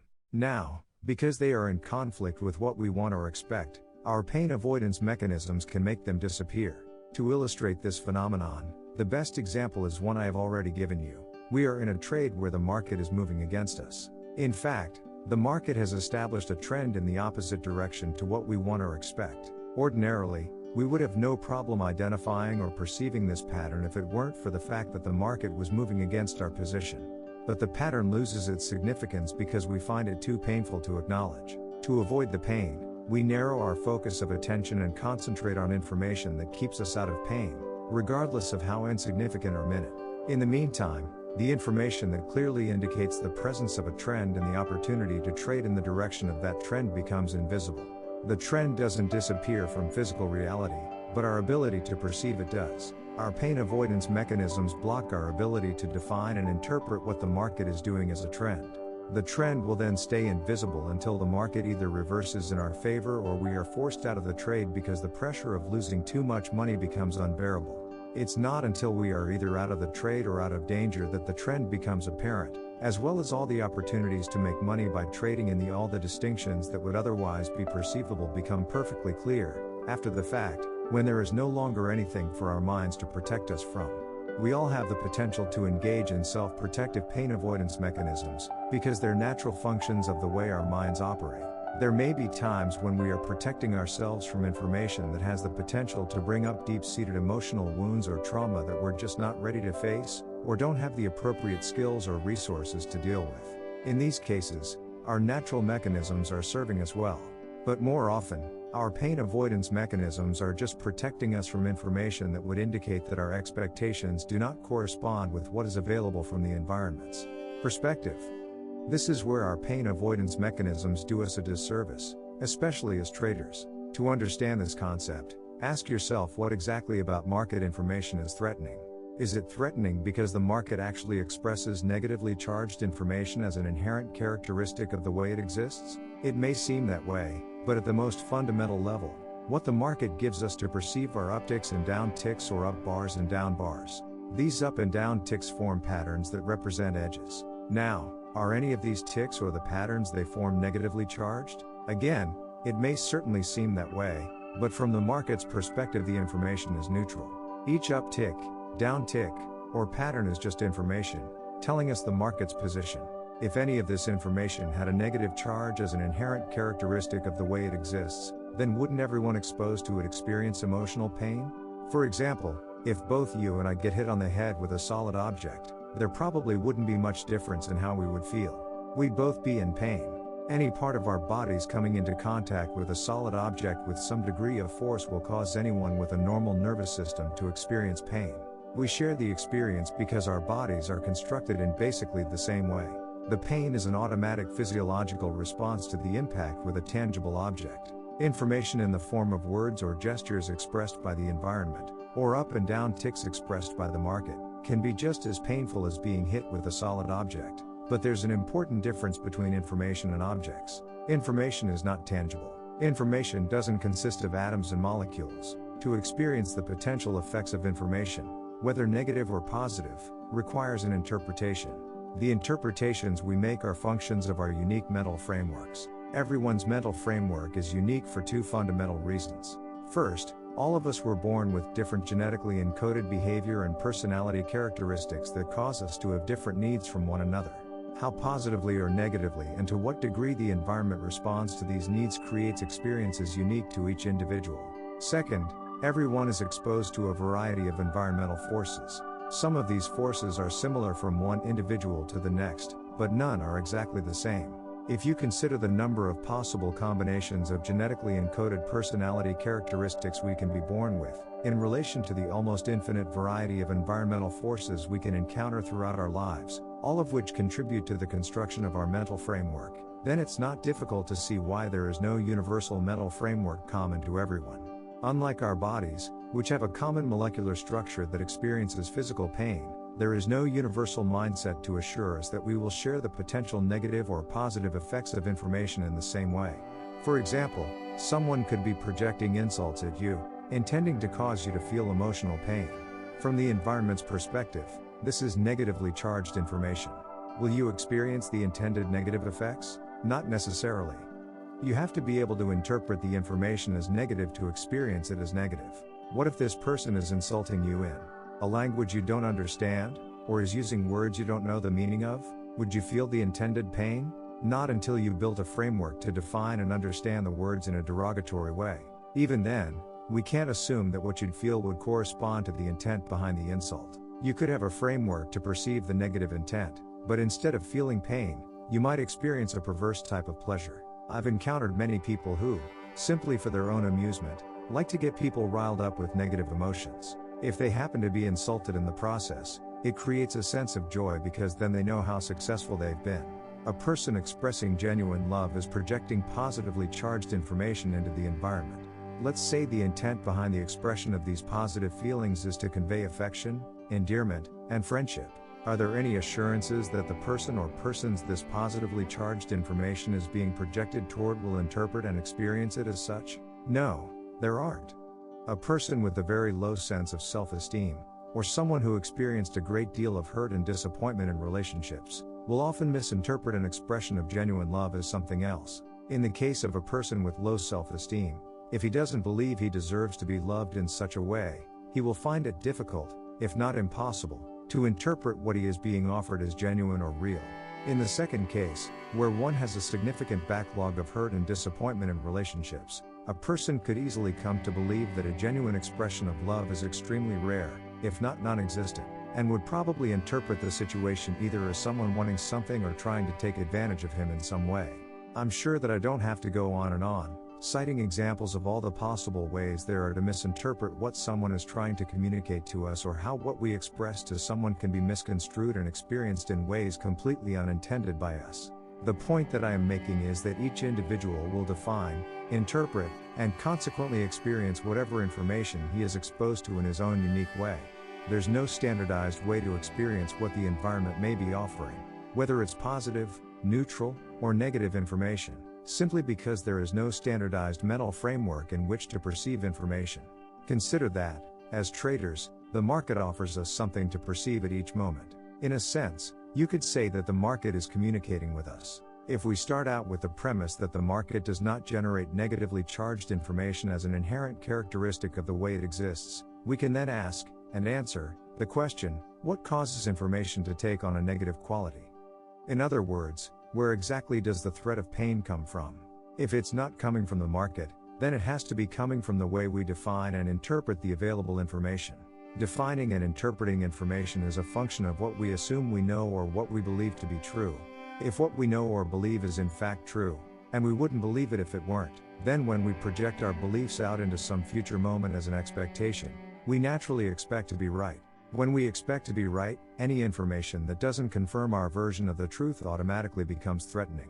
Any information that has the potential to be threatening also has the potential to be blocked, distorted, or diminished in significance by our pain avoidance mechanisms. It's this particular characteristic of the way our minds function that can really do us a disservice. As traders, we can't afford to let our pain avoidance mechanisms cut us off from what the market is communicating to us about what is available in the way of the next opportunity to get in, get out, add to, or subtract from a position, just because it's doing something that we don't want or expect. For example, when you're watching a market with no intention of doing anything, do any of the up or down ticks cause you to feel angry, disappointed, frustrated, disillusioned, or betrayed in any way? No.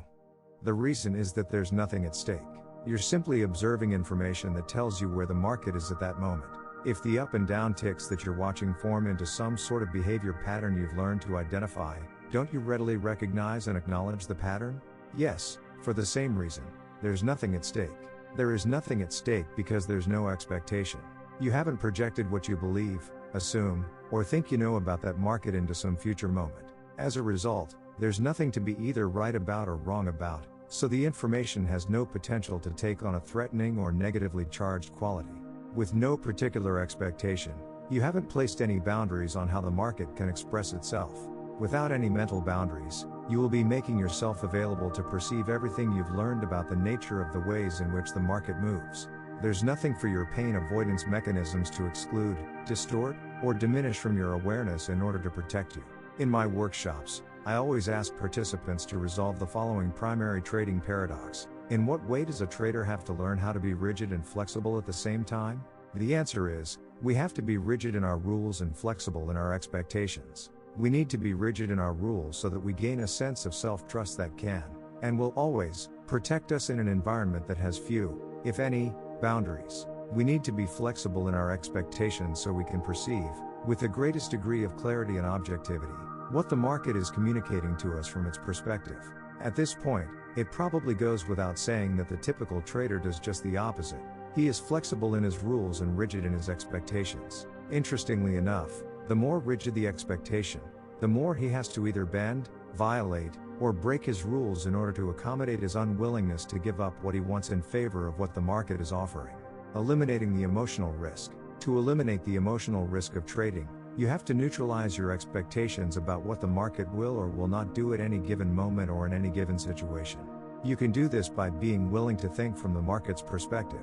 Remember, the market is always communicating in probabilities. At the collective level, your edge may look perfect in every respect, but at the individual level, every trader who has the potential to act as a force on price movement can negate the positive outcome of that edge. To think in probabilities, you have to create a mental framework or mindset that is consistent with the underlying principles of a probabilistic environment. A probabilistic mindset pertaining to trading consists of 5 fundamental truths. 1. Anything can happen. 2. You don't need to know what is going to happen next in order to make money. 3. There is a random distribution between wins and losses for any given set of variables that define an edge. 4. An edge is nothing more than an indication of a higher probability of one thing happening over another. 5. If a moment in the market is unique, keep in mind that your potential to experience emotional pain comes from the way you define and interpret the information you're exposed to. When you adopt these 5 truths, your expectations will always be in line with the psychological realities of the market environment. With the appropriate expectations, you will eliminate your potential to define and interpret market information as either painful or threatening, and you thereby effectively neutralize the emotional risk of trading. The idea is to create a carefree state of mind that completely accepts the fact that there are always unknown forces operating in the market. When you make these truths a fully functional part of your belief system, the rational part of your mind will defend these truths in the same way it defends any other belief you hold about the nature of trading. This means that, at least at the rational level, your mind will automatically defend against the idea or assumption that you can know for sure what will happen next. It's a contradiction to believe that each trade is a unique event with an uncertain outcome and random in relationship to any other trade made in the past, and at the same time to believe you know for sure what will happen next and to expect to be right. If you really believe in an uncertain outcome, then you also have to expect that virtually anything can happen. Otherwise, the moment you let your mind hold on to the notion that you know, you stop taking all of the unknown variables into consideration. Your mind won't let you have it both ways. If you believe you know something, the moment is no longer unique. If the moment isn't unique, then everything is known or knowable. That is, there's nothing not to know. However, the moment you stop factoring in what you don't or can't know about the situation instead of being available to perceive what the market is offering, you make yourself susceptible to all of the typical trading errors. For example, if you really believed in an uncertain outcome, would you ever consider putting on a trade without defining your risk in advance? Would you ever hesitate to cut a loss, if you really believed you didn't know? What about trading errors like jumping the gun? How could you anticipate a signal that hasn't yet manifested itself in the market, if you weren't convinced that you were going to miss out? Why would you ever let a winning trade turn into a loser, or not have a systematic way of taking profits, if you weren't convinced the market was going your way indefinitely?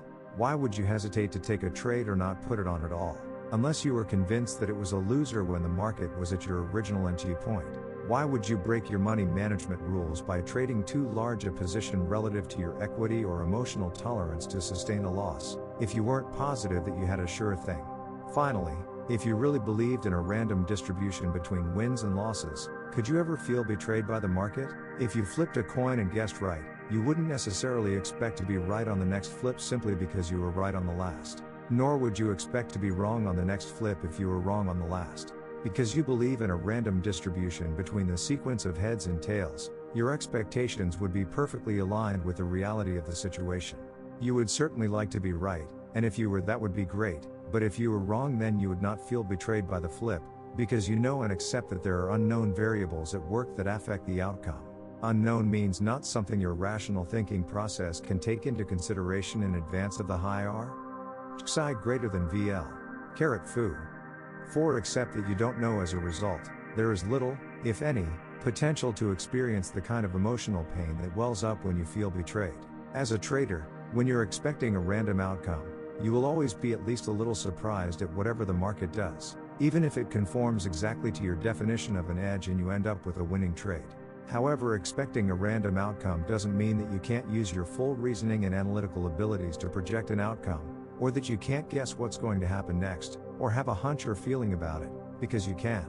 Furthermore, you can be right in each instance. You just can't expect to be right.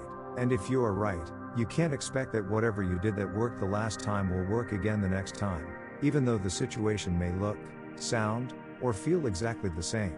Anything that you are perceiving now in the market will never be exactly the same as some previous experience that exists in your mental environment. But that doesn't mean that your mind won't try to make the two identical. There will be similarities between the now moment and something that you know from the past, but those similarities only give you something to work with by putting the odds of success in your favor. If you approach trading from the perspective that you don't know what will happen next, you will circumvent your mind's natural inclination to make the now moment identical to some earlier experience. As unnatural as it seems to do so, you can't let some previous experience dictate your state of mind. If you do, it will be very difficult, if not impossible, to perceive what the market is communicating from its perspective. When I put on a trade, all I expect is that something will happen. Regardless of how good I think my edge is, I expect nothing more than for the market to move or to express itself in some way. However, there are some things that I do know for sure. I know that based on the market's past behavior, the odds of it moving in the direction of my trade are good or acceptable, at least in relationship to how much I am willing to spend to find out if it does. I also know before getting into a trade how much I am willing to let the market move against my position. There is always a point at which the odds of success are greatly diminished in relation to the profit potential. At that point, it's not worth spending any more money to find out if the trade is going to work. If the market reaches that point, I know without any doubt, hesitation, or internal conflict that I will exit the trade. The loss doesn't create any emotional damage, because I don't interpret the experience negatively. To me, losses are simply the cost of doing business or the amount of money I need to spend to make myself available for the winning trades. If, on the other hand, the trade turns out to be a winner, in most cases I know for sure at what point I am going to take my profits. The best traders are in the now moment because there's no stress. There's no stress because there's nothing at risk other than the amount of money they are willing to spend on a trade. They are not trying to be right or trying to avoid being wrong, neither are they trying to prove anything. If and when the market tells them that their edges aren't working or that it's time to take profits, their minds do nothing to block this information. They completely accept what the market is offering them, and they wait for the next edge. Chapter 8. Chapter 8.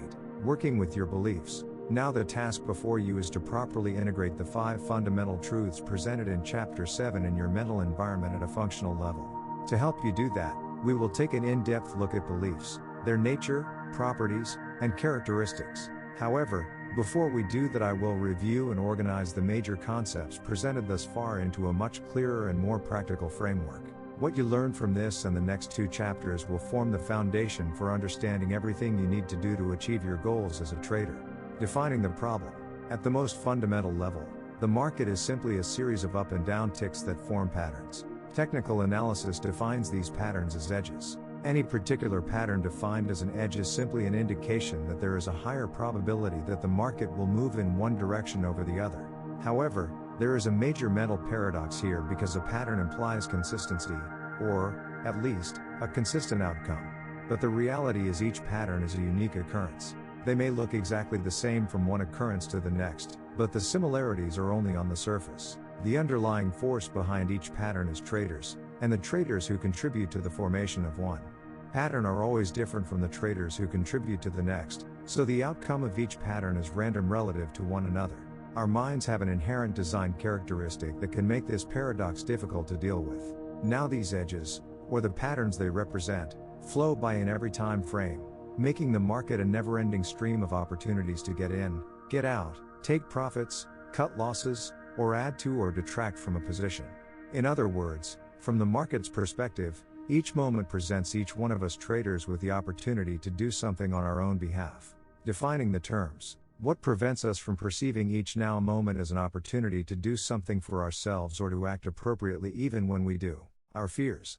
What is the source of our fears? We know it's not the market, because from the market's perspective, the up and down ticks and the patterns they create are neither positively or negatively charged. As a result, the up and down ticks themselves have no capacity to cause us to enter into any particular state of mind, lose our objectivity, make errors, or take us out of the opportunity flow. If it's not the market that causes us to experience a negatively charged state of mind, then what does cause it? The way we define and interpret the information we perceive. If that's the case, then what determines what we perceive and how we define and interpret that information? What we believe or what we assume to be true. Our beliefs working in conjunction with the association and pain avoidance mechanisms act as a force on our five senses, causing us to perceive, define, and interpret market information in a way that is consistent with what we expect. What we expect is synonymous with what we believe or assume to be true. Expectations are beliefs projected into some future moment. Each moment from the market's perspective is unique, but if the information being generated by the market is similar in quality, properties, or characteristic to something that is already in our minds, the two sets of information automatically become linked. When this connection is made, it triggers a state of mind that corresponds to whatever belief, assumption, or memory the outside information was linked. This makes it seem as if what is outside is exactly the same as whatever is already inside of us. It's our state of mind that makes the truth of whatever we're perceiving outside of us seem indisputable and beyond question.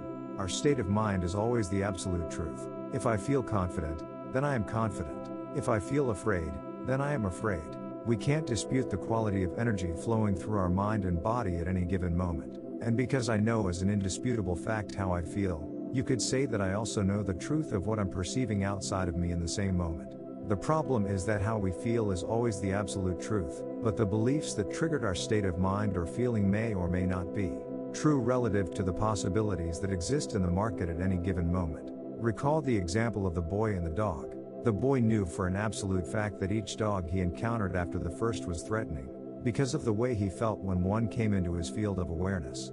These other dogs did not cause his fear. His negatively charged memory working in conjunction with the association and his pain avoidance mechanism caused his fear. He experienced his own version of the truth, although that did not correspond with the possibilities that existed from the environment's perspective. His belief about the nature of dogs was limited relative to the possible characteristics and traits expressed by dogs. Yet the state of mind he experienced of a time he encountered a dog caused him to believe that he knew exactly what to expect from them. This same process causes us to believe that we know exactly what to expect from die market, when the reality is there are always unknown forces operating at every moment. The trouble is, the instant we think we know what to expect, we simultaneously stop taking all the unknown forces and die various possibilities created by those forces into consideration. The unknown forces are other traders waiting to enter or exit trades, based on their beliefs about the future. In other words, we really can't know exactly what to expect from the market, until we can read the minds of all the traders who have the potential to act as a force on price movement. Not a very likely possibility. As traders, we can't afford to indulge ourselves in any form of I know what to expect from the market. We can know exactly what an edge looks, sounds, or feels like, and we can know exactly how much we need to risk to find out if that edge is going to work. We can know that we have a specific plan as to how we are going to take profits if a trade works. But that's it. If what we think we know starts expanding to what the market is going to do, we're in trouble. And all that's required to put us into a negatively charged, I know what to expect from the market state of mind is for any belief, memoir, or attitude to cause us to interpret the up and down ticks or any market information as anything but an opportunity to do something on our own behalf. What are the objectives? Ultimately, of course, making money is everyone's objective. But if trading were only a matter of making money, reading this book wouldn't be necessary. Putting on a winning trade or even a series of winning trades requires absolutely no skill. On the other hand, creating consistent results and being able to keep what we've created does require skill. Making money consistently is a byproduct of acquiring and mastering certain mental skills. The degree to which you understand this is the same degree to which you will stop focusing on the money and focus instead on how you can use your trading as a tool to master these skills. What are the skills? Consistency is the result of a carefree, objective state of mind, where we are making ourselves available to perceive and act upon whatever the market is offering us in any given now moment. What is a carefree state of mind? Carefree means confident, but not euphoric. When you are in a carefree state of mind, you won't feel any fear, hesitation, or compulsion to do anything, because you've effectively eliminated the potential to define and interpret market information as threatening. To remove the sense of threat, you have to accept the risk completely. When you have accepted the risk, you will be at peace with any outcome. To be at peace with any outcome, you must reconcile anything in your mental environment that conflicts with the 5 fundamental truths about the market. What's more, you also have to integrate these truths into your mental system as core beliefs. What is objectivity? Objectivity is a state of mind where you have conscious access to everything you have learned about the nature of market movement. In other words, Nothing is being blocked or altered by your pain avoidance mechanisms. What does it mean to make yourself available? Making yourself available means trading from the perspective that you have nothing to prove. You aren't trying to win or to avoid losing. You aren't trying to get your money back or to take revenge on the market. In other words, you come to the market with no agenda other than to let it unfold in any way that it chooses and to be in the best state of mind to recognize and take advantage of the opportunities it makes available to you. What is the now moment? Trading in the now moment means that there is no potential to associate an opportunity to get into, get out of, add to, or detract from a trade with the past experience that already exists in your mental environment. How the fundamental truths relate to the skills. 1. Anything can happen. Why? Because there are always unknown forces operating in every market at every moment. It takes only one trader somewhere in the world to negate the positive outcome of your edge. That's all, only one. Regardless of how much time, effort, or money you've invested in your analysis. From the market's perspective, there are no exceptions to this truth. Any exceptions that may exist in your mind will be a source of conflict and potentially cause you to perceive market information as threatening. 2. You don't need to know what is going to happen next in order to make money. Why?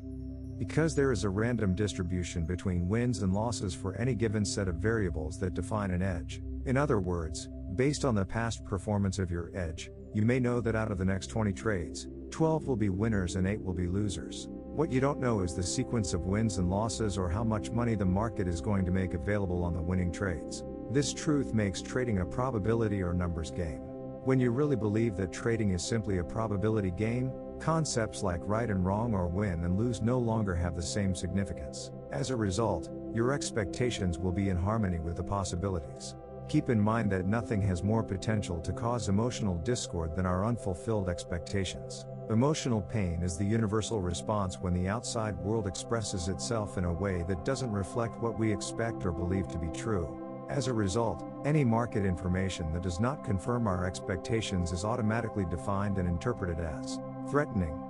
That interpretation causes us to adopt a negatively charged, defensive state of mind, where we end up creating the very experience we are trying to avoid.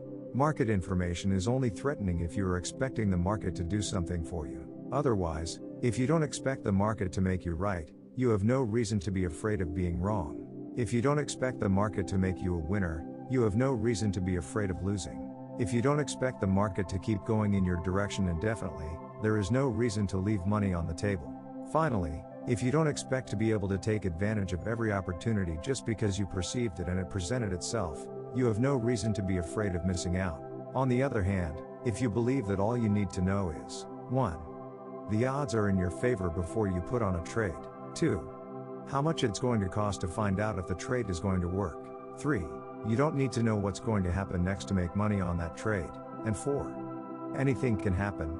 Then how can the market make you wrong? What information could the market generate about itself that would cause your pain avoidance mechanisms to kick in so that you exclude that information from your awareness? None that I can think of.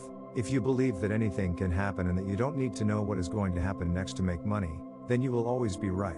Your expectations will always be in harmony with the conditions as they exist from the market's perspective, effectively neutralizing your potential to experience emotional pain.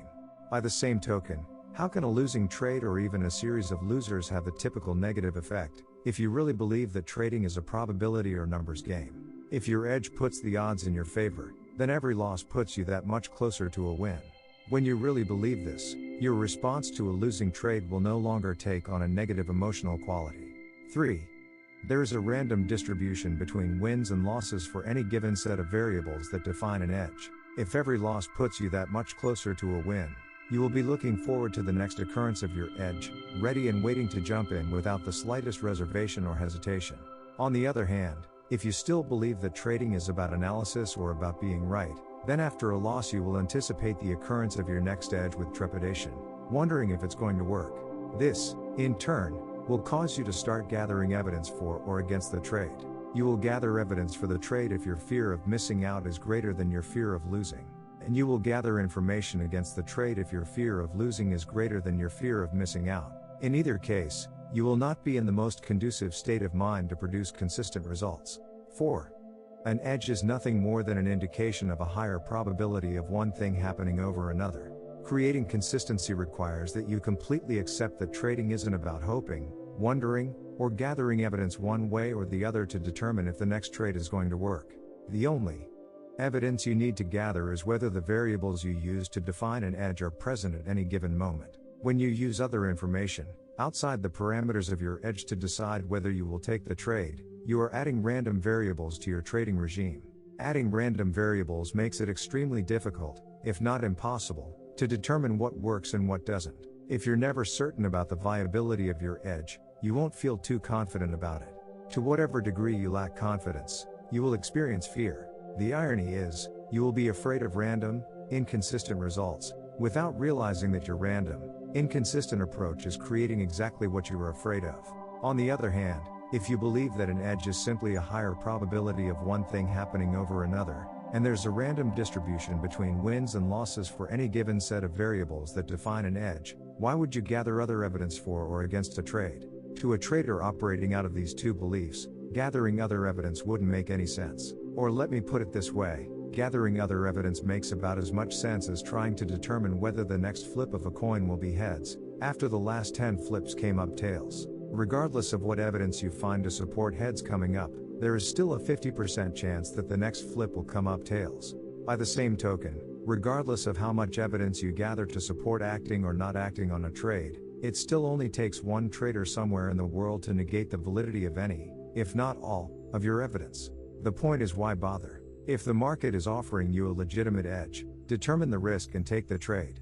5.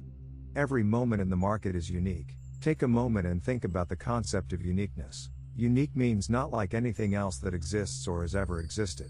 As much as we may understand the concept of uniqueness, our minds don't deal with it very well on a practical level. As we have already discussed, our minds are hardwired to automatically associate anything in the exterior environment that is similar to anything that is already inside of us in the form of a memory, belief, or attitude.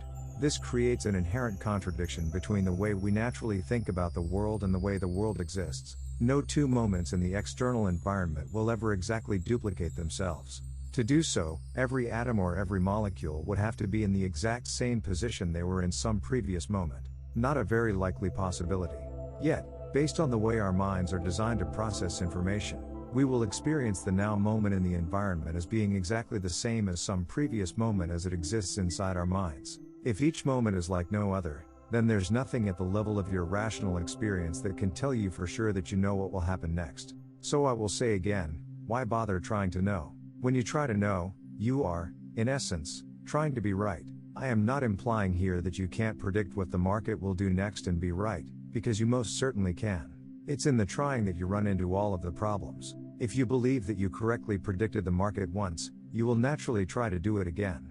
As a result, your mind will automatically start scanning the market for the same pattern, circumstance, or situation that existed the last time you correctly predicted its movement.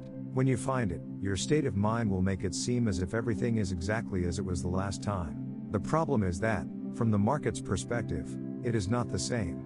As a result, you are setting yourself up for disappointment. What separates the best traders from all the rest is that they have trained their minds to believe in the uniqueness of each moment. This belief acts as a counteracting force, neutralizing the automatic association mechanism. When you truly believe that each moment is unique, then by definition there isn't anything in your mind for the association mechanism to link that moment to. This belief acts as an internal force causing you to disassociate the now moment in the market from any previous moment filed away in your mental environment. The stronger your belief in the uniqueness of each moment, the lower your potential to associate. The lower your potential to associate, the more open your mind will be to perceive what the market is offering you from its perspective. Moving toward the zone. When you completely accept the psychological realities of the market, you will correspondingly accept the risks of trading. When you accept the risks of trading, you eliminate the potential to define market information in painful ways. When you stop defining and interpreting market information in painful ways, there is nothing for your mind to avoid, nothing to protect against. When there's nothing to protect against, you will have access to all that you know about the nature of market movement. Nothing will get blocked, which means you will perceive all the possibilities you have learned about, and since your mind is open to a true exchange of energy, you will quite naturally start discovering other possibilities that you formerly couldn't perceive. For your mind to be open to a true exchange of energy, You can't be in a state of knowing or believing that you already know what's going to happen next. When you are at peace with not knowing what's going to happen next, you can interact with the market from a perspective where you will be making yourself available to let the market tell you, from its perspective, what is likely to happen next. At that point, you will be in the best state of mind to spontaneously enter the zone, where you are tapped into the now moment opportunity flow. Chapter 9. Chapter 9. The nature of beliefs. At this point, if you can sense the benefits of adopting the 5 fundamental truths about trading, then the task is to learn how to properly integrate these truths into your mental system as core beliefs that are not in conflict with any other beliefs you may hold. At first glance, this may seem like a daunting task, and under other circumstances I would agree with you, but it won't be, because in Chapter 11 I'll give you a simple trading exercise specifically designed to properly install these truths as beliefs at a functional level. A functional level is one where you find yourself just naturally operating out of a carefree state of mind, perceiving exactly what you need to do and doing it without hesitation or internal conflict. However, I do have a word of caution for those of you who have already looked at the exercise. On the surface, the trading exercise looks so simple that you may be tempted to do it now, before you thoroughly understand the implications of what you are doing. I strongly suggest that you reconsider. There are some subtle yet profound dynamics involved in the process of learning how to install new beliefs and change any existing beliefs that are in conflict with the new ones.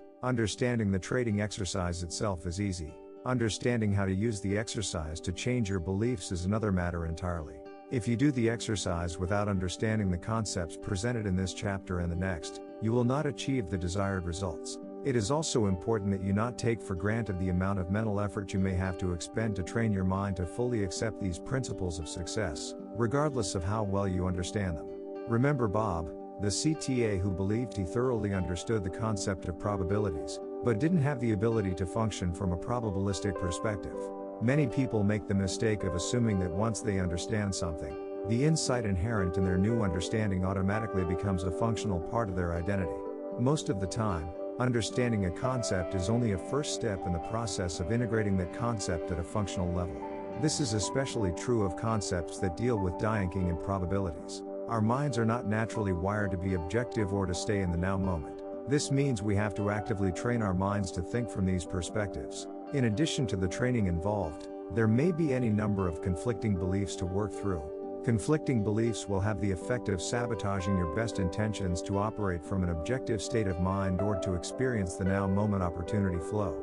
For example, let's say you've spent years learning how to read the markets, or spent large sums of money developing or buying technical systems, just so you could find out what was going to happen next. Now you have come to understand that you don't have to know what's going to happen next, and that even trying to know will detract from your ability to be objective or to stay in the moment. What we have is a direct conflict between your old belief that you need to know what will happen next to be successful and your new understanding that you don't need to know.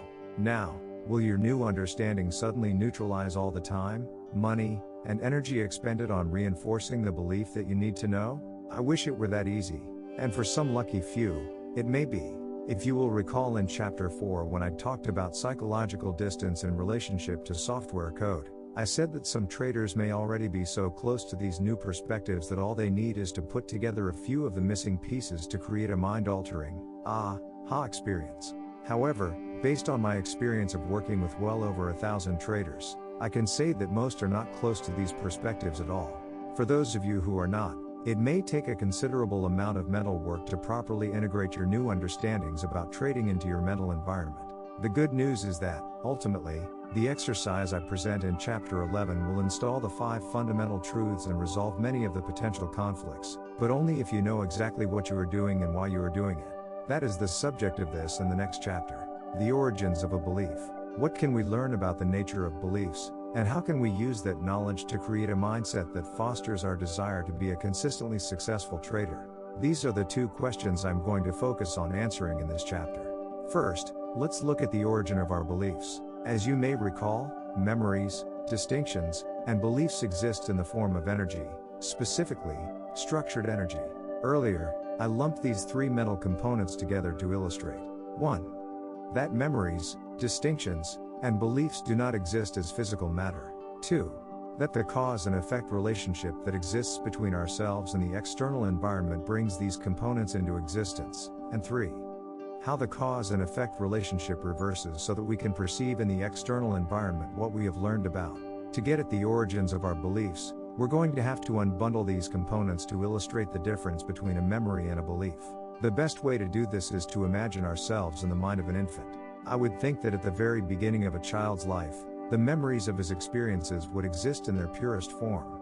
By that I mean that the memories of what he has seen, heard, smelled, touched, or tasted exist in his mind as pure sensory information that is not organized or attached to any specific words or concepts.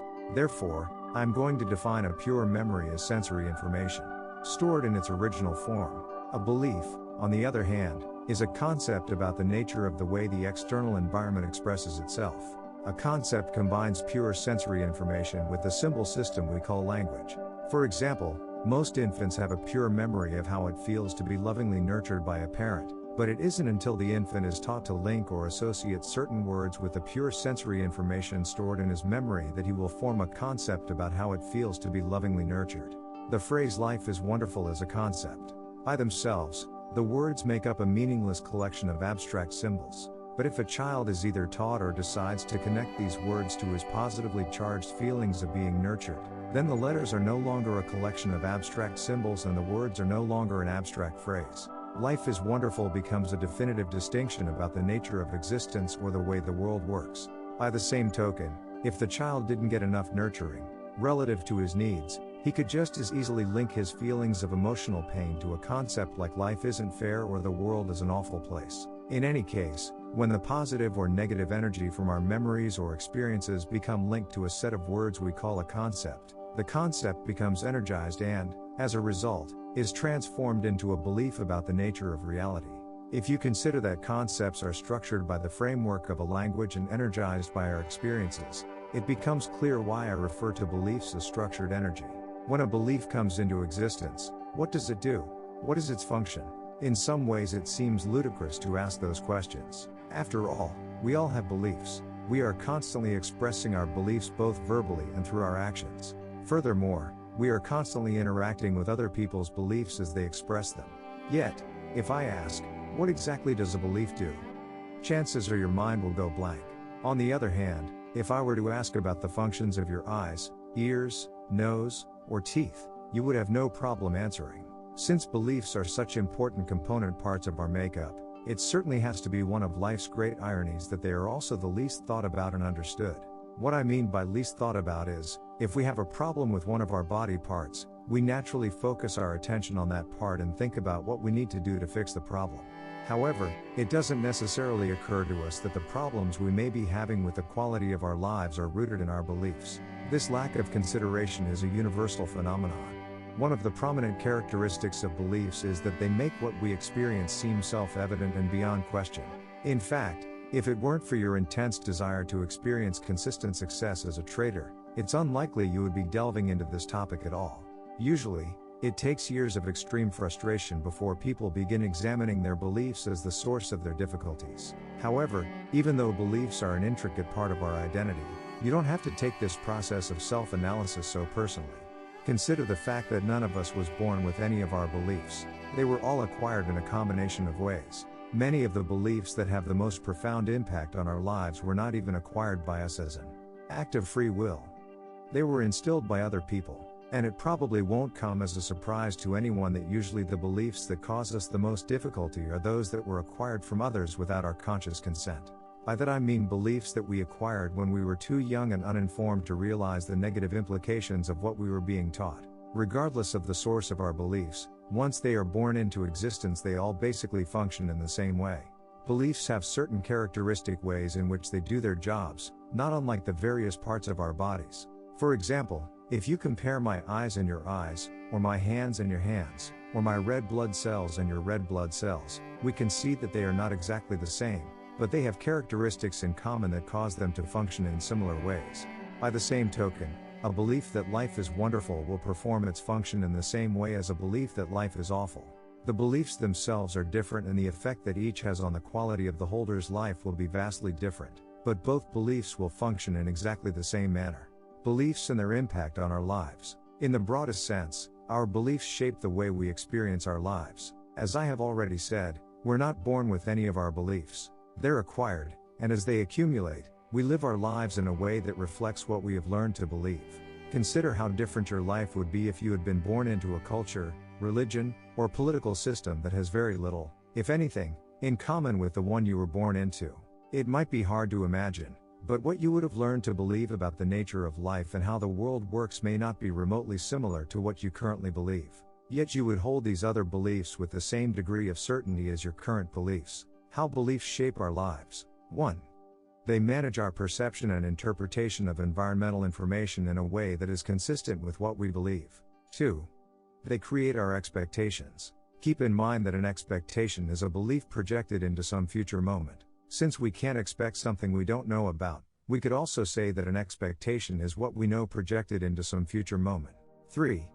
Anything we decide to do or any outward expression of behavior will be consistent with what we believe. 4. Finally, our beliefs shape how we feel about the results of our actions. There isn't much about the way we function that beliefs don't play a major role in. So what I am going to do now is give you an example I used in my first book, The Disciplined Trader, to illustrate the various functions of a belief. In the spring of 1987, I was watching a locally produced television program called Gotcha Chicago. It was about some local celebrities who played practical jokes on one another. In one segment of the program, the TV station hired a man to stand on the sidewalk along Michigan Avenue holding a sign that read "Free Money. Today only." The TV station gave the man a considerable amount of cash, with instructions to give money to anyone who asked for it. Now, when you consider that Michigan Avenue is one of the busiest areas of the city, and if we assume that most of the people who passed the man on the street could read the sign, how many people would you think took him up on his offer and asked for some money? Of all the people who walked by and read the sign, only one person stopped and said, "Great, may I have a quarter to buy a bus transfer?" Otherwise, no one would even go near the man. Eventually, the man grew frustrated because people weren't reacting the way he expected them to. He started crying out, "Do you want any money? Please take my money, I can't give it away fast enough." Everyone just kept walking around him as if he didn't exist. In fact, I noticed that several people went out of their way to avoid him. As a man wearing a suit and carrying a briefcase approached, he went right up to him and said, "Would you like some money?" The man responded, "Not today." Really frustrated now, he shot back, "How many days does this happen? Would you please take this?" As he tried to hand the man some cash, the man responded with a terse no and walked on. What was going on here? Why wouldn't anyone ask for the money? If we assume that most or all of the passers-by could read the sign, but still didn't make any effort to get the money, then one possible explanation for their behavior is that they just didn't care about money. This is extremely unlikely, though, considering how much of our lives is devoted to the pursuit of money. If we agreed that people could read the sign and that money is very important to most of us, then what could have stopped these people from helping themselves? The environment was making available an experience that most people would love to have, someone giving them money with no strings attached. Yet everyone walked by, oblivious to what was awaiting them. They must not have been able to perceive what was available. That's hard to imagine, because the sign clearly stated "Free Money. Today only." However, it's not hard to imagine if you consider that most people have a belief that free money doesn't exist. If free money really doesn't exist, then how does someone reconcile the obvious contradiction between that belief and the sign saying that it does? That's easy, just decide the man with the sign is crazy. What else could account for such bizarre behavior if, in fact, free money doesn't exist? The reasoning process that could compensate for the contradiction might go something like this. Everyone knows getting money with no strings attached rarely happens. Certainly not from a stranger on one of the busiest streets in the city. In fact, if the man were really giving away money, he would already be mobbed. He might even be endangering his life. He must be crazy. I had better take a wide path around him. Who knows what he might do? Notice that every component of the thought process described is consistent with the belief that free money doesn't exist. 1. The words free money were neither perceived nor interpreted as they were intended from the environment's perspective. 2. Deciding the person with the sign must be crazy created an expectation of danger, or at least a perception that caution was warranted. 3. Purposefully altering one's path to avoid the person with the sign is an action that is consistent with the expectation of danger. 4. How did each person feel about the outcome? That's difficult to say without knowing each person individually. But a good generalization would be that they felt relieved that they successfully avoided an encounter with a crazy person. The feeling of relief that resulted from avoiding a confrontation is a state of mind. Remember that how we feel is always the absolute truth. But the beliefs that prompt any particular state of mind may not be the truth with respect to the possibilities available from the environment's perspective. Relief from confrontation was not the only possible outcome in the situation. Imagine how different the experience would be if they believed that free money exists. The process described above would be the same, except it would make the belief that free money exists seem self-evident and beyond question, just as it made the belief that free money doesn't exist seem self-evident and beyond question. A perfect example would be the one person who said, "Great, may I have a quarter for a bus transfer?" When I saw this, I had the anybody for a quarter. A panhandler is someone who definitely believes in the existence of free money. Therefore, his perception and interpretation of the sign were exactly what was intended by the TV station. His expectation and behavior were consistent with his belief that free money exists. And how would he feel about the results? He got his quarter, so I would assume he felt a sense of satisfaction. Of course, what he didn't know is that he could have gotten a lot more. There's another possible outcome for our scenario. Let's look at a hypothetical example of someone who believes that free money doesn't exist, but who takes a what-if approach to the situation. In other words, some people can be so intrigued and curious about the possibilities that they decide to temporarily suspend their belief that free money doesn't exist. This temporary suspension allows them to act outside the boundaries created by a belief, in order to see what happens. So instead of ignoring the man with the sign, which would be our hypothetical person's first inclination, he walks up to him and says, "Give me $10. The man promptly pulls a $10 bill out of his pocket and gives it to him. What happens now? How does he feel, having experienced something unexpected that completely contradicted his belief? For most people, the belief that free money doesn't exist is acquired through unpleasant circumstances, to put it mildly. The most common way is being told that we can't have something because it's too expensive. How many times does the typical child hear, "Who do you think you are anyway? Money doesn't grow on trees, you know." In other words, it is probably a negatively charged belief. So the experience of having money handed to him with no strings attached and without any negative comments would likely create a state of mind of pure elation. In fact, most people would be so happy that they'd feel compelled to share that happiness and this new discovery with everyone they knew. I can imagine him going back to his office or going home, and the moment he encounters someone he knows, the first words out of his mouth will be, "You won't believe what happened to me today." And even though he desperately wants those he meets to believe his story, they probably won't. Why? Because their belief that free money doesn't exist will cause them to interpret his story in a way that negates its validity. To take this example a little further, imagine what would happen to this person's state of mind if it occurred to him that he could have asked for more money. He is in a state of pure elation. However, the moment the thought either pops into his mind or someone he relates his story to offers the idea that he could have asked for a lot more money, his state of mind will immediately shift to a negatively charged state of regret or despair. Why? He tapped into a negatively charged belief about what it means to miss out on something or not get enough. As a result, instead of being happy over what he got, he will lament what he could have had but didn't get. Beliefs versus the truth. In all three of these examples, everybody experienced their own unique version of the situation. If asked, each person would describe what he or she experienced from their perspective, as if it were the only true and valid version of the reality of the situation. The contradiction between these three versions of the truth suggests to me a larger philosophical issue that needs to be resolved. If beliefs limit our awareness of the information being generated by the physical environment, so that what we perceive is consistent with whatever we believe, then how do we know what the truth is? To answer this question, we have to consider four ideas. 1. The environment can express itself in an infinite combination of ways. When you combine all the forces of nature interacting with everything created by humans, then add to that the forces generated by all the possible ways people can express themselves, the result is a number of possible versions of reality that would sure overwhelm even the most open-minded person. 2. Until we have acquired the ability to perceive of a possible way in which the environment can express itself, our beliefs will always represent a limited version of what is possible from the environment's perspective, making our beliefs a statement about reality, but not necessarily a definitive statement of reality. 3.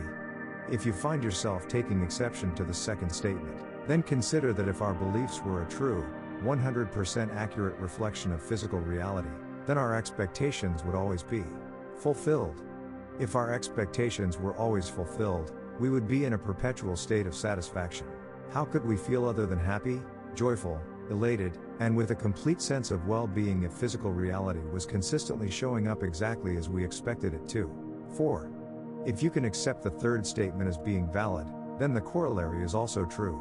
If we are not experiencing satisfaction, then we must be operating out of a belief or beliefs that don't work very well relative to the environmental conditions. Taking these 4 ideas into consideration, I can now answer the question, what is the truth? The answer is, whatever works. If beliefs impose limitations on what we perceive as possible, and the environment can express itself in an infinite combination of ways, then beliefs can only be true relative to what we are attempting to accomplish at any given moment. In other words, the relative degree of truth inherent in our beliefs can be measured by how useful they are. Each of us has internally generated forces that compel or motivate us to interact with the physical environment. The particular set of steps we take to fulfill the object of our curiosity, needs, wants, desires, goals, or aspirations is a function of what we believe to be true in any given circumstance or situation. That truth, whatever it is, will determine 1. The possibilities we perceive in relation to what is available from the environment's perspective. 2. How we interpret what we perceive. 3. The decisions we make. 4. Our expectations of the outcome. 5. The action we take. And 6. How we feel about the results of our efforts. At any given moment, if we find ourselves in a state of satisfaction, happiness, or well-being in relation to whatever we are attempting to accomplish, we can say that our truths are useful because the process, as stated above, worked. What we perceived was not only consistent with our objective, it was also consistent with what was available from the environment's perspective. Our interpretation of the information we perceived resulted in a decision, expectation, and action that were in harmony with the environmental situation and circumstance. There was no resistance or counteracting force offered by the environment that would diminish the outcome we were trying to achieve. As a result, we find ourselves in a state of satisfaction, happiness, and well-being. On the other hand, if we find ourselves in a state of dissatisfaction, disappointment, frustration, confusion, despair, regret, or hopelessness, we can say that relative to the environmental situation and circumstances, the beliefs we are operating from don't work well or at all,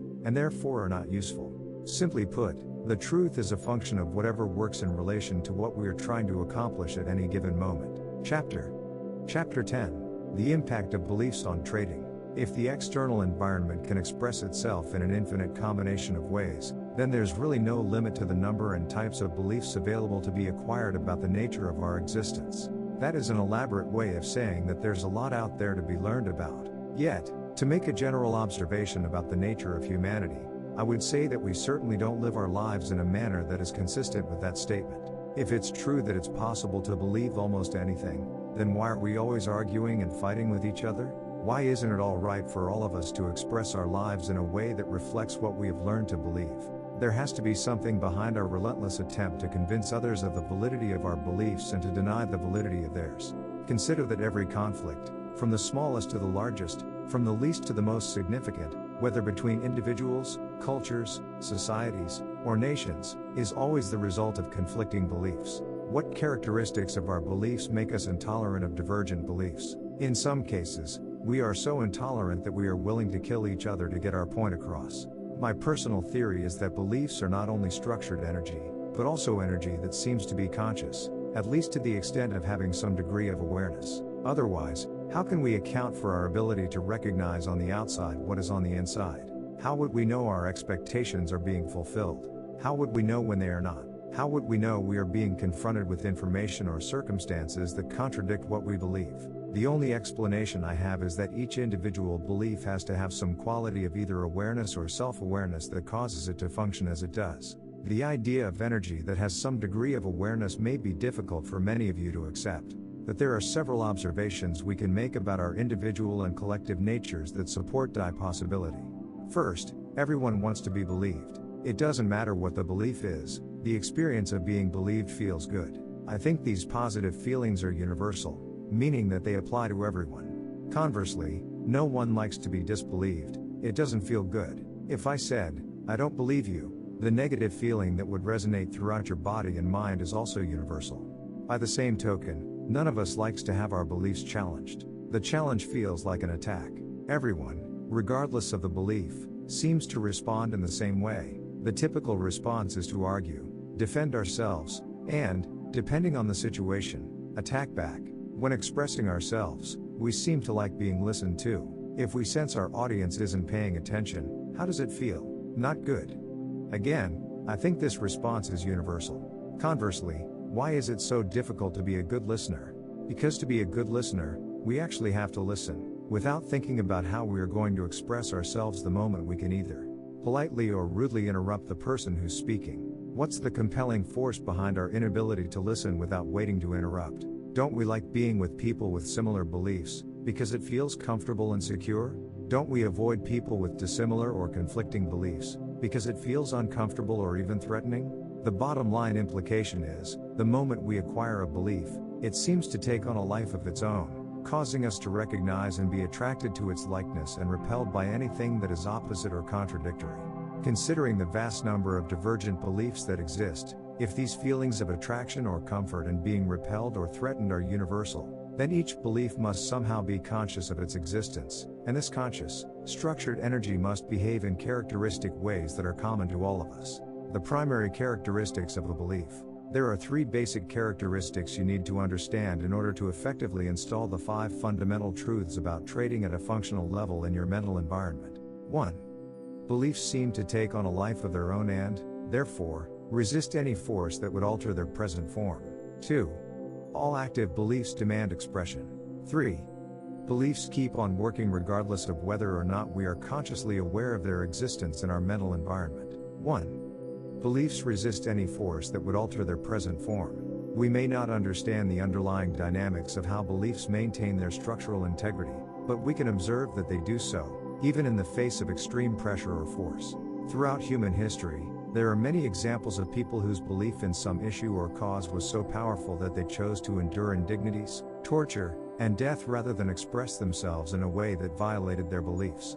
This is certainly a demonstration of just how powerful beliefs can be and the degree to which they can resist any attempt to be altered or violated in the slightest way. Beliefs seem to be composed of a type of energy or force that naturally resists any other force that would cause them to exist in any form other than their present form. Does this mean that they can't be altered? Absolutely not. It just means that we have to understand how to work with them. Beliefs can be altered, but not in the way that most people may think. I believe that once a belief has been formed, it cannot be destroyed. In other words, there is nothing we can do that would cause one or more of our beliefs to cease to exist or to evaporate as if they never existed at all. This assertion is founded in a basic law of physics. According to Albert Einstein and others in the scientific community, energy can neither be created nor destroyed. It can only be transformed. If beliefs are energy, structured, conscious energy that is aware of its existence, then this same principle of physics can be applied to beliefs, meaning, if we need to eradicate them, it's not going to work. If you knew someone or something was trying to destroy you, how would you respond? You would defend yourself, fight back, and possibly become even stronger than you were before you knew of the threat. Each individual belief is a component of what we consider to be our identity. Isn't it reasonable to expect that, if threatened, each individual belief would respond in a way that was consistent with how all the parts respond collectively? The same principle holds true if we do act as if a particularly troublesome belief doesn't exist. If you woke up one morning and everyone you knew ignored you and acted as if you didn't exist, how would you respond? It probably wouldn't be long before you grabbed someone and got right in their face to try to force them to acknowledge you. Again, if purposely ignored, each individual belief will act in the very same way. It will find a way to force its presence into our conscious thought process or behavior. The easiest and most effective way to work with our beliefs is to gently render them inactive or non-functional by drawing the energy out of them. I call this process deactivation. After deactivation, the original structure of the belief remains intact, so technically it hasn't changed. The difference is that the belief no longer has any energy. Without energy, it doesn't have the potential to act as a force on our perception of information or on our behavior. Here is a personal illustration. As a young child, I was taught to believe in both Santa Claus and the Tooth Fairy. In my mental system, both of these are perfect examples of what are now inactive, non-functional beliefs. However, even though they are inactive, they still exist inside my mental system, only now they exist as concepts with no energy. If you recall from the last chapter, I defined beliefs as a combination of sensory experience and words that form an energized concept. The energy can be drawn out of the concept, but the concept itself remains intact, in its original form.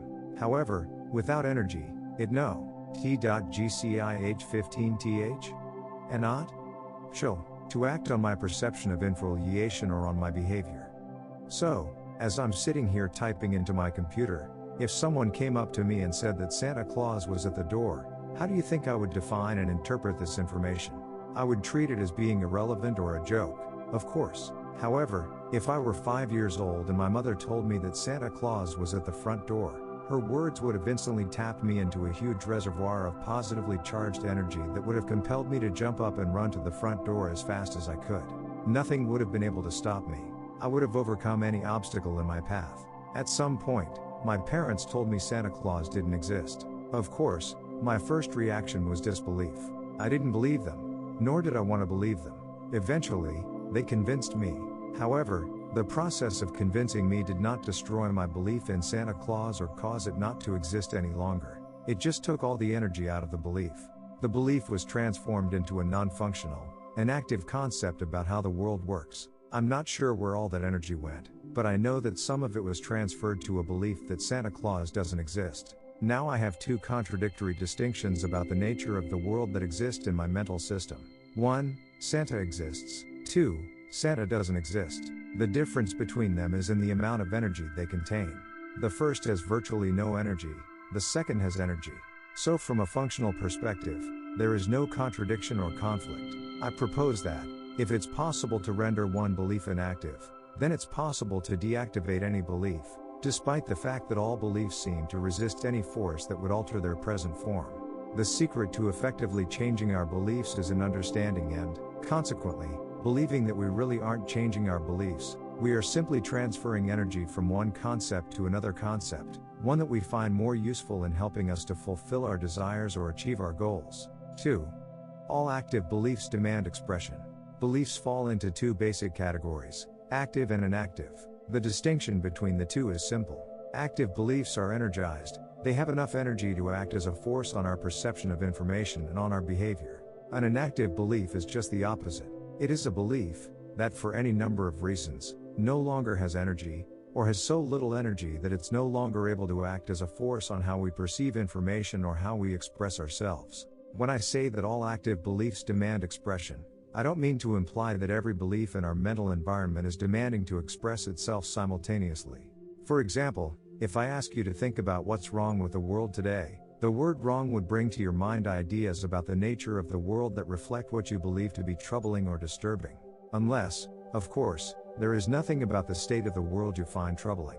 The point is, if there is something you do believe is wrong, you weren't necessarily thinking about those ideas before I asked the question, but the moment I did, your beliefs about these issues instantly moved to the forefront of your conscious thinking process. In effect, they demanded to be heard. I say that beliefs demand to be expressed because once something causes us to tap into our beliefs, it seems as if we can't stop the flood of energy that's released. This is especially true of emotionally sensitive issues or beliefs we feel particularly passionate about. You might ask, why would I want to hold back expressing my beliefs? There could be several reasons. Consider a scenario in which this person is saying something that you completely disagree with, or even find utterly absurd. Will you express your truth or hold back? That will depend on the beliefs you have about what is proper in such a situation. If your beliefs dictate that speaking up would be inappropriate, and those beliefs have more energy than the ones that are being contradicted, then you'll probably hold back and not argue openly. You might be looking at this person and nodding your head in agreement. But is your mind in agreement? More to the point, is your mind silent? Absolutely not. Your position on the issues being presented are effectively countering each point the boss is making. In other words, your beliefs are still demanding expression, but they aren't being expressed externally because other beliefs are acting as a counteracting force. However, they will soon find a way to get out, won't they? As soon as you are out of the situation, you will probably find a way to unload, or even spew out your side of the argument. You will probably describe what you had to endure to anyone you think will lend a sympathetic ear. This is an example of how our beliefs demand to be expressed when they are in conflict with the external environment. But what happens when one or more of our beliefs are in conflict with our intents, goals, dreams, wants, or desires. The implications of such a conflict can have a profound effect on our trading. As we have already learned, beliefs create distinctions in how the external environment can express itself. Distinctions, by definition, are boundaries. Human consciousness, on the other hand, seems to be larger than the sum total of everything we have learned to believe. This larger than quality of human consciousness gives us the ability to think in any direction we choose, either inside or outside of the boundaries imposed by our beliefs. Thinking outside of the boundaries of our beliefs is commonly referred to as creative thinking. When we purposely choose to question a belief, and sincerely desire an answer, we make our minds available to receive a brilliant idea, inspiration, or solution to the issue at hand. Creativity, BV definition, brings forth something that didn't. We will receive ideas or thoughts that are outside of anything that already exists in our rational mind as a belief or memory. As far as I know, there is no consensus among artists, inventors, or the religious or scientific communities as to exactly where creatively generated information comes from. However, what I do know is that creativity seems to be limitless and without boundaries. If there are any limits on the ways we can think, we certainly haven't found them yet. Consider the staggering pace at which technology has developed in the last 50 years alone. Every invention or development in the evolution of humanity was born in the minds of people who were willing to think outside the boundaries dictated by what they had learned to believe. If all of us have the inherent ability to think creatively, then we also have the potential to encounter what I call a creative experience. I define a creative experience as the experience of anything new or outside the boundaries imposed by our beliefs. It could be a new sight, something we've never seen before, but from the environment's perspective was always there. Or we could experience a new sound, smell, taste, or touch. Creative experiences, like creative thoughts, inspirations, hunches, and brilliant ideas, can occur as a surprise or can be the result of our conscious direction. In either case, when we experience them, we can be confronted with a major psychological dilemma. A creative occurrence, whether in the form of a thought or an experience, can cause us to be attracted to or desire something that is in direct conflict with one or more of our beliefs. To illustrate the point, let's return to the example of the boy and dog. Recall that the boy has had several painful experiences with dogs. The first experience was real from the environment's perspective. The others, however, were the result of how his mind processed information. The end result is that he experiences fear every time he encounters a dog. Let's suppose that the boy was a toddler when he had his first negatively charged experience. As he grows up and begins associating specific words and concepts with his memories, he will form a belief about the nature of dogs. It would be reasonable to assume that he adopted a belief something like, all dogs are dangerous. With the use of the word all, the boy's belief is structured in a way that assures that he will avoid all dogs. He has no reason to question this belief, because every experience has confirmed and reinforced its validity. However, he is susceptible to a creative experience. Under normal circumstances, the boy will do everything possible to make sure he does not encounter a dog. But what if something unexpected and unintended occurs? Suppose the boy is walking with his parents and, as a result, feels safe and protected. Now, suppose he and his parents come to a blind corner and cannot see what is on the other side. They encounter a scene in which several children of about the same age as the boy are playing with some dogs and, furthermore, they are obviously having a great deal of fun. This is a creative experience. The boy is confronted with indisputable information that what he believes about the nature of dogs isn't true. What happens now? First, the experience was not at the boy's conscious direction. He didn't make a decision to willingly expose himself to information that contradicted what he believed to be true. We might call this an inadvertent creative experience, because the external environment forced him to confront other possibilities that he didn't believe existed. Second, the experience of seeing other children playing with dogs and not getting hurt will throw his mind into a state of confusion. After the confusion wears off, meaning as he begins to accept the possibility that not all dogs are dangerous, several scenarios are possible. Seeing other children his own age having such a great time playing with dogs could cause the boy to decide that he wants to be like the other children and have fun with dogs, too. If that's the case, this inadvertent creative encounter has caused him to become attracted to express himself in a way that he formerly didn't believe was possible. In fact, the notion was so impossible that it wouldn't have even occurred to him to consider it. Now, he not only considers it, he desires it. Will he be able to express himself in a way that is consistent with his desire? The answer to this question is a matter of energy dynamics. There are two forces within the boy that are in direct conflict with each other, competing for expression. His belief that all dogs are dangerous and his desire to have fun and be like the other children. What he will do the next time he encounters a dog will be determined by which has more energy, his belief or his desire. Given the intensity of the energy in his belief that all dogs are dangerous, we can reasonably assume that his belief will have far more energy than his desire. If that's the case, then he will find his next encounter with a dog very frustrating. Even though he may want to touch or pet the dog, he'll find that he can't interact with it in any way. The word all in his belief will act as a paralyzing force, preventing him from fulfilling his desire. He might be well aware of the fact that the dog he wants to pet is not dangerous and won't hurt him, but he won't be able to pet it until the balance of energy tips in favor of his desire. If the boy genuinely wants to interact with dogs, he will have to overcome his fear. This means that he will have to deactivate his belief that all dogs are dangerous so he can properly install a belief about dogs that is more consistent with his desire. We know that dogs can express themselves in a wide range of ways, from loving and gentle to mean and nasty. However, very few dogs on a percentage basis fall into the mean and nasty category. A good belief for the boy to adopt, then, would be something like, most dogs are friendly, but some can be mean and nasty. This belief would allow him to learn to recognize characteristics and behavior patterns that will tell him which dogs he can play with and which ones to avoid. However, the larger issue is, how can the boy deactivate the all in the belief that all dogs are dangerous so he can overcome his fear? Remember that all beliefs naturally resist any force that would alter their present form. But, as I indicated above, the appropriate approach is not to try to alter the belief, but rather to draw the energy out of it and channel that energy into another belief that is better suited to our purposes. To deactivate the concept the word all represents, the boy will have to create a positively charged experience with the dog. At some point, he will have to step through his fear and touch one. Doing this might require a great deal of effort on the boy's part over a considerable amount of time. Early in the process, his new realization about dogs might be strong enough only to allow him to be in the presence of a dog, at a distance, and not run away. However, each encounter with a dog, even at a distance, that doesn't result in a negative outcome will draw more and more of the negative energy out of his belief that all dogs are dangerous. Eventually, each new positive experience will allow him to close the gap between himself and a dog, little by little, to the point that he can actually touch one. From an energy dynamics perspective, he will be able to touch a dog when his desire to do so is at least 1 degree greater in intensity than his belief that all dogs are dangerous.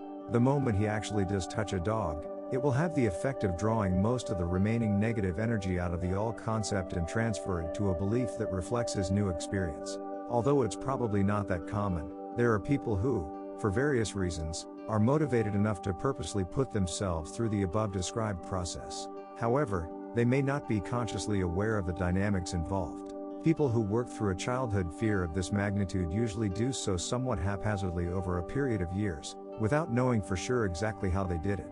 Later on, as adults, if they are asked or if they happen to encounter a situation that reminds them of their past, they typically characterize the process they went through as I remember when I was afraid of dogs, but I grew out of it.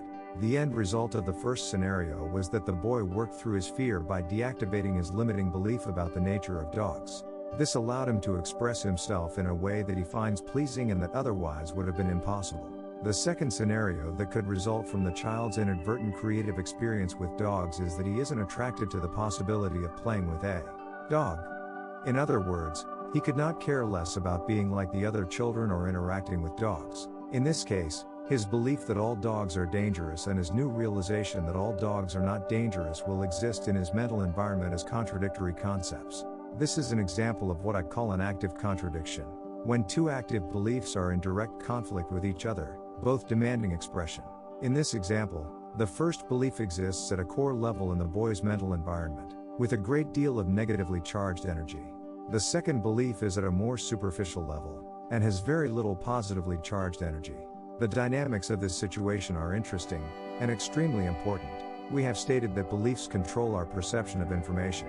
Under normal circumstances, the boy would have been perceptually blinded to the possibility of interacting with dogs, but the experience of seeing other children playing with them created a positively charged concept in his mental environment that dogs are not all dangerous. Some can be friendly. However, he hasn't done anything to deactivate the all in his belief that all dogs are dangerous, and, as far as I know, beliefs have no capacity to deactivate themselves. As a result, Beliefs exist in our mental environment from the moment they are born to the moment we die, unless we consciously take steps to deactivate them. However, in this scenario, the boy has no desire and consequently no motivation to step through his fear. Therefore, the boy is left with an active contradiction where his minimally charged belief that not all dogs are dangerous gives him the ability to perceive the possibility of playing with a dog, but his powerfully charged belief that all dogs are dangerous still causes him to experience some level of fear every time he encounters a dog. The ability to see and consequently know that a situation is not dangerous, but at the same time find ourselves immobilized with fear, can be quite baffling if we don't understand that what we discover as the result of thinking creatively or realize from an inadvertent creative experience doesn't necessarily have enough energy to become a dominant force in our mental environment. In other words, our new awareness or discovery could very well have enough energy to act as a credible force on our perception of information, thereby causing us to perceive possibilities that would otherwise be invisible, but it might not have enough energy to act as a credible force on our behavior. In making this statement, I am operating out of the assumption that it takes more energy to act or express ourselves than the amount of energy it takes to observe something. On the other hand, new awareness and discoveries instantly and effortlessly become dominant forces if there's nothing inside us that's in conflict with them. But if there are conflicting beliefs and we aren't willing to deactivate the conflicting forces, especially if they're negatively charged, then acting on what we've discovered will be a struggle at the very least, and perhaps downright impossible. What I have just described is the psychological dilemma that virtually every trader has to resolve.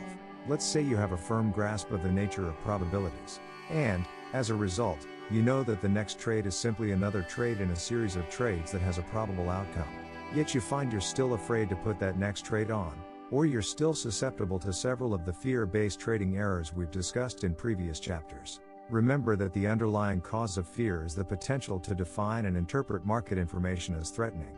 What is the source of our potential to interpret market information as threatening? Our expectations.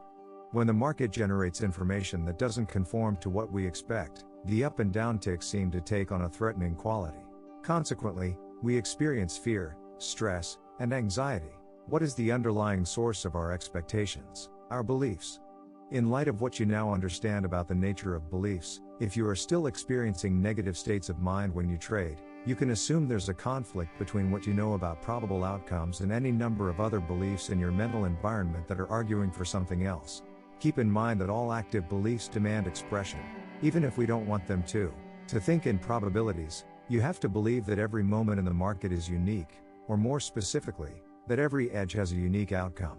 When you believe at a functional level that every edge has a unique outcome, you will experience a state of mind that is free of fear, stress, and anxiety when you trade. It really can't work any other way. A unique outcome is not something we have already experienced. Therefore, it is not something we can already know. If it were known, it could not be defined as unique. When you believe that you don't know what is going to happen next, what exactly are you expecting from the market? If you said I don't know, you are absolutely right. If you believe that something will happen and that you don't need to know exactly what that something is to make money, then where's the potential to define and interpret market information as threatening and painful? If you said there is none, you are absolutely right again. Here is one more example of how beliefs demand expression. Let's look at a situation where a child's first encounter with a dog was a very positive experience. As a result, he has absolutely no problem interacting with dogs, because he has not encountered one that's unfriendly. Therefore, he has no concept that it is possible for a dog to inflict any damage or cause him to experience pain.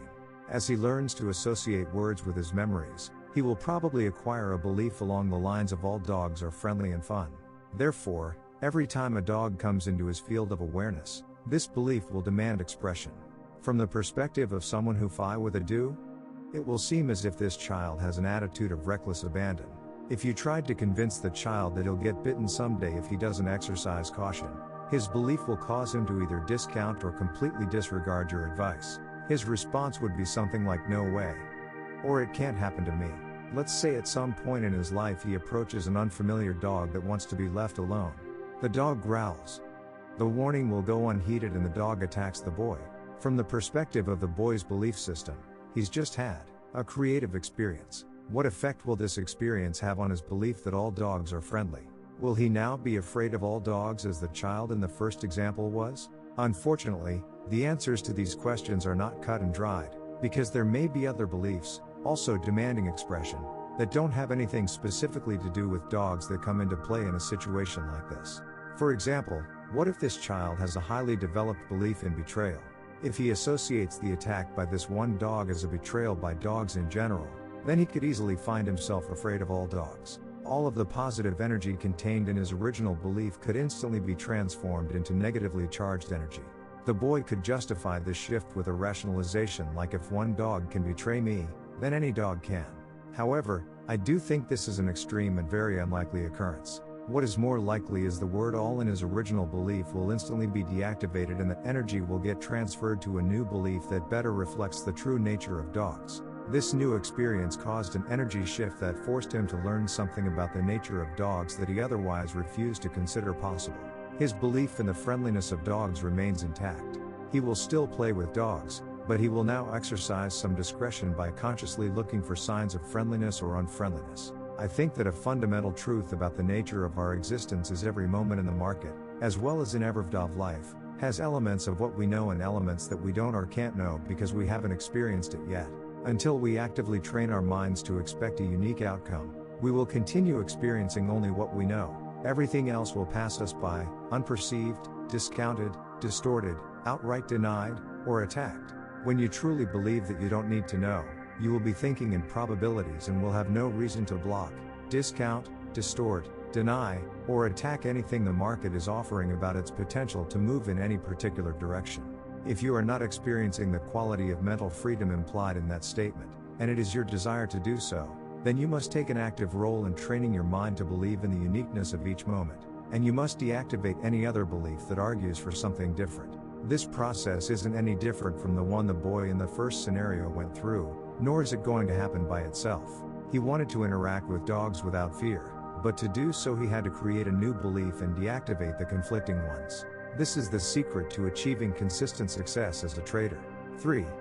Beliefs keep on working regardless of whether we are consciously aware of their existence in our mental environment. In other words, we don't have to actively remember or have conscious access to any particular belief for that belief to act as a force on our perception of information or on our behavior. I know it's hard to believe that something we can't even remember can still have an impact on our lives. But when you think about it, much of what we learn throughout our lives is stored at an unconscious or subconscious level. If I asked you to remember each specific skill you had to learn so that you could drive a car with confidence, chances are you wouldn't remember all the things you needed to concentrate and focus on while you were in the process of learning. The first time I had the opportunity to teach a teenager how to drive, I was absolutely amazed at how much there was to learn, how much of the process I took for granted and no longer thought about at a conscious level. Possibly the best example that illustrates this characteristic is people who drive under the influence of alcohol. On any given day or night, there are probably thousands of people who have had so much to drink that they have no idea that they have no conscious awareness of how they drove from point A to point B. It is difficult to imagine how this is possible, unless you consider that driving skills and one's belief in his ability to drive operate automatically on a much deeper level than waking consciousness. Certainly, some percentage of these drunk drivers get into accidents, but when you compare the accident rate with the estimated number of people driving under the influence of alcohol, it's remarkable that there aren't a great many more accidents. In fact, a drunk driver is probably most likely to cause an accident when he either falls asleep or something requires a conscious decision and a fast reaction. In other words, the driving conditions are such that operating out of one's subconscious skills is not enough. Self-evaluation and trading. How this characteristic applies to our trading is also quite profound. The trading environment offers us an arena of unlimited opportunities to accumulate wealth. But just because the money is available and we can perceive the possibility of getting it, that doesn't necessarily mean that we have an unlimited sense of self-valuation.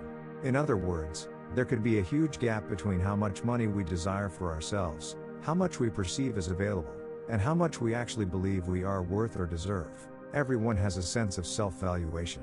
The easiest way to describe this sense is to list every active belief, both conscious and subconscious, that has the potential to argue either for or against accumulating or achieving greater and greater levels of success and prosperity.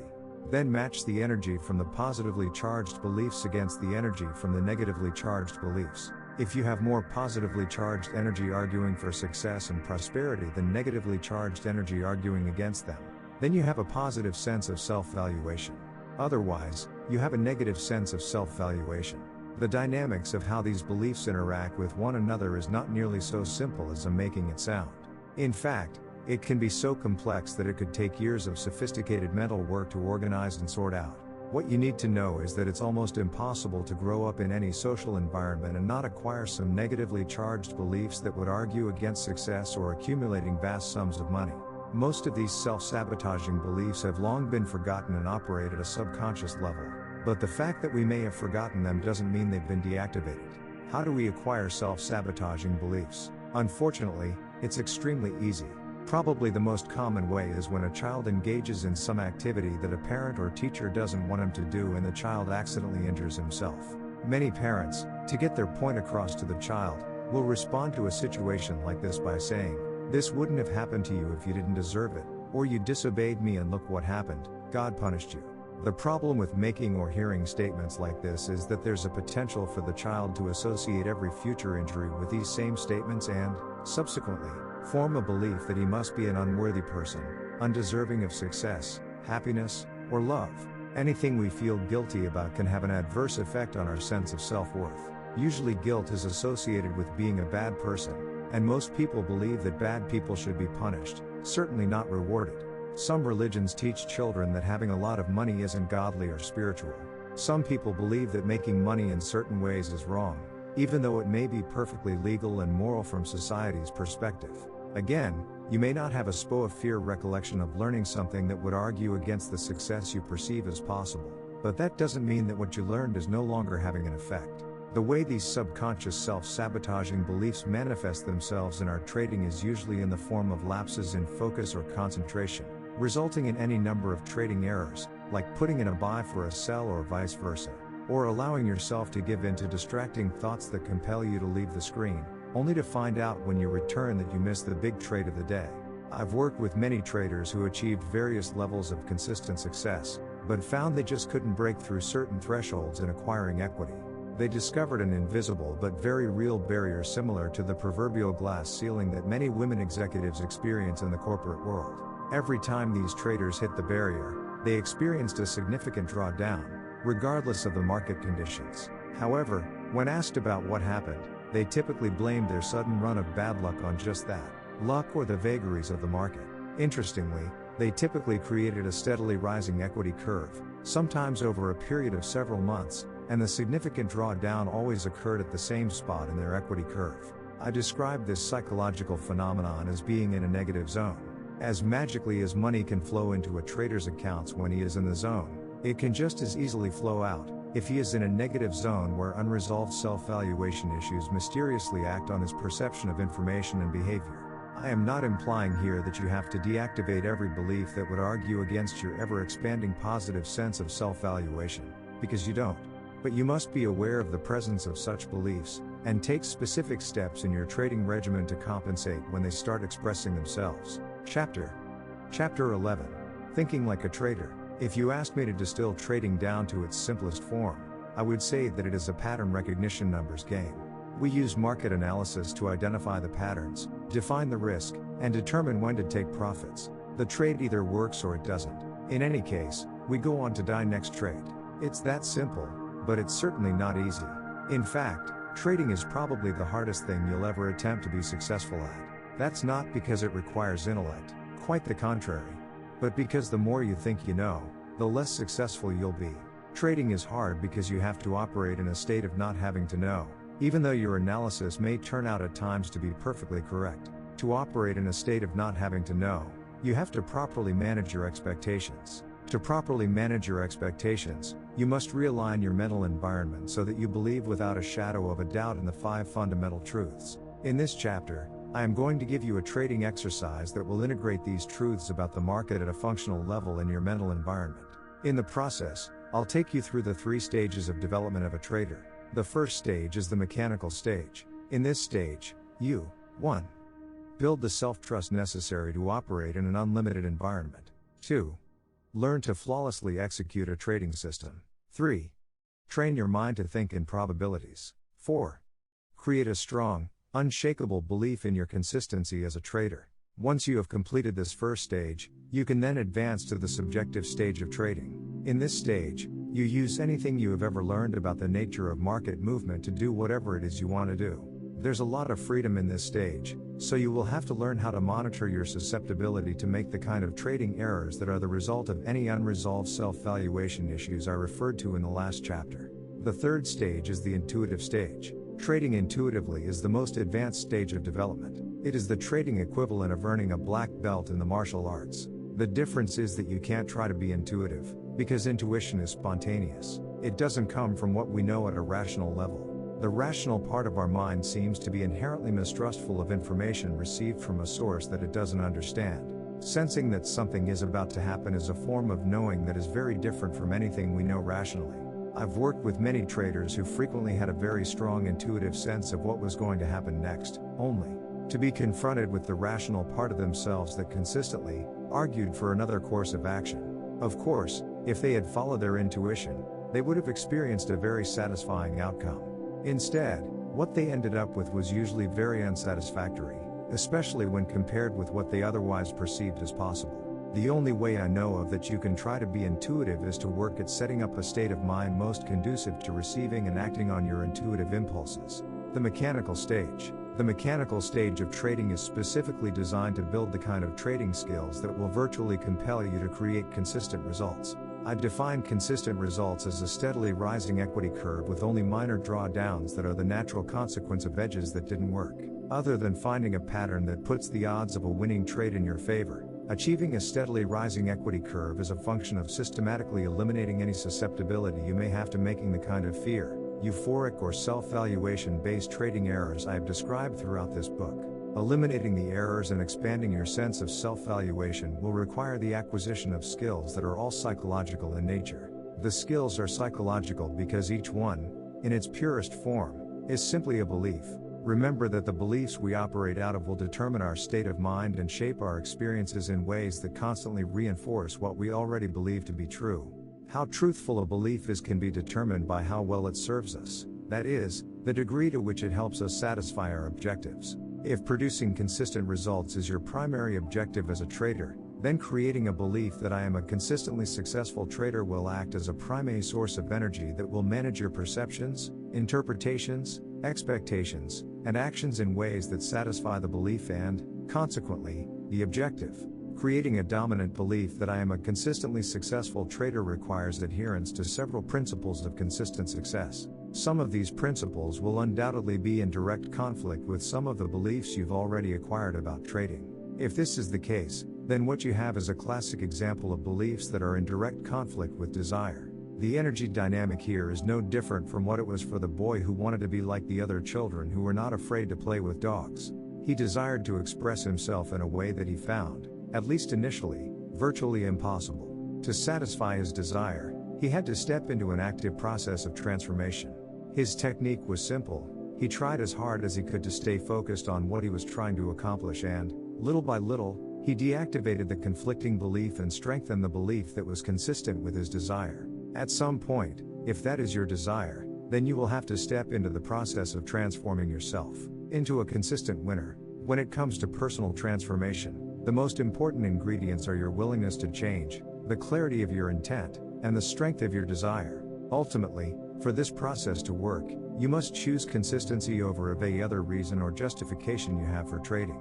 If all of these ingredients are sufficiently present, then regardless of the internal obstacles you find yourself up against, what you desire will eventually prevail. Observe yourself. The first step in the process of creating consistency is to start noticing what you're thinking, saying, and doing. Why?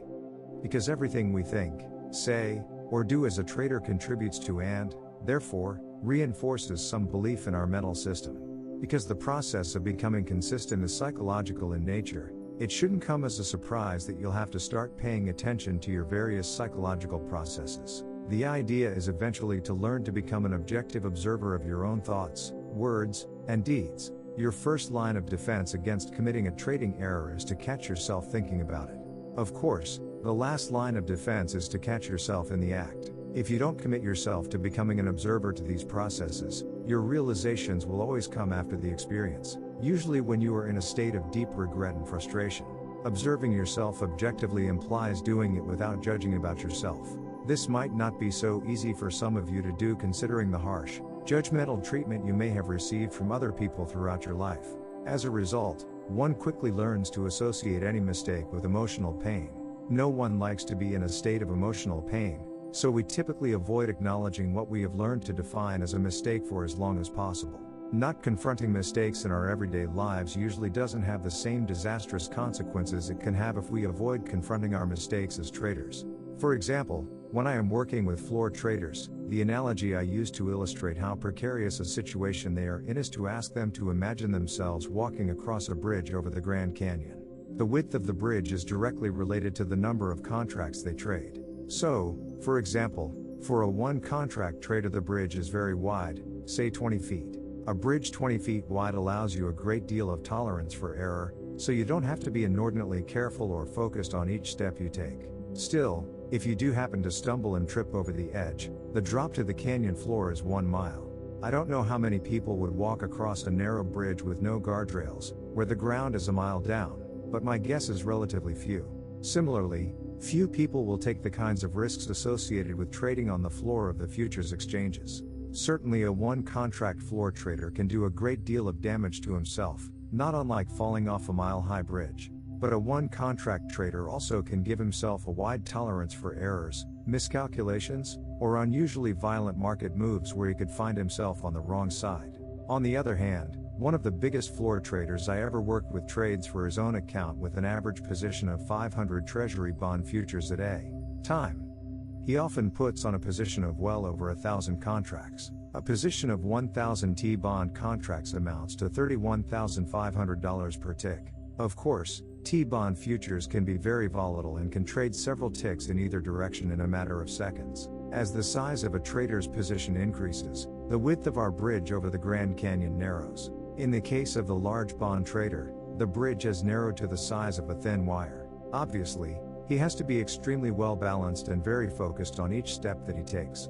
The slightest misstep or gust of wind could cause him to fall off the wire. Next stop, 1 mile down. Now, when he's in the trading pit, that tiny misstep or slight gust of wind is the equivalent to one distracting thought. That's all, just a thought or anything else where he allows himself to lose his focus for even a second or two. In that moment of distraction, he could miss his last favorable opportunity to liquidate his position. The next price level with enough volume to take him out of his trade could be several ticks away, either creating a huge loss or forcing him to give a substantial winning trade back to the market. If producing consistent results is a function of eliminating errors, then it is an understatement to say that you will encounter great difficulty in achieving your objective if you can't acknowledge a mistake. Obviously, this is something very few people can do, and it accounts for why there are so few consistent winners. In fact, the tendency not to acknowledge a mistake is so pervasive throughout mankind, it could lead one to assume that it's an inherent characteristic of human nature.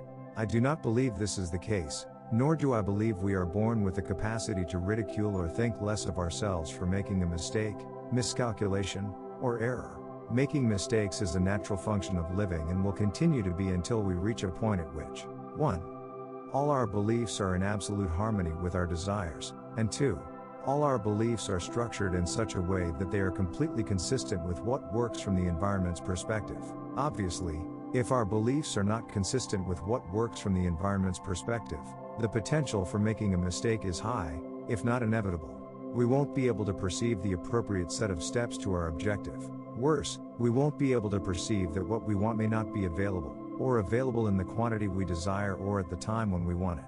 On the other hand, mistakes that are the result of beliefs that are in conflict with our objectives aren't always apparent or obvious. We know they will act as opposing forces, expressing their versions of the truth on our consciousness, and they can do that in many ways. The most difficult to detect is a distracting thought that causes a momentary lapse in focus or concentration. On the surface this may not sound significant.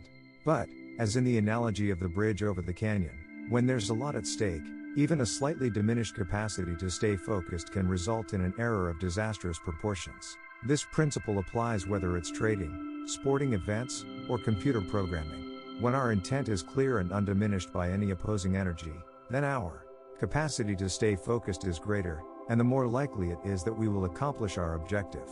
Earlier, I defined a winning attitude as a positive expectation of our efforts, with an acceptance that whatever results we do get are a perfect reflection of our level of development and what we need to learn to do better. What separates the consistently great athletes and performers from everyone else is their distinct lack of fear of making a mistake.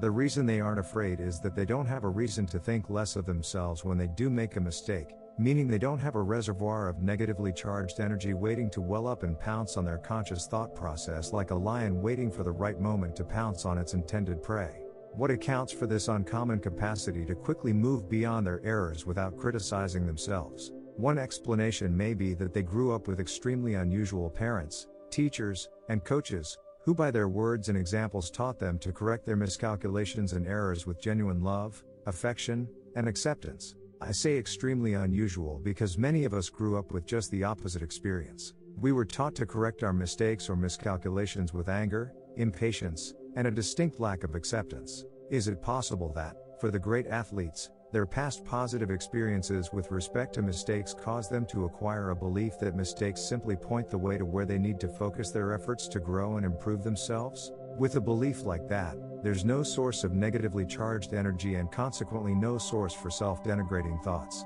However, the rest of us, who did grow up experiencing a plethora of negative reactions to our actions, would naturally acquire beliefs about mistakes. Mistakes must be avoided at all costs. There must be something wrong with me if I make a mistake. I must be a screw-up, or I must be a bad person if I make a mistake. Remember that every thought, word, and deed reinforces some belief we have about ourselves. If, by repeated negative self-criticism, we acquire a belief that we're screw-ups, that belief will find a way to express itself in our thoughts, causing us to become distracted and to screw up on our words, causing us to say things about ourselves or about others that reflect our belief, and on our actions, causing us to behave in ways that are overtly self-sabotaging. If you're going to become a consistent winner, mistakes can't exist in the kind of negatively charged context in which they are held by most people. You have to be able to monitor yourself to some degree, and that will be difficult to do if you have the potential to experience emotional pain if and when you find yourself in the process of making an error. If this potential exists, you have two choices. 1.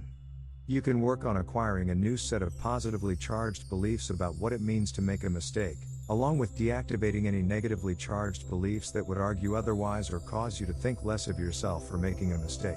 2. If you find this first choice undesirable, you can compensate for the potential to make errors by the way you set up your trading regime. This means that if you're going to trade and not monitor yourself, but at the same time you desire consistent results, then trading exclusively from the mechanical stage will resolve the dilemma. Otherwise, learning how to monitor yourself is a relatively simple process once you have rid yourself of negatively charged energy associated with mistakes. In fact, it's easy. All you have to do is decide why you want to monitor yourself, which means you first need to have a clear purpose in mind. When you're clear about your purpose, simply start directing your attention to what you think, say, or do. If and when you notice that you're not focused on your objective or on the incremental steps to accomplish your objective, choose to redirect your thoughts, words, or actions in a way that is consistent with what you're trying to accomplish. Keep redirecting as often as necessary. The more willfully you engage in this process, especially if you can do it with some degree of conviction, the faster you will create a mental framework free to function in a way that is consistent with your objectives, without any resistance from conflicting beliefs. The role of self-discipline. I call the process I just described self-discipline. I define self-discipline as a mental technique to redirect our focus of attention to the object of our goal or desire, when that goal or desire conflicts with some other component of our mental environment. The first thing you should notice about this definition is that self-discipline is a technique to create a new mental framework. It is not a personality trait. People aren't born with self-discipline. In fact, when you consider how I define it, being born with discipline isn't even possible. However, as a technique to be used in the process of personal transformation, anybody can choose to use self-discipline. Here is an example from my life that illustrates the underlying dynamics of how this technique works. In 1978, I decided that I wanted to become a runner. I don't exactly remember what my underlying motivation was, except that I had spent the previous 8 years in a very inactive lifestyle. I wasn't involved with any sports or hobbies, unless you call watching television a hobby. Previously in both high school and at least part of college I was very active in sports, especially ice hockey. However, coming out of college, My life was unfolding in the way that was very different from what I had expected. It was not to my liking, but at the time I felt powerless to do anything about it. This led to a period of inactivity, which is a nice way of saying that I was severely depressed. Again, I'm not sure what prompted me to suddenly want to become a runner. I do, however, remember that the motivation was very strong. So, I went out and bought myself some running shoes, put them on, and went out to run. The first thing I discovered was that I couldn't do it. I didn't have the physical stamina to run more than 50 or 60 yards. This was very surprising. I didn't realize, nor would I have ever believed, that I was so out of shape that I couldn't run even 100 yards. This realization was so disheartening that I didn't attempt to run again for 2 or 3 weeks. The next time out, I still couldn't run more than 50 or 60 yards. I tried again the next day with, of course, the same result. I became so discouraged about my deteriorated physical condition that I didn't run again for another 4 months. Now, it's the spring of 1979. I'm once again determined to become a runner, but, at the same time, very frustrated with my lack of progress. As I was contemplating my dilemma, it occurred to me that one of my problems was that I didn't have a goal to work towards. Saying that I wanted to be a runner was great, but what did that mean? I really didn't know. It was too vague and abstract. I had to have something more tangible to work towards. So I decided that I wanted to be able to run 5 miles by the end of the summer. 5 miles seemed insurmountable at the time, but thinking that I might be able to do it generated a lot of enthusiasm. This increased level of enthusiasm gave me enough impetus to run 4 times that week. At the end of this first week, I was really surprised to discover even a little bit of exercise improved my stamina and ability to run a little farther each time. This created even more enthusiasm, so I went out and bought a stopwatch and blank book to be used as a running diary. I set up a 2-mile course, and marked off each quarter mile. In the diary I entered the date, my distance, my time, and how I felt physically each time I ran. Now I thought I was well on my way to the 5 miles, until I literally ran into my next set of problems. The biggest were the conflicting and distracting thoughts that flooded my consciousness every time I decided I wanted to go out and run. I was amazed at the number of the reasons I found for not doing it. It's hot cold outside. It looks like it's going to rain. I'm still a little tired from the last time I ran. Nobody else I know is doing this, or the most prevalent, I'll go as soon as this TV program is over. I didn't know any other way to deal with this conflicting mental energy except to redirect my conscious attention on what I was trying to accomplish. I really wanted to get to 5 miles by the end of the summer. I found that sometimes my desire was stronger than the conflict. As a result, I managed to get my running shoes on, actually step outside, and start running.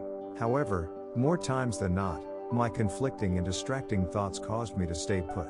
In fact, in the beginning stages, I estimate that 2/3 of the time I was unable to get past the conflicting energy.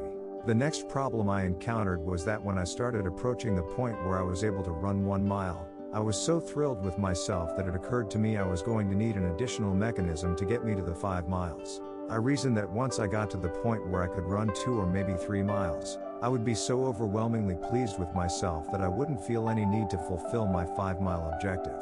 So I made a rule for myself. You could call it the 5-mile rule. If I managed to get my running shoes on and get outside in spite of all the conflicting thoughts trying to talk me out of it, I committed myself to running at least 1 step farther than the last time I ran. It was certainly all right if I ran more than 1 step further, but it couldn't be less than 1 step, no matter what.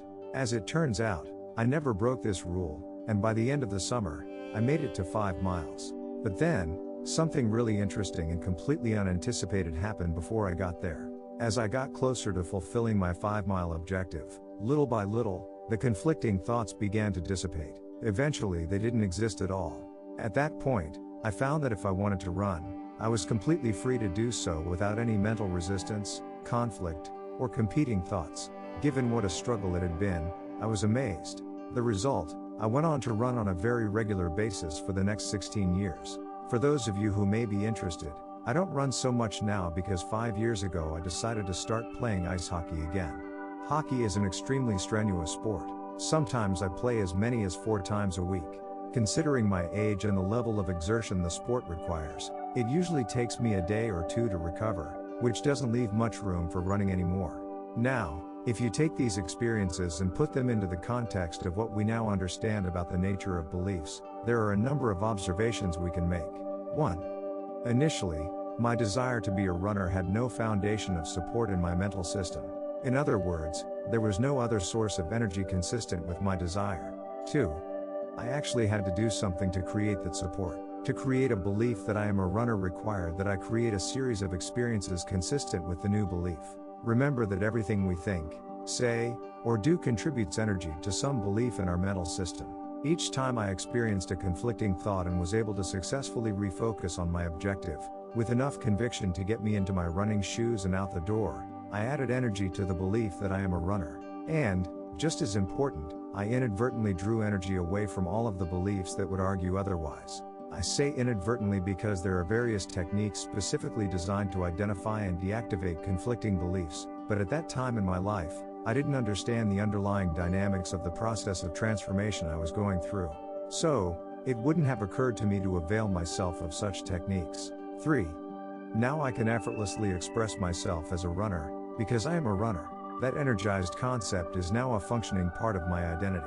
When I first started out, I happened to have a number of conflicting beliefs about running. As a result, I needed the technique of self-discipline to Bhasidic one. Now I don't need self-discipline because BHNA. RJ to the power of I foresee who I am. When our beliefs are completely aligned with our goals or desires, there's no source of conflicting energy. If there's no source of conflicting energy, then there's no source of distracting thoughts, excuses, rationalizations, justifications, or mistakes.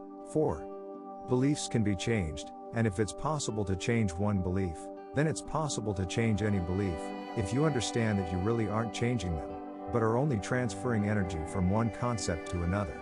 Therefore, two completely contradictory beliefs can exist in your mental system, side by side.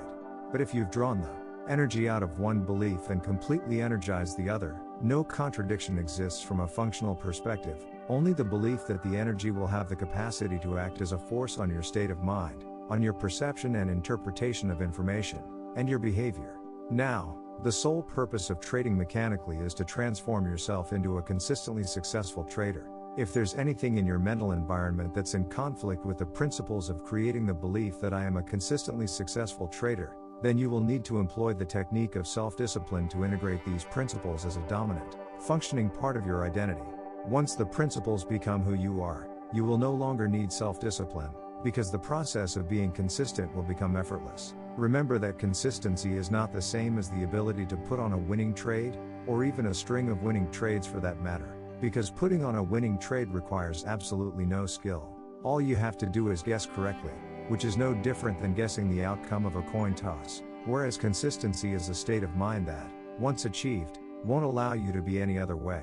You won't have to try to be consistent because it will be a natural function of your identity. In fact, if you have to try, it's an indication that you haven't completely integrated the principles of consistent success as dominant, unconflicted beliefs.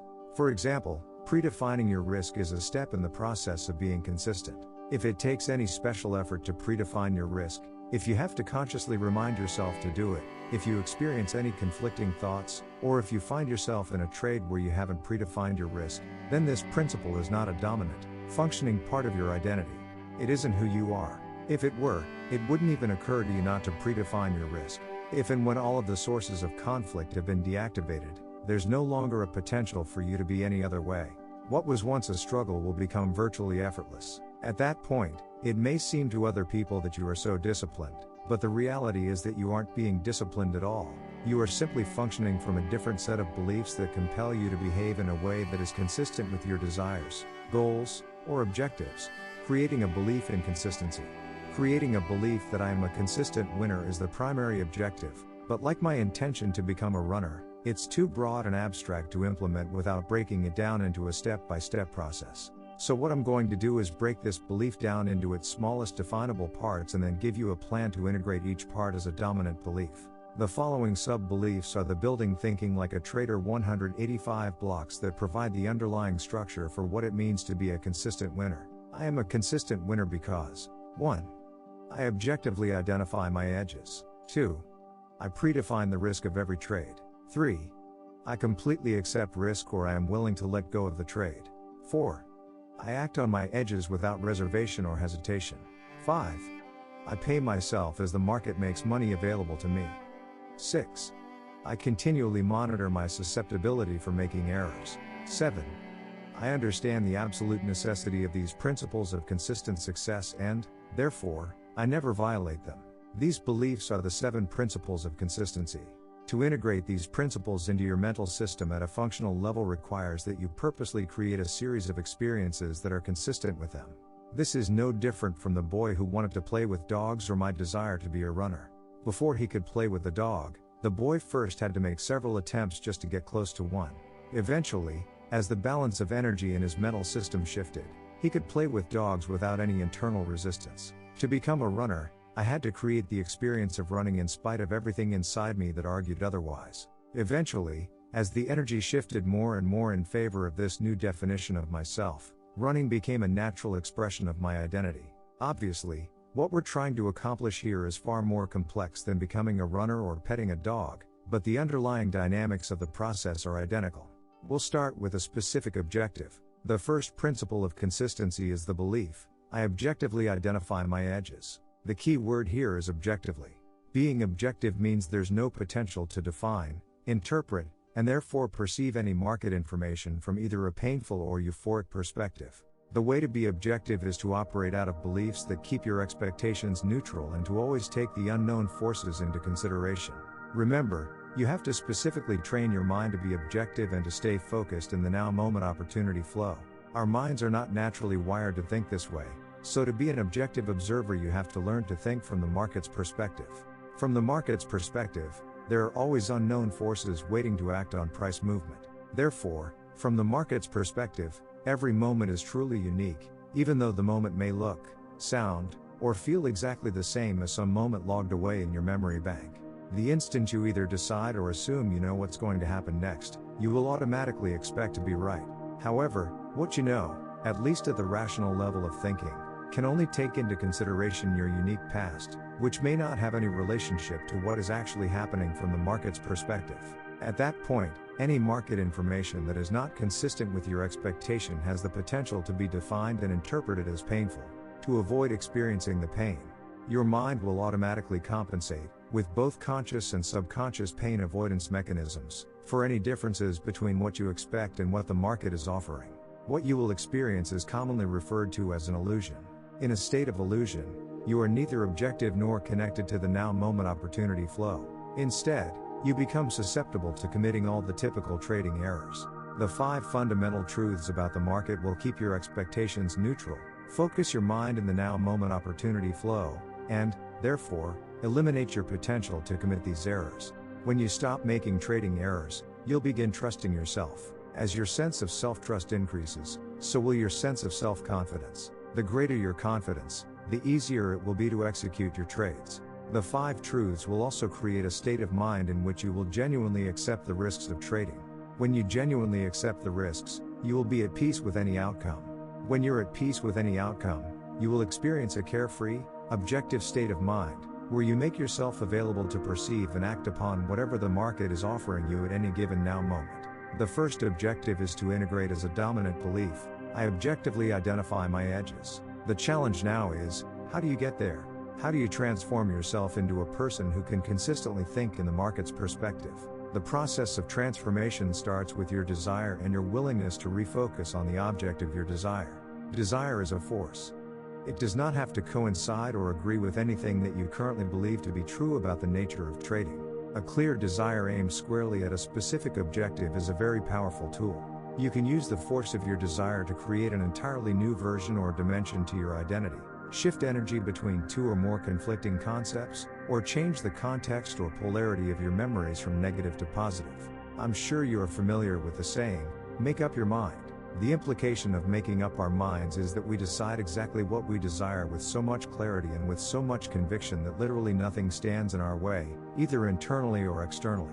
If there's enough force behind our resolve, it's possible to experience a major shift in our mental structure virtually instantaneously. Deactivating internal conflicts is not a function of time, it's a function-focused desire. Otherwise, in the absence of extreme clarity and conviction, the technique of self-discipline, over time, will do the job quite nicely. To get there, you must make up your mind, with as much conviction and clarity as possible, that more than anything else you desire consistency from your trading. This is necessary because if you're like most traders, you're going to be up against some very formidable conflicting forces. For example, if you've been trading to get high from the euphoria of catching a big move, to impress your family and friends, to be a hero, to fulfill an addiction to random rewards, to be right about your predictions, or for any other reason that has nothing to do with being consistent, then you'll find the force of these other motivations will not only act as an obstacle, making the trading exercise I'm about to give you very difficult, but it could very well be strong enough even to keep you from doing the exercise at all. Remember the boy who had no desire to be like the other children and interact with dogs? In essence, he decided to live with the active contradiction between his minimally charged positive belief that not all dogs are dangerous and his core, negatively charged belief that all dogs are dangerous. He had the ability to perceive friendly dogs, but at the same time found it impossible to interact with them. Unless he desires to change it, the imbalance of energy between these two beliefs will stay exactly as it is for his entire life. To even start this process, you have to want consistency so much that you would be willing to give up all the other reasons, motivations, or agendas you have for trading that aren't consistent with the process of integrating the beliefs that create consistency. A clear, intense desire is an absolute prerequisite if you're going to make this process work for you. Exercise. Learning to trade an edge like a casino. The object of this exercise is to convince yourself that trading is just a simple game of probabilities, not much different from pulling the handle of a slot machine. At the micro level, the outcomes to individual edges are independent occurrences and random in relationship to one another.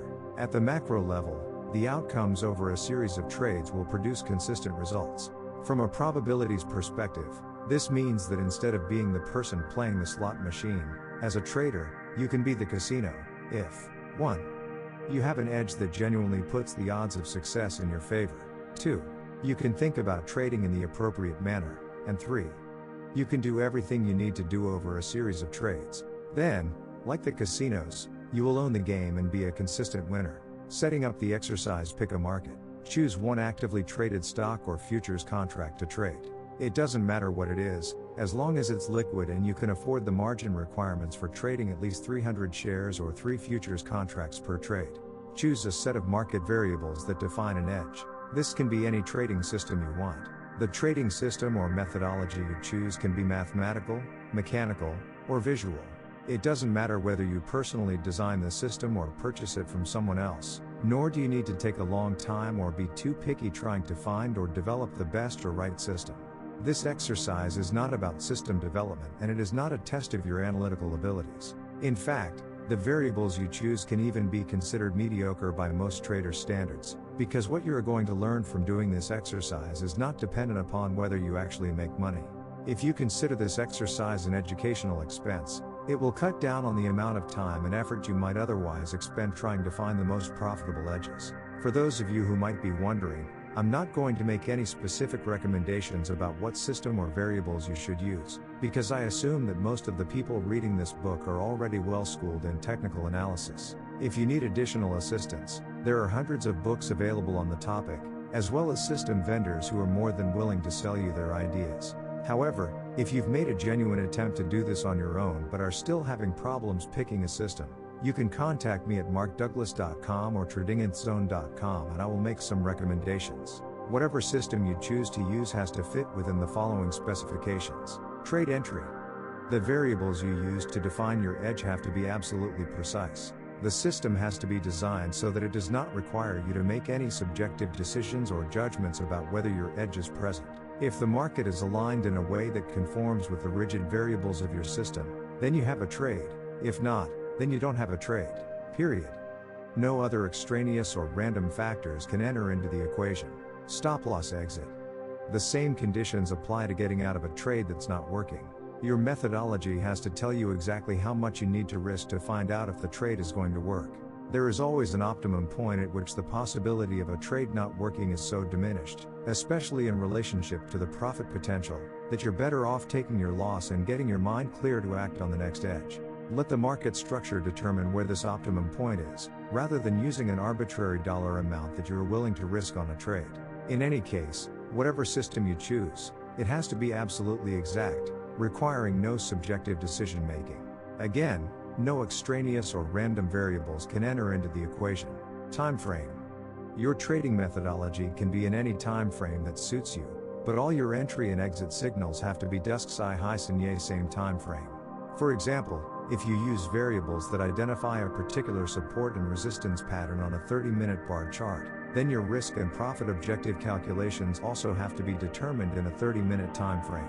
However, trading in one time frame does not preclude you from using other time frames as filters. For example, you could have as a filter a rule that states you're only going to take trades that are in the direction of the major trend. There's an old trading axiom that the trend is your friend. It means that you have a higher probability of success when you trade in the direction of the major trend, if there is one. In fact, the lowest risk trade, with the highest probability of success, occurs when you are buying dips in an uptrending market or selling rallies in a downtrending market.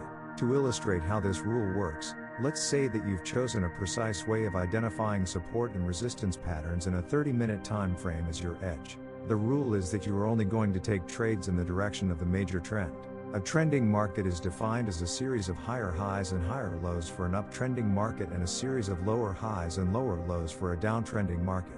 The longer the time frame, the more significant the trend, so a trending market on a daily bar chart is more significant than a trending market on a 30-minute bar chart.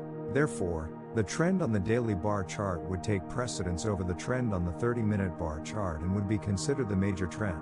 To determine the direction of the major trend, look at what is happening on a daily bar chart. If the trend is up on the daily, you are only going to look for a sell-off or retracement down to what your edge defines as support on the 30-minute chart. That's where you will become a buyer. On the other hand, if the trend is down on the daily, you are only going to look for a rally up to what your edge defines as a resistance level to be a seller on the 30-minute chart. Your objective is to determine, in a downtrending market, how far it can rally on an intraday basis and still not violate the symmetry of the longer trend. In an uptrending market, your objective is to determine how far it can sell off on an intraday basis without violating the symmetry of the longer trend. There's usually very little risk associated with these intraday support and resistance points, because you don't have to let the market go very far beyond them to tell you the trade isn't working. Taking profits. Believe it or not, of all the skills one needs to learn to be a consistently successful trader, learning to take profits is probably the most difficult to master. A multitude of personal, often very complicated psychological factors, as well as the effectiveness of one's market analysis, enter into the equation. Unfortunately, sorting out this complex matrix of issues goes way beyond the scope of this book. I point this out so that those of you who might be inclined to beat yourselves up for leaving money on the table can relax and give yourselves a break. Even after you've acquired all the other skills, it might take a very long time before you get this one down pat. Don't despair. There is a way to set up a profit-taking regime that at least fulfills the objective of the fifth principle of consistency. If you're going to establish a belief in yourself that you're a consistent winner, then you will have to create experiences that correspond with that belief. Because the object of the belief is winning consistently, how you take profits in a winning trade is of paramount importance. This is the only part of the exercise in which you will have some degree of discretion about what you do. The underlying premise is that, in a winning trade, you never know how far the market is going to go in your direction. Markets rarely go straight up or straight down. Typically, markets go up and then retrace some portion of the upward move, or go down and then retrace some portion of the downward move. These proportional ricochet to the power of NTS can make it very difficult to stay in a winning trade. You would have to be an extremely sophisticated and objective analyst to make the distinction between a normal retracement, when the market still has the potential to move in the original direction of your trade, and a retracement that isn't normal, when the potential for any further movement in the original direction of your trade is greatly diminished, if not non-existent. If you never know how far the market is going to go in your direction, then when and how do you take profits? The question of when is a function of your ability to read the market and pick the most likely spots for it to stop. In the absence of an ability to do this objectively, the best course of action from a psychological perspective is to divide your position into thirds, and scale out the position as the market moves in your favor.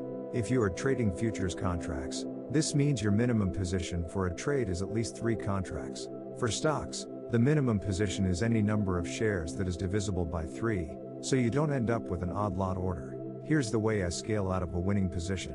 When I first started trading, especially during the first 3 years, I would thoroughly and regularly analyze the results of my trading activities. One of the things I discovered was that I rarely got stopped out of a trade for a loss, without the market first going at least a little way in my direction. On average, only 1 out of every 10 trades was an immediate loser that never went in my direction. Out of the other 25 to 30% of the trades that were ultimately losers, the market usually went in my direction by 3 or 4 ticks before revising and stopping me out. I calculated that if I got into the habit of taking at least a third of my original position off every time the market gave me those 3 or 4 ticks, at the end of the year the accumulated winnings would go a long way towards paying my expenses. I was right. To this day, I always, without reservation or hesitation, take off a portion of a winning position whenever the market gives me a little to take.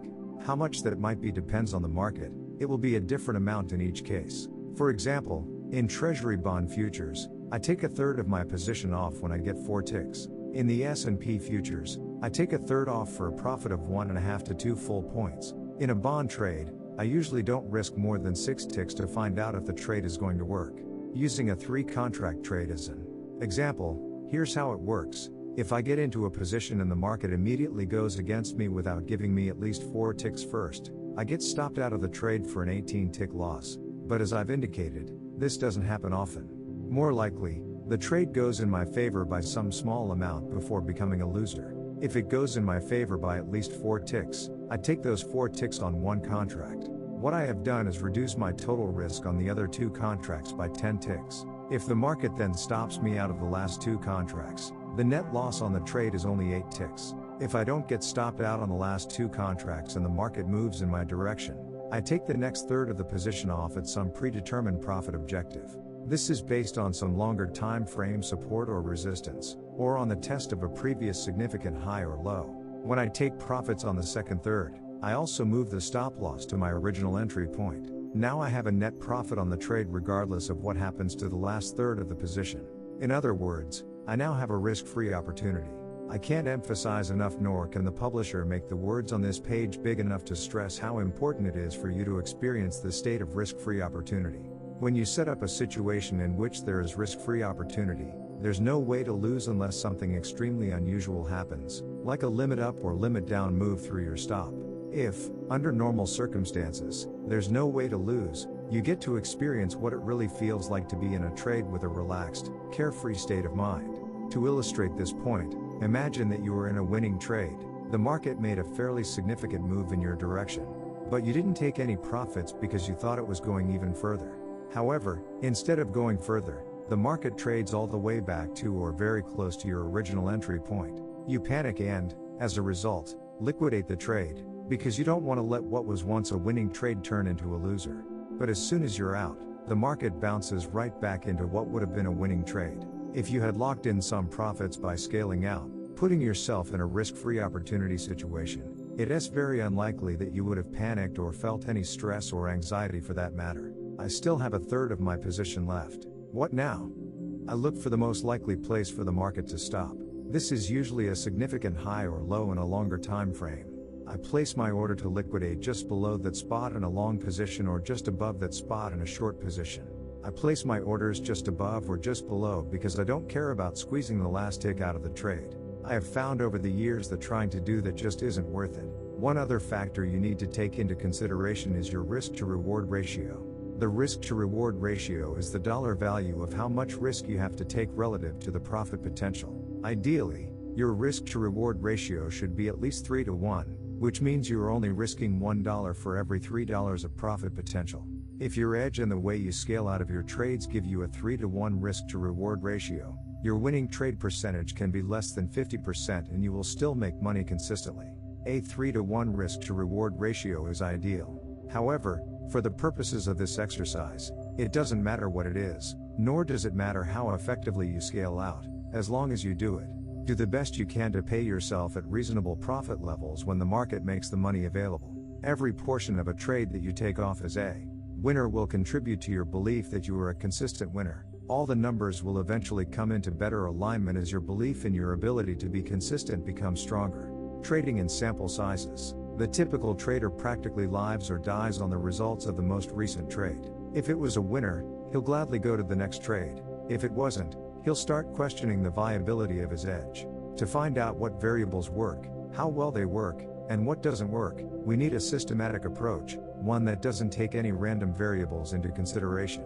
This means that we have to expand our definition of success or failure from the limited trade-by-trade perspective of the typical trader to a sample size of 20 trades or more. Any edge you decide on will be based on some limited number of market variables or relationships between those variables that measure the market's potential to move either up or down. From the market's perspective, each trader who has the potential to put on or take off a trade can act as a force on price movement and is, therefore, a market variable.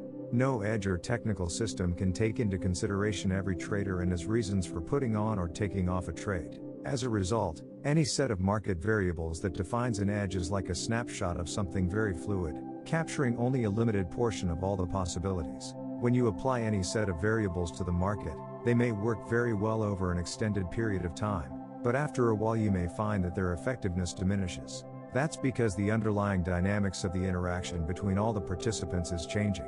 New traders come into the market with their own unique ideas of what is high and what is low, and other traders leave. Little by little, these changes affect the underlying dynamics of how the market moves. No snapshot can take these subtle changes into consideration. You can compensate for these subtle changes in the underlying dynamics of market movement and still maintain a consistent approach by trading in sample sizes. Your sample size has to be large enough to give your variables a fair and adequate test, but at the same time small enough so that if their effectiveness diminishes, you can detect it before you lose an inordinate amount of money. I have found that a sample size of at least 20 trades fulfills both of these requirements. Testing. Once you decide on a set of variables that conform to these specifications, you need to test them to see how well they work. If you have the appropriate software to do this, you are probably already familiar with the procedures. If you don't have testing software, you can either forward test your variables or hire a testing service to do it for you. If you need a recommendation for a testing service, contact me at markdouglas.com or tradinginzone.com for a referral. In any case, keep in mind that the object of the exercise is to use trading as a vehicle to learn how to think objectively, as if you were a casino operator. Right now, the bottom line performance of your system isn't very important, but it is important that you have a good idea of what you can expect in the way of a win-to-loss ratio, the number of winning trades relative to the number of losing trades. Accepting the risk. A requirement of this exercise is that you know in advance exactly what your risk is on each trade in your 20-trade sample size. As you now know, knowing the risk and accepting the risk are two different things. I want you to be as comfortable as possible with the dollar value of the risk you are taking in this exercise. Because the exercise requires that you use a 20-trade sample size, the potential risk is that you will lose on all 20 trades. This is obviously the worst-case scenario. It is as likely an occurrence as that you will win on all 20 trades, which means it isn't very likely. Nevertheless, it is a possibility. Therefore, you should set up the exercise in such a way that you can accept the risk of losing on all 20 trades. For example, if you're trading S&P futures, your edge might require that you risk 3 full points per contract to find out if the trade is going to work. Since the exercise requires that you trade a minimum of 3 contracts per trade, the total dollar value of the risk per trade is $2,250. If you use big contracts, the accumulated dollar value of risk if you lose on all 20 trades is $45,000. You may not be comfortable risking $45,000 on this exercise. If you're not comfortable, you can reduce the dollar value of the risk by trading S&P mini contracts. They are 1/5 the value of the big contracts, so the total dollar value of the risk per trade goes down to $450 and the accumulated risk for all 20 trades is $9,000. You can do the same thing if you're trading stocks. Just keep on reducing the number of shares per trade until you get to a point where you are comfortable with the total accumulated risk for all 20 trades. What I don't want you to do is change your established risk parameters to satisfy your comfort levels. If, based on your research, you have determined that a 3-point risk in the S&Ps is the optimum distance you must let the market trade against your edge to tell you it isn't worth staying in the position, then leave it at 3 points. Change this variable only if it is warranted from a technical analysis perspective. If you've done everything possible to reduce your position size and find that you still aren't comfortable with the accumulated dollar value of losing on all 20 trades, then I suggest you do the exercise with a simulated brokerage service. With a simulated brokerage service, everything about the process of putting on and taking off trades, including fills and brokerage statements, is exactly the same as with an actual brokerage firm. except that the trades are not actually entered into the market. As a result, you don't actually have any money at risk. A simulated brokerage service is an excellent tool to practice with in real time, under real market conditions. It is also an excellent tool for forward testing a trading system. There may be others, but the only service of this nature that I know of is Autotrack.com. Doing the exercise. When you have a set of variables that conforms to the specifications described, you know exactly what each trade is going to cost to find out if it's going to work. You have a plan for taking profits, and you know what you can expect as a win-loss ratio for your sample size. Then you are ready to begin the exercise. The rules are simple. Trade your system exactly as you have designed it. This means you have to commit yourself to trading at least the next 20 occurrences of your edge, not just the next trade or the next couple of trades, but all 20, no matter what.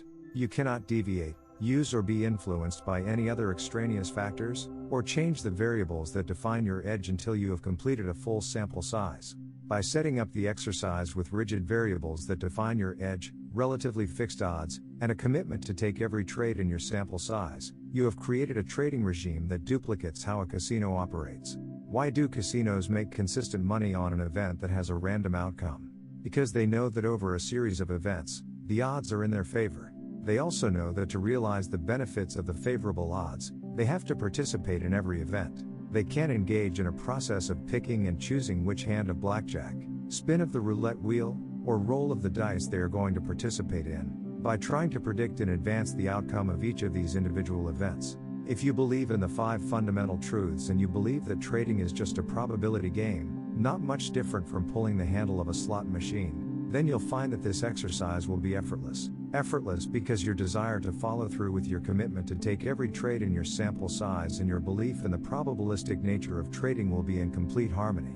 As a result, there will be no fear, resistance, or distracting thoughts. What could stop you from doing exactly what you need to do, when you need to do it, without reservation or hesitation? Nothing. On the other hand, if it hasn't already occurred to you, this exercise is going to create a head-on collision between your desire to think objectively in probabilities and all the forces inside you that are in conflict with this desire. The amount of difficulty you have in doing this exercise will be in direct proportion to the degree to which these conflicts exist. To one degree or another, you will experience the exact opposite of what I described in the previous paragraph. Don't be surprised if you find your first couple of attempts at doing this exercise virtually impossible.